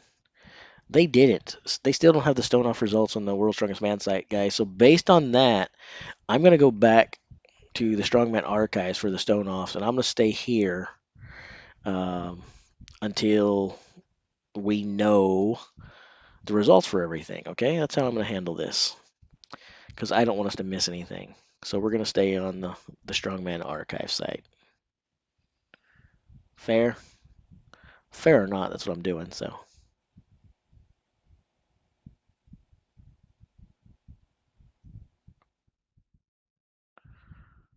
can you guys see that? Okay.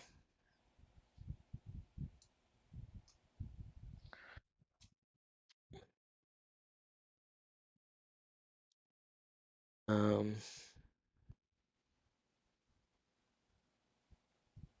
how much is Shaw paying me to attend? Not enough, man. Not enough. Shaw, there you go, Shaw fans. He did it from the third place position. He beat Bobby Thompson. He moves on. So what that means is this third place thing that I've been ragging about and saying it's so unfair and it's such a major advantage. Right now, it doesn't really look like one. Uh, Last year, it was everyone in the second position, and it's usually people in the second position. It's pretty rare that this third thing happens. But so far, we're 2 for 2 from the third place position. So maybe right now you want to be third place. But Trey Mitchell's going to change that, right? But anyway, there you guys go. For those of you freaking out, uh, Shaw goes into the World's Strongest Man final. And I'm glad this happened, not just as a fan of Brian Shaw. I'm glad it happened selfishly for myself. The reason I'm glad it happened is because if Brian Shaw hadn't won the stone off, then for the next however long this lasts, we'd be sitting here with people losing their minds and acting super mature and just going absolutely bat crap crazy. And so, based on that, it's pretty awesome. But props to Big Brian. It was a tough qualifier. It was a tough qualifier for him. Um, but he's moving on to the final. He's moving on to the final.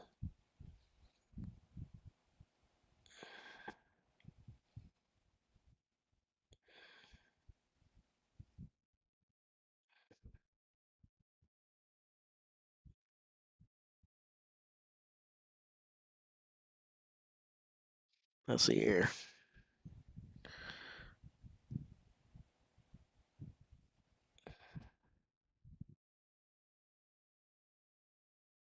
Well, obviously something like that happened. Yeah, Big Law's another streamer. Yeah, I know who Big Laws is. Of course, I know who Big Laws is. Uh, he's not just another streamer. He's a world class strongman himself, and I'm a member of the page, and I watch a lot of their stuff. Yeah, Big Law is not just another streamer. Big Law is another streamer. 8-time competitor in the World's Strongest Man finals, I believe. Um, or not in the finals, but 8-time competitor at the World's Strongest Man.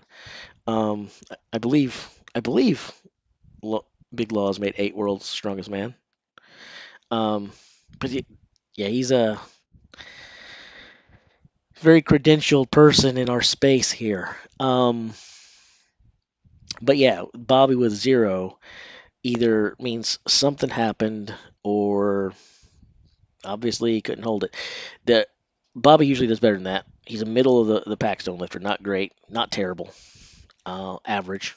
Average isn't going to get it done against Brian, but I thought Bobby would make it competitive. I thought Bobby would make him work for it. I thought Bobby would make it hard. Um, little, not a little surprised to see 0. Very, very, very surprised to see 0. I wonder which stone they were using for the stone off. Does anybody know which stone they were using for the stone off?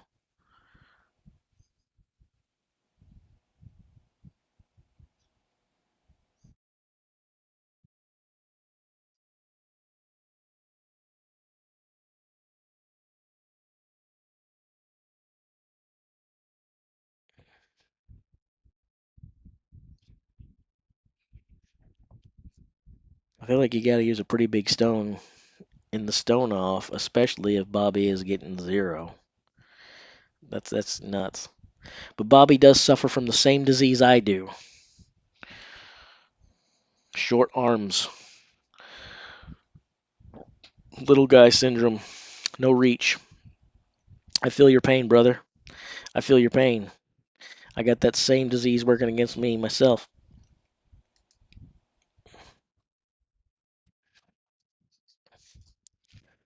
So anyway, there we have it, guys. Brian Shaw, big Brian Shaw, into the final. Well, I know that's the weights of the in the but I want to know what the weight of. Oh, it was a ladder in the stone off like that. No, I don't think that's right. Are you guys sure? Are you guys sure that they were doing the stone off like that? Because I thought they had one weight for the stone off today. They had one stone, and it was just pick it up, next guy, pick it up, next guy, pick it up, next guy, pick it up. Really? All right. Well, if so, then I'm crazy shocked. And even though Bobby is not world class, he's better than that. He's better than that. I I, I would be super interested to know why he couldn't pick up the smallest stone like that. I mean, look at that. Kevin got it 5 times. Gabe got it 6. Something happened there. If you're, I will say this though. Let's talk about this too. There's another part of this. There's another part of this. I did miss the Terry Hollins coverage because I was here doing my own coverage. um, here's the thing. Um, here's the thing. Before we did the stone off, one thing I said was Brian Shaw can still beat Bobby Thompson even from the third place position, but Bobby's going to make him work. And the bad thing about this is Brian Shaw's going to go on, but the work that he's going to have to put into the stone off is going to totally, totally destroy him, wipe him out, and he's not going to have anything left uh, for the finals. That's that danger of being in that third place position. But when he only had to pick up one stone, the smallest stone, that because Bobby couldn't make him work harder than that, this is really not any different than if Brian had actually won the freaking group outright in terms of what's left in the tank or what that took out of him. 140 kilogram stone for Brian Shaw, one of them. That's nothing. That didn't do anything to him. That didn't hurt him at all. So I don't know what Brian has left. I don't know what Brian has in store for us. I don't know any of that stuff. But if you are the Brian Shaw core, if you're still saying, hey, he's going to do, hey, you couldn't ask. You could not ask for a better result than that. Tough break for Bobby Thompson, but you've got to love that for Brian Shaw. Just lifting at one time, that didn't mess with Shaw's energy and endurance at all. I wonder if anyone else was talking about that aspect of this. The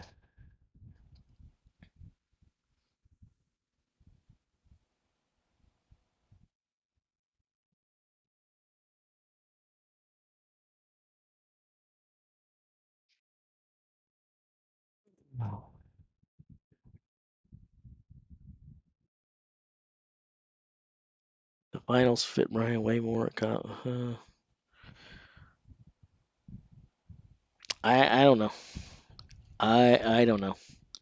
0 reps it's weird. Even without tacky, even with those stubby short little arms, even if he's not world class, just with the strength that Bobby has and some of the other stuff that we've seen him do. And again, he's not terrible on stones. He's just not. Ask yourselves honestly, not looking at the results. It's easy to do it with hindsight, right? Ask yourself if the results hadn't just went down. Ask yourself if we said, hey, Bobby is not even going to pick up 140 kilogram stone. He's going to get 0 lifts. Would you have believed that?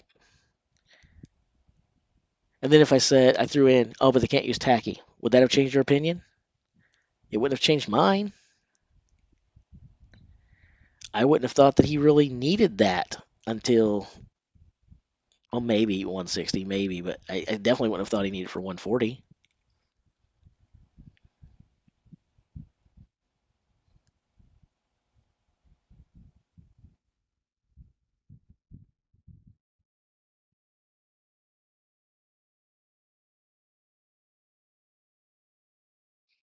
I know Bobby is not terrible in stones, but whether he's terrible and Brian is it doesn't, that has nothing to do with the discussion at this point, because it's not like Brian beat him with a massive performance.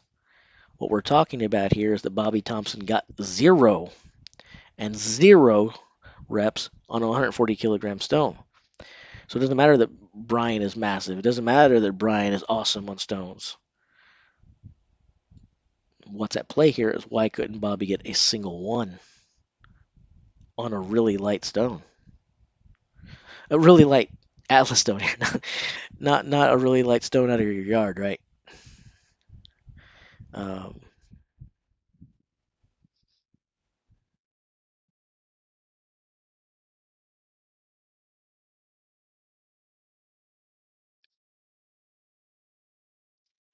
guys, to give you an indication, okay, I have lifted a stone that heavy.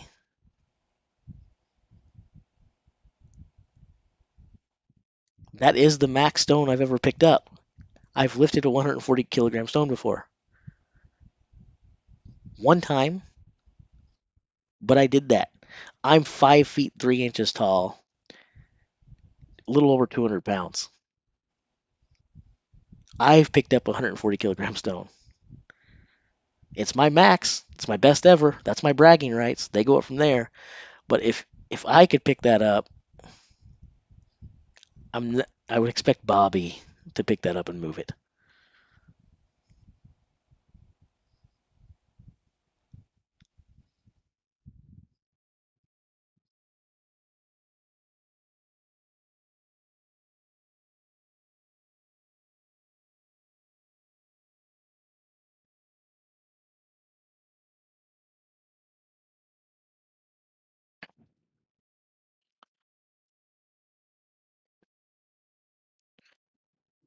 Well, it was for me before the event began. It was Martins, Tom, Brian Shaw. I had pretty much counted Brian Shaw out. Uh,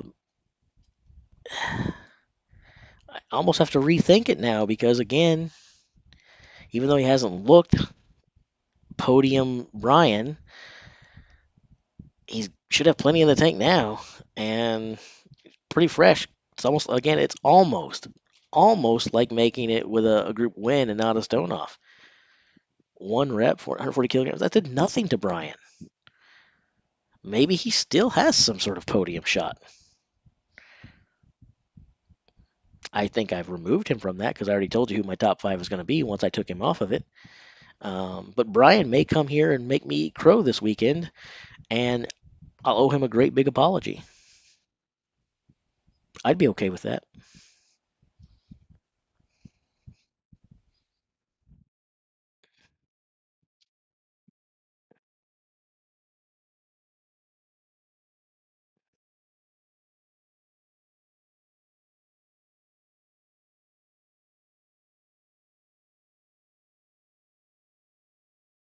Yeah, like I said, I don't want to wish injury on anyone. I don't want to speculate, but I feel like there almost has to be.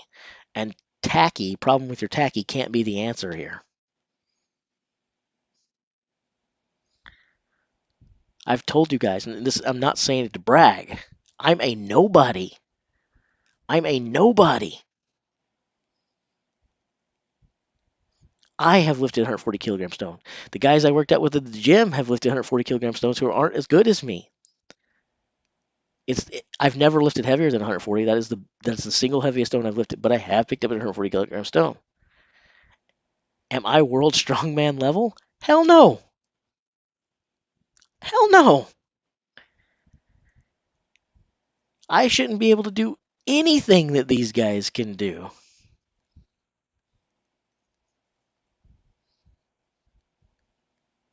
You almost can't explain Bobby getting 0 there through anything other than an injury, sadly. I can't wrap my head around it. I can't wrap my head around it. Now we're talking about this, and watch. He won't be the only one to get zero. Someone else in these stone offs is going to get zero, and I'm just going to be like, wow. And if someone else gets zero, you guys mark my words here. I lied to you. I lied to all of you. I am not carrying on with a strongman channel because I'm stopping this. I'm training full time. I'm taking back everything I said about stopping lifting heavy. No more power lifting strong stuff. I'm quitting this and I'm going to train full time for strongman and I'll be Mitchell Hooper next year at 43 years of age. Then, if someone else zeros in the 140, the Jace man is making a run.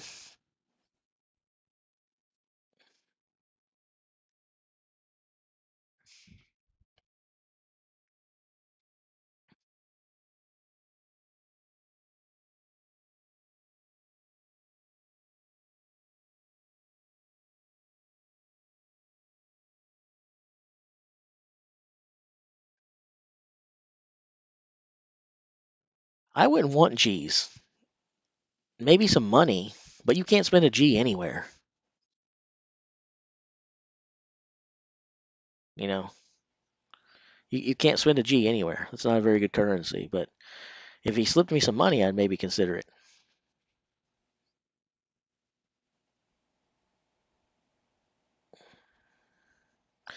Yeah, I still don't know the answer to that one. I still don't know why Novikov and Lisis did basically went all out on the wrecking ball when they didn't have to. I don't know.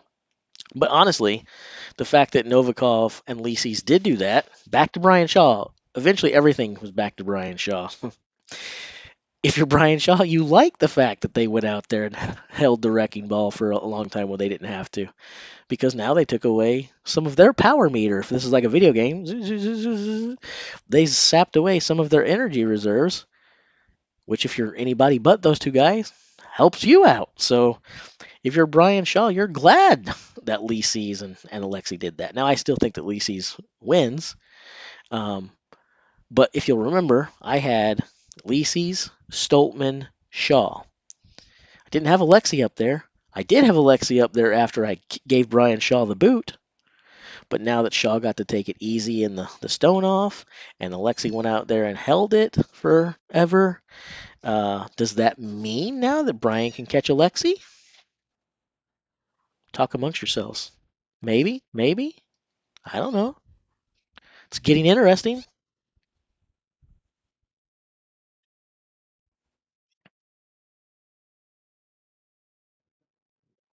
Ray Mitchell wins the stone off. Shocker. Shocker.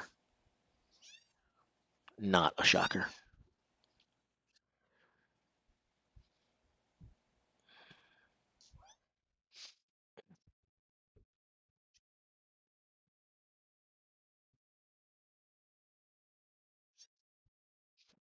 Reading, reading, reading.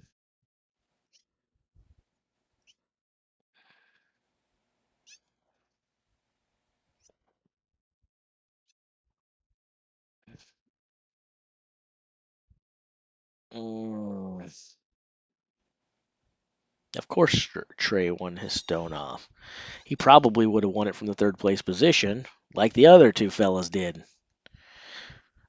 And since Gabe beat Ferris from the third place position, well, it's not really fair to to say that anything to Bishop there or Mitchell. They're two different guys, right? But I'm still shocked. I'm in utter disbelief that Ferris beat Rayon from the third place position, or that Rayon beat Ferris from the third place position, rather. Um, so look at those. Do you guys see that? Trey didn't just win. Now we're seeing that. What a battle these guys had. Bishop picked that son of a gun up 11 freaking times. Trey had to do 12 to beat him. Bishop did not want to quit, did he? Yeah, that's not. I should have known that. We shouldn't. They just changed it. It's 11. That makes all the sense in the world. He wouldn't need to pick up 12 times because he only has to tie Adam, not beat him. Adam would have needed to do 12. But yeah, so they just changed it. You can see it just refreshed. Um, it's not 12. It's 11. Not that that really changes things by any drastic stretch of the imagination. 11 freaking stones. That's nuts.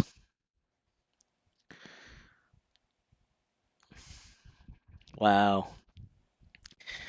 Props to both of them. Props to both gentlemen. Man. Okay, so it said 12 and they took that away, right? It said 12, they took the 12 away for us. But let's talk about this because earlier I said to you guys, I said to you, hey, if Adam finishes in second, just because Trey can beat Adam from the third place position doesn't mean he will. Now they just teased us and gave a 12th stone to Trey, but if Trey was in the third place position now that we just saw that Adam put up 11, are you guys still super confident that Trey would win on?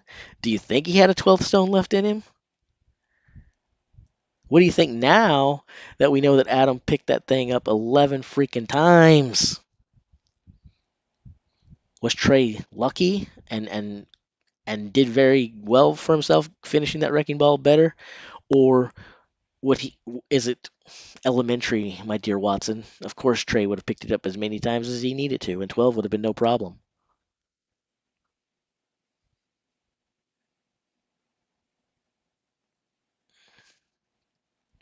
I feel like I feel like that's a near impossible feat, man. Um, Seeing what I'm seeing there, looking at those numbers, I feel like when I was talking earlier, when people were like, "Jace, you're out of your mind. Trey's gonna beat him anyway. It doesn't matter."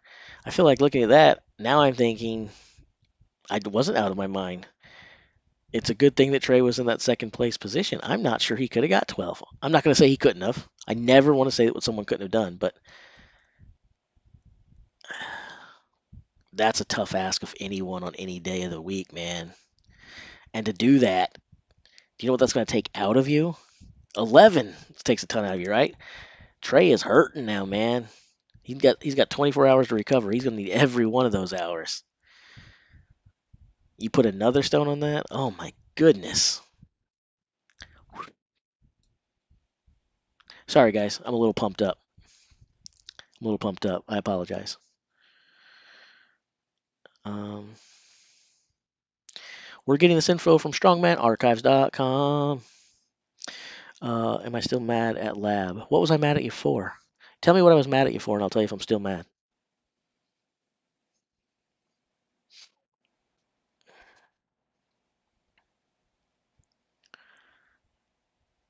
Trey is going to be exhausted for the finals now. How could he not be?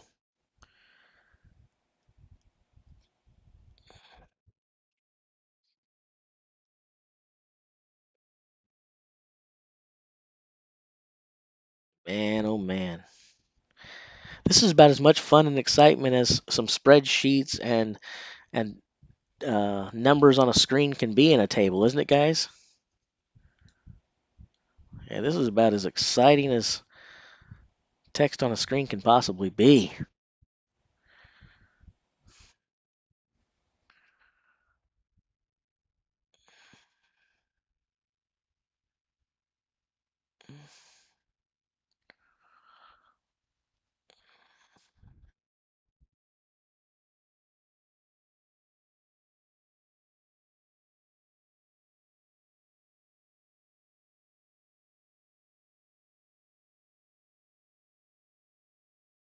You find the spreadsheet by going to strongmanarchives.com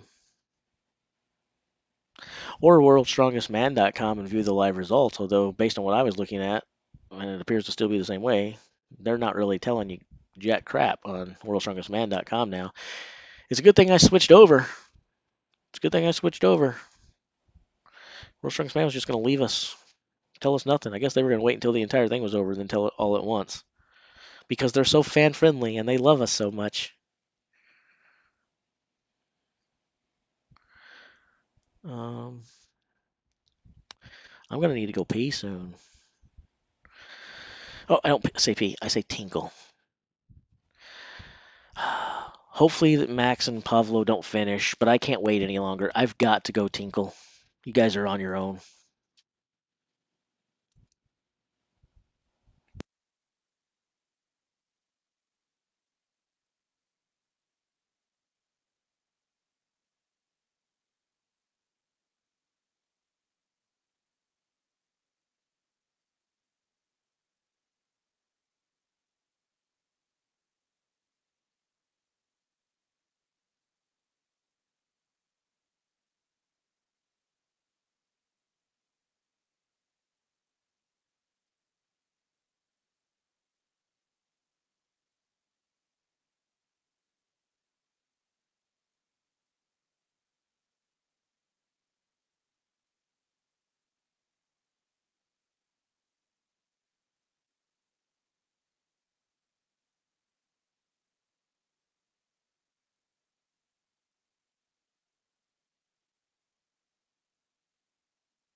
Oh, guys.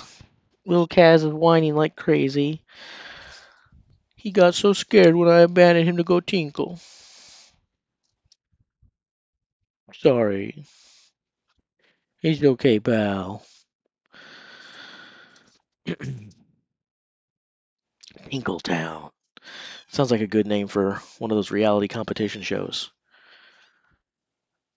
8 strangers meet in the greatest piss test of all time.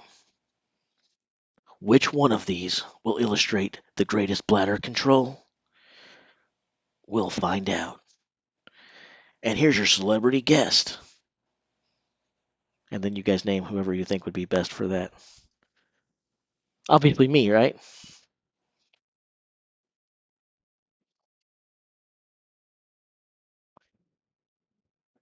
Oh.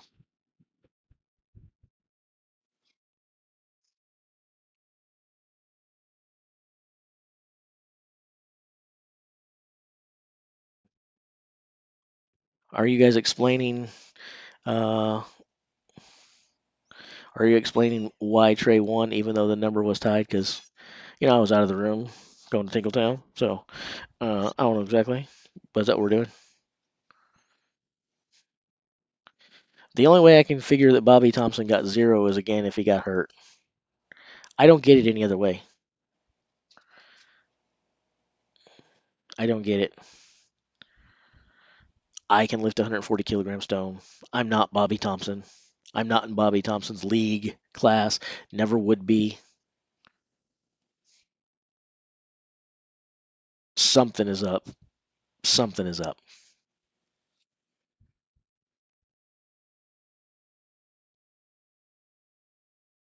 Stop it, little Kaz. Stay here. You're being weird. Go back there.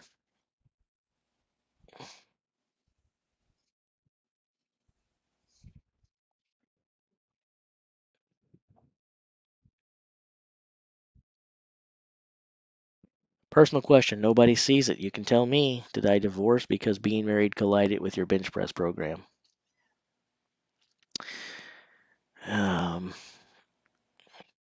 I told you guys I wouldn't hide anything from you, and I told you I'm an open book.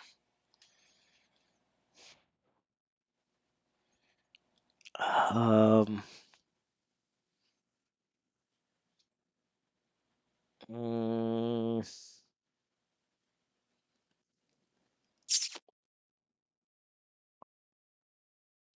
uh,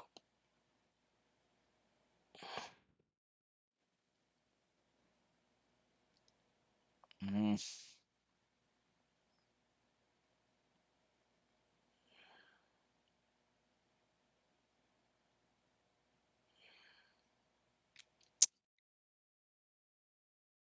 man, uh,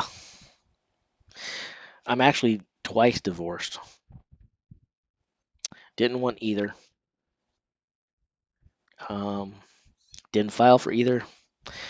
Didn't agree to either. Didn't sign either set of papers. Didn't matter either time. I'm divorced. Um, things happened. I didn't want the divorce either time, but they happened anyway. And I'm just gonna leave it at that, guys. I'll just leave it there.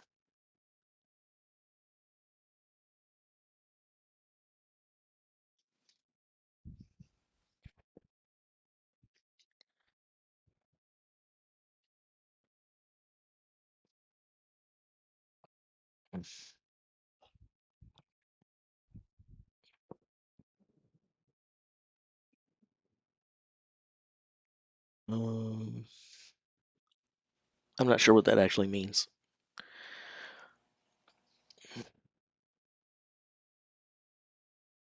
But anyway, divorce is a terrible thing. Divorce sucks.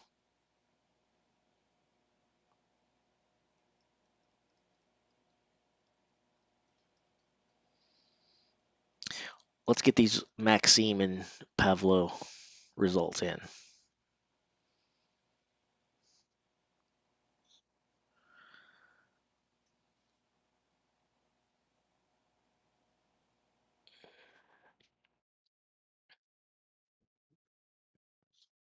I don't mind personal questions really, but there are certain things that I don't want to talk about. Not necessarily because it's just me personally, right? I'm not the only one. A divorce links to a marriage, right? And a marriage links to another party. So that means there's another person. And regardless of what happened, and 10 stones, 10 freaking stones, 10 stones. What performances we're seeing put up here. Gosh dang. Max is moving on, man.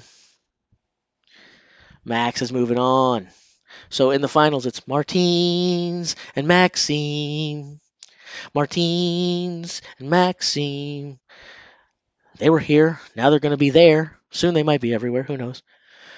Um, but anyway, back to what I was saying real quick. I don't mind, but the issue there, it's not just personal. There's another person. You can ask me any question you want, but I can't answer questions about my divorce without talking about two other people.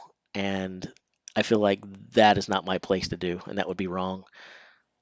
I'm not going to do it. And that's that.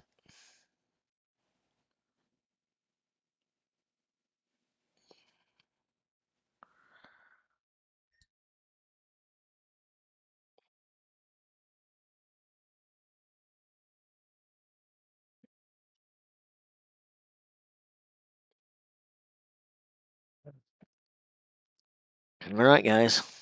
It's time to see what happens between Melstead and some Cocoa Puffs.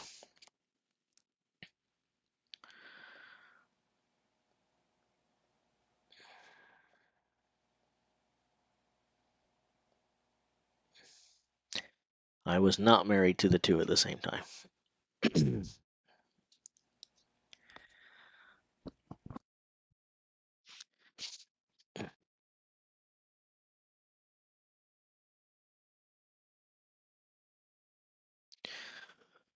All right. So again, I'm on record as saying that Ethor makes a second final in a row that he wasn't expected to make. Anyone want to bet against me?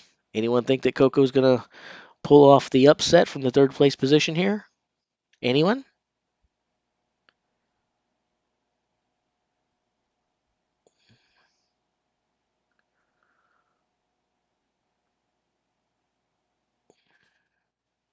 Shaw update. People coming just to find out how Brian Shaw did. Brian will be heading to the world's strongest man final on Saturday.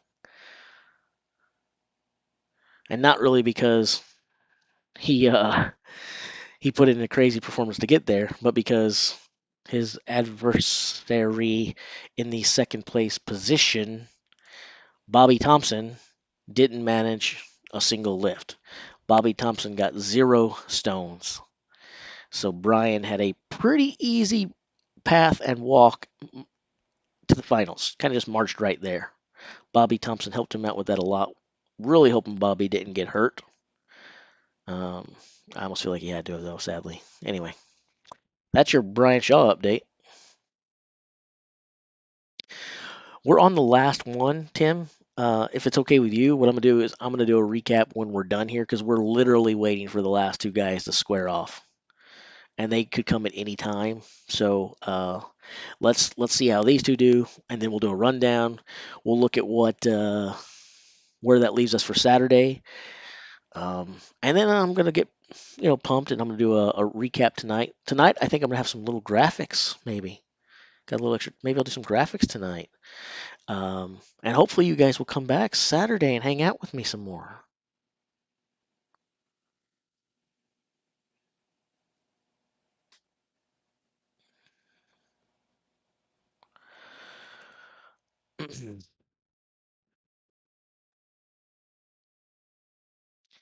We're about to see.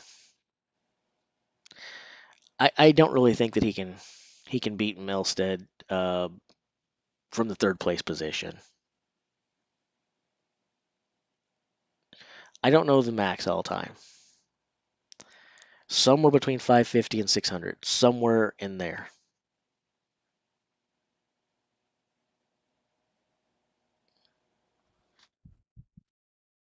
It hadn't been that for a while though.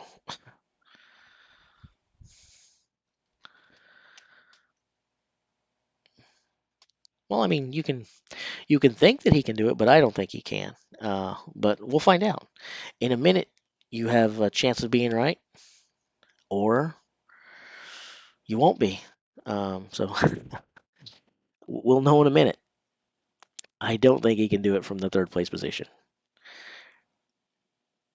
From the second place position, sure. I don't think he can do it from the third place position. Unless, again, something's off, some sort of injury or something. But I think that Melstead can fare good enough to get a tie. But I'm not there competing either, right? I'm sitting here commentating, sitting at my comfy, cozy desk. So, no, not 550 kilos. No, pounds. Pounds. Although, again, I still believe that since I'm American, I should get credit for kilograms. I should get credit for kilograms every time I mention pounds.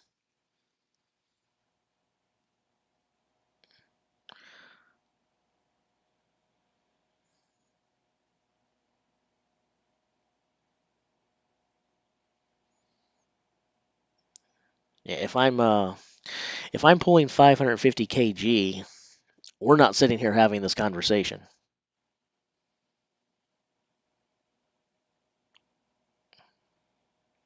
because I have a completely different career path and things than I have chosen in my life.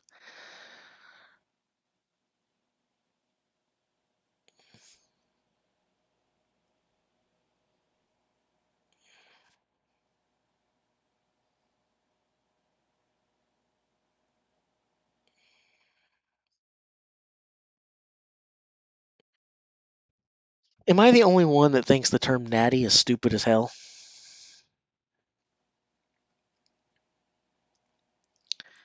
I have never taken any illegal or banned performance enhancing substances. Protein powders, creatine, um,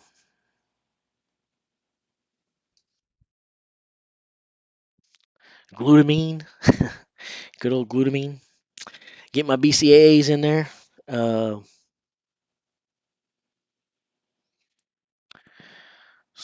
I'd say spinach, but I'm not a big fan of veggies, so I didn't get there the Popeye way.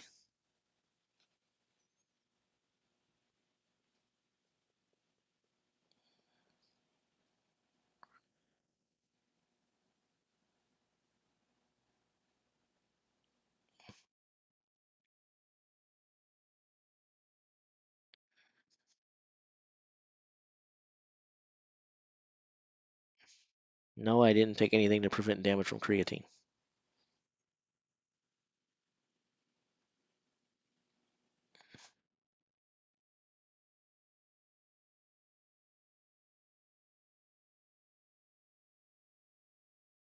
When that stuff mattered to me, uh, when that stuff mattered to me, I was super, super anti that stuff. You guys heard about this already. I'm just pontificating the same stuff that I've already talked about now. But at the time that stuff mattered to me, I was so anti it. I can't imagine me ever trying it. My opinion on the stuff has changed so much now that if I was younger, I could maybe see me doing that stuff. Uh,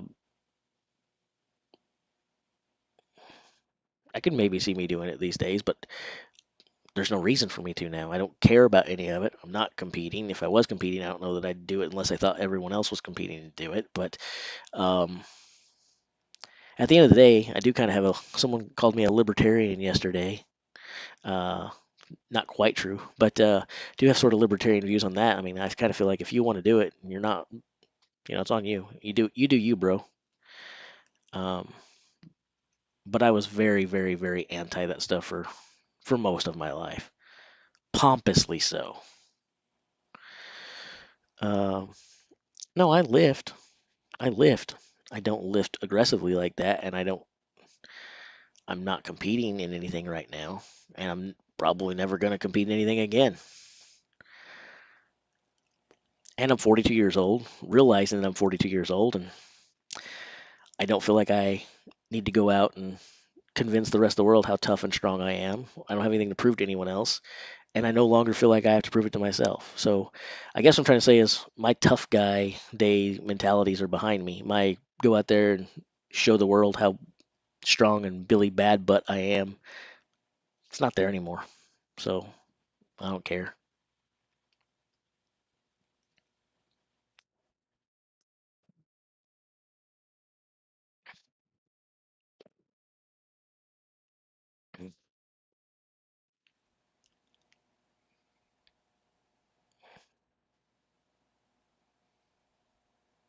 8 years school, stay in drugs, and don't take vegetables. And make sure you pray to the flying spaghetti monster.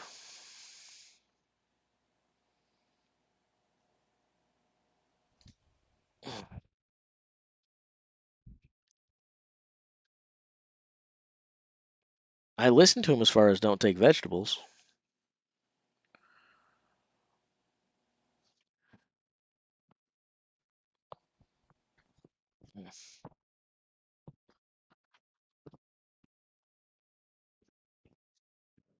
Vegetables are the devil.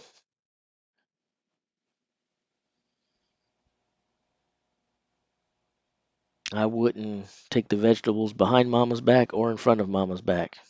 Neither one. I know the devil when I see it.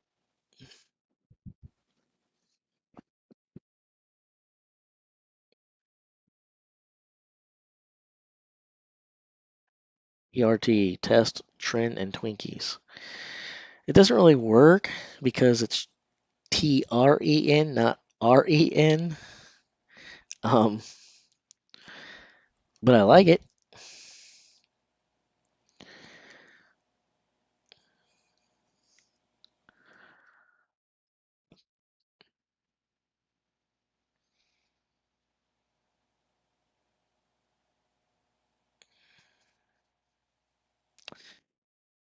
So basically, I shared this the other day. Again, I was always super anti that. Chael Sonnen changed my mind on it when he defended his position on why he took the stuff. And like most people who do stuff, I doubt he was saying I doubt he was believing in saying any I doubt he believed what he was saying. He was trying to justify. He was trying to explain away his choices. I knew that, and it still kind of worked on me.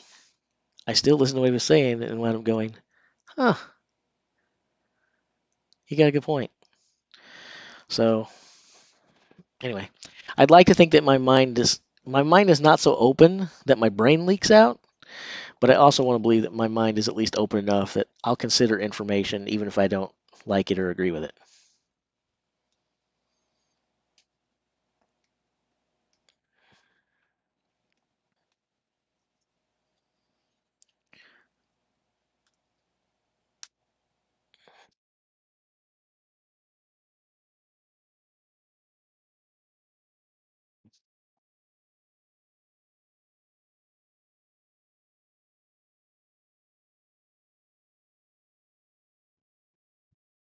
Oh,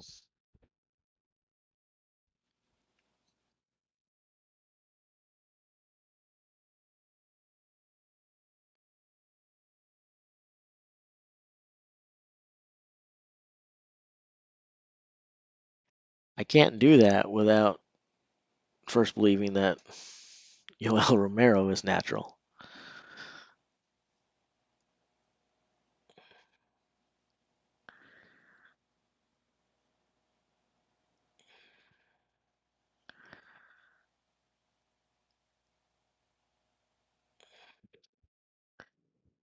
Oh,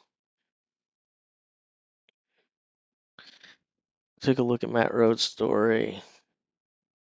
I wish I cared about Matt Rhodes. I don't. Okay, so there you go.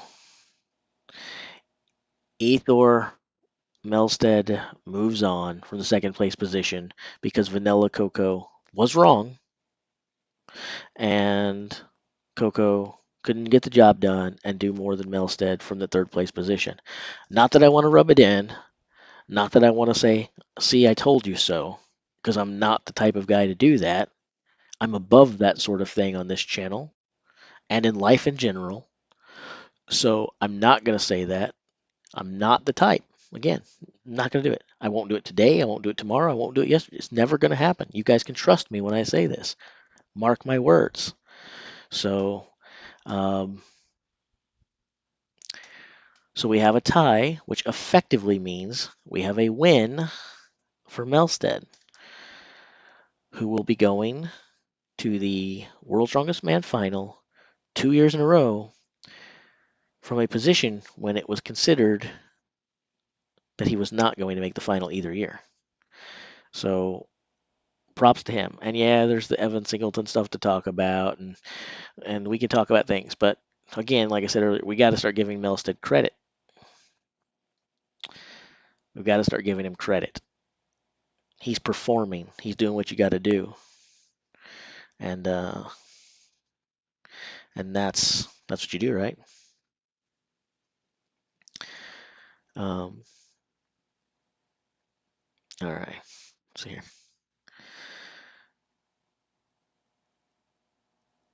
I'll see. 20 years away. Okay. So here we go, guys. Before we end this thing, for a couple of you who want to see, we're going to go back and take a look. We're going to look at today's stone offs in all five, and then we're going to do that really, really quickly, like boom, boom, 1, 2, 3, 4, 5, for anyone showing up. And then we're going to take a look at the 10 guys that were in the final.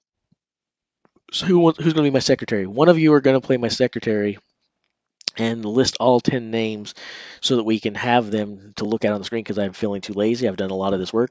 My voice is tired. My fingers are tired. You guys are going to give me the 10 names, and then I'm going to talk about how I think all 10 guys are going to fare on Saturday. We're going to end this sucker. All right. All right, here we go. Once we're done, I'm going to rank them on Saturday and Sunday from 10th place to first place. And you guys are going to wildly disagree with me, and that's okay. You know what we're all doing? We're all freaking guessing. None of us have a freaking clue. All right. So, World's Strongest Man. Group 1, Tom Stoltman will be squaring off against Gabriel Riome, because Gabriel won the stone off against Kevin Ferris from the third place position with 6 stones. All right. And the group 2, Mitchell Hooper will be taking on Brian Shaw, making yet another final, but not winning his group outright. And Brian Shaw is advancing by way of the stone off because Bobby Thompson did not lift the stone. And I'm shocked by this. And what some people are saying, Matt Rhodes video, blah blah. Okay, great.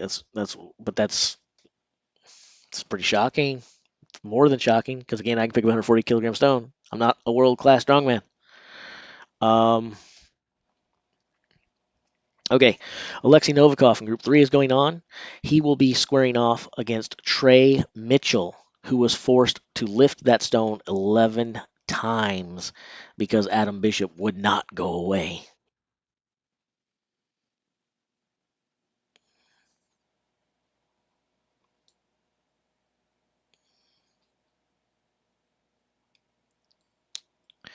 Martins Lises is going on.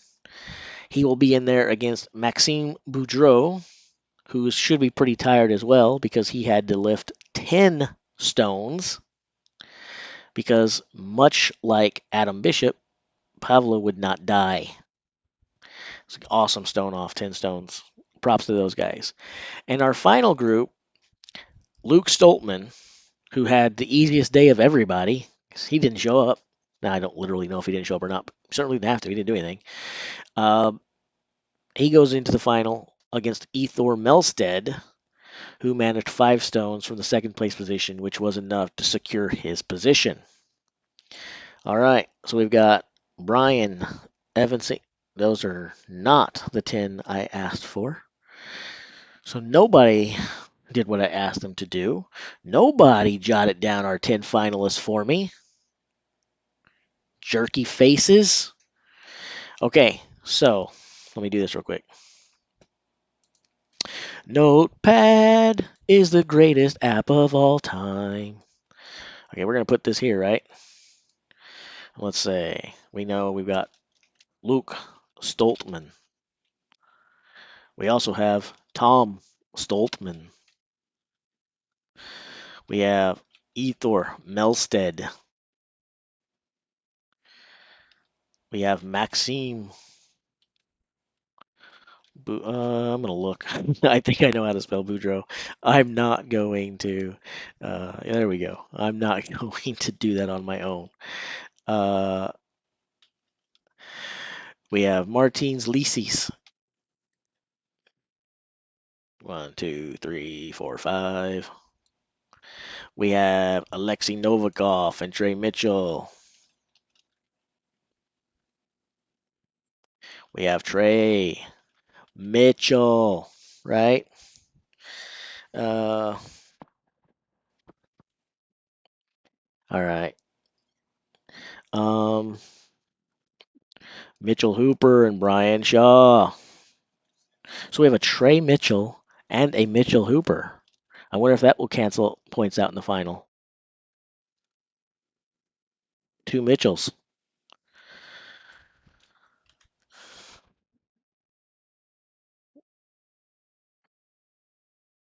All right.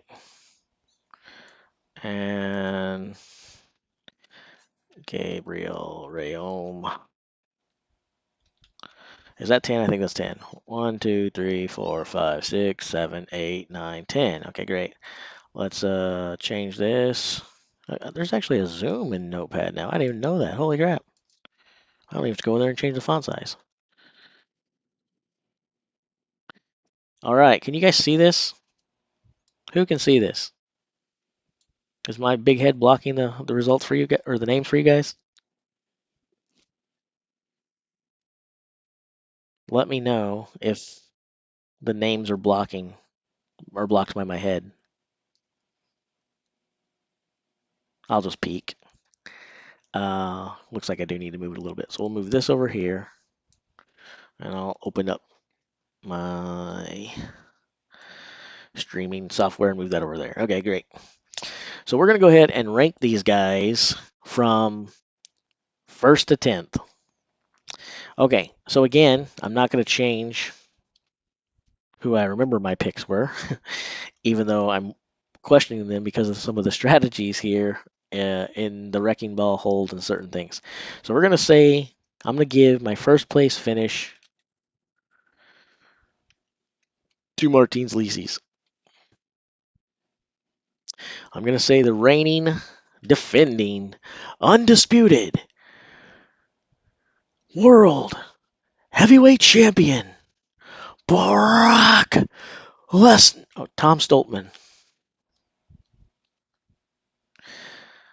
takes second. Third place, I had Brian Shaw up there. Does things change? Do things change? They do change for me, but Novikov went out there, and again, he tried on that one event when he didn't need to. So did Martins. I want I don't want it to cost them. I don't want it to backfire on either of them. I want them to do well. I don't want them to falter and then us look back on Saturday and Sunday and go, oh, they should not have held that wrecking ball. They should have just taken the easy point. But I feel like I almost feel like it's gonna come back and haunt one of them. Um, so man, I had a likely going on after I took Brian out. Now Brian had an easy path. Uh, man, Brian has some good events coming up in the final. Oh, I'm hedging my bets here. This is harder than I thought it would be. This should be easy. I bet you guys could do it easy, couldn't you? You guys could do this really, really easy, I bet. Um, what's not that easy for me? Okay. Oh man.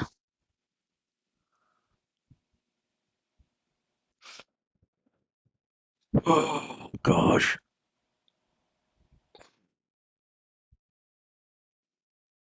All right. I'm gonna do this. I'm gonna do this. I'm gonna do this. Alexei Novikov third. I'm going with the same 5 that I said last time we did this. I'm not gonna change it up. So that means that I give 4th place not to Trey Mitchell, to the other Mitchell, Mitchell Hooper. I'm gonna give Big Brian Shaw 5th place, which for some of you guys is ludicrous that I'm giving Brian Shaw that high. And for the other some of you guys, it's completely disrespectful that I have him not winning it all, but definitely that low. Like putting Brian Shaw at 5th is a terrible thing, right? Basically, what I have done by putting Brian Shaw at 5th is I've guaranteed that half of the people hate me and want me dead for one reason, half of the people hate me and want me dead for the complete opposite reason. So everybody universally hates me. Um, and I'm okay with that. That's consistency, right? So all right. Uh, I was thinking that Max was going to come 6th, but and I was going to have Luke 7th, but I think I'm going to reverse those. Why am I going to reverse those? Can anyone guess why I'm going to go Luke 6, Max 7 when my original plan was Max 6, Luke 7?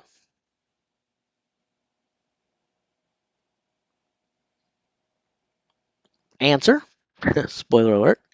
It's because Max had to do the stone off when Luke didn't, and Max had to work really, really hard today when Luke had to didn't do anything today. So I don't think Luke is going to win, but it'd be fine if he does. But and that'd be cool if that's not how whatever. No, you guys have the wrong answer for why I'm doing it. Maybe the right answer in terms of your opinion, but not why I'm doing it.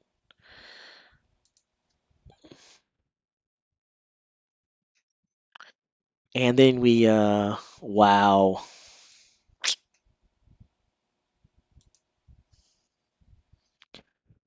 Oh, 8, 9, and 10. Okay. I feel like I'm not giving Trey Mitchell enough credit here, but he did just have to do 11 freaking stones. Um,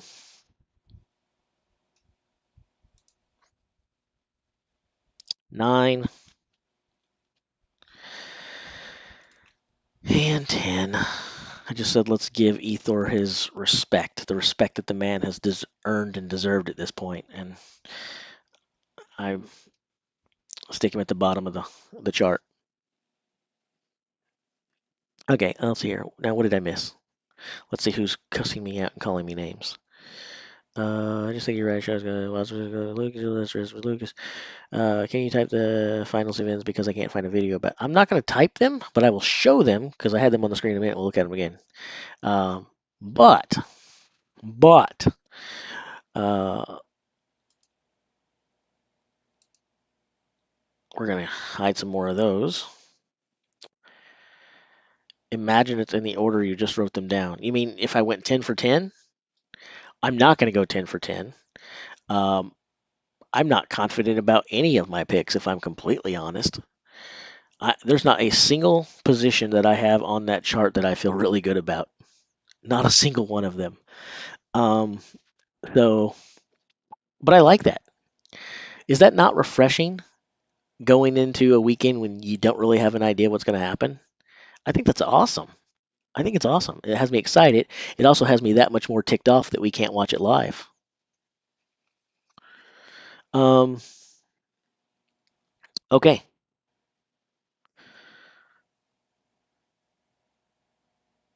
Luke first, round last. Okay, that's fine. Uh, okay, cool. Anyway, here you go, guys. That's my list.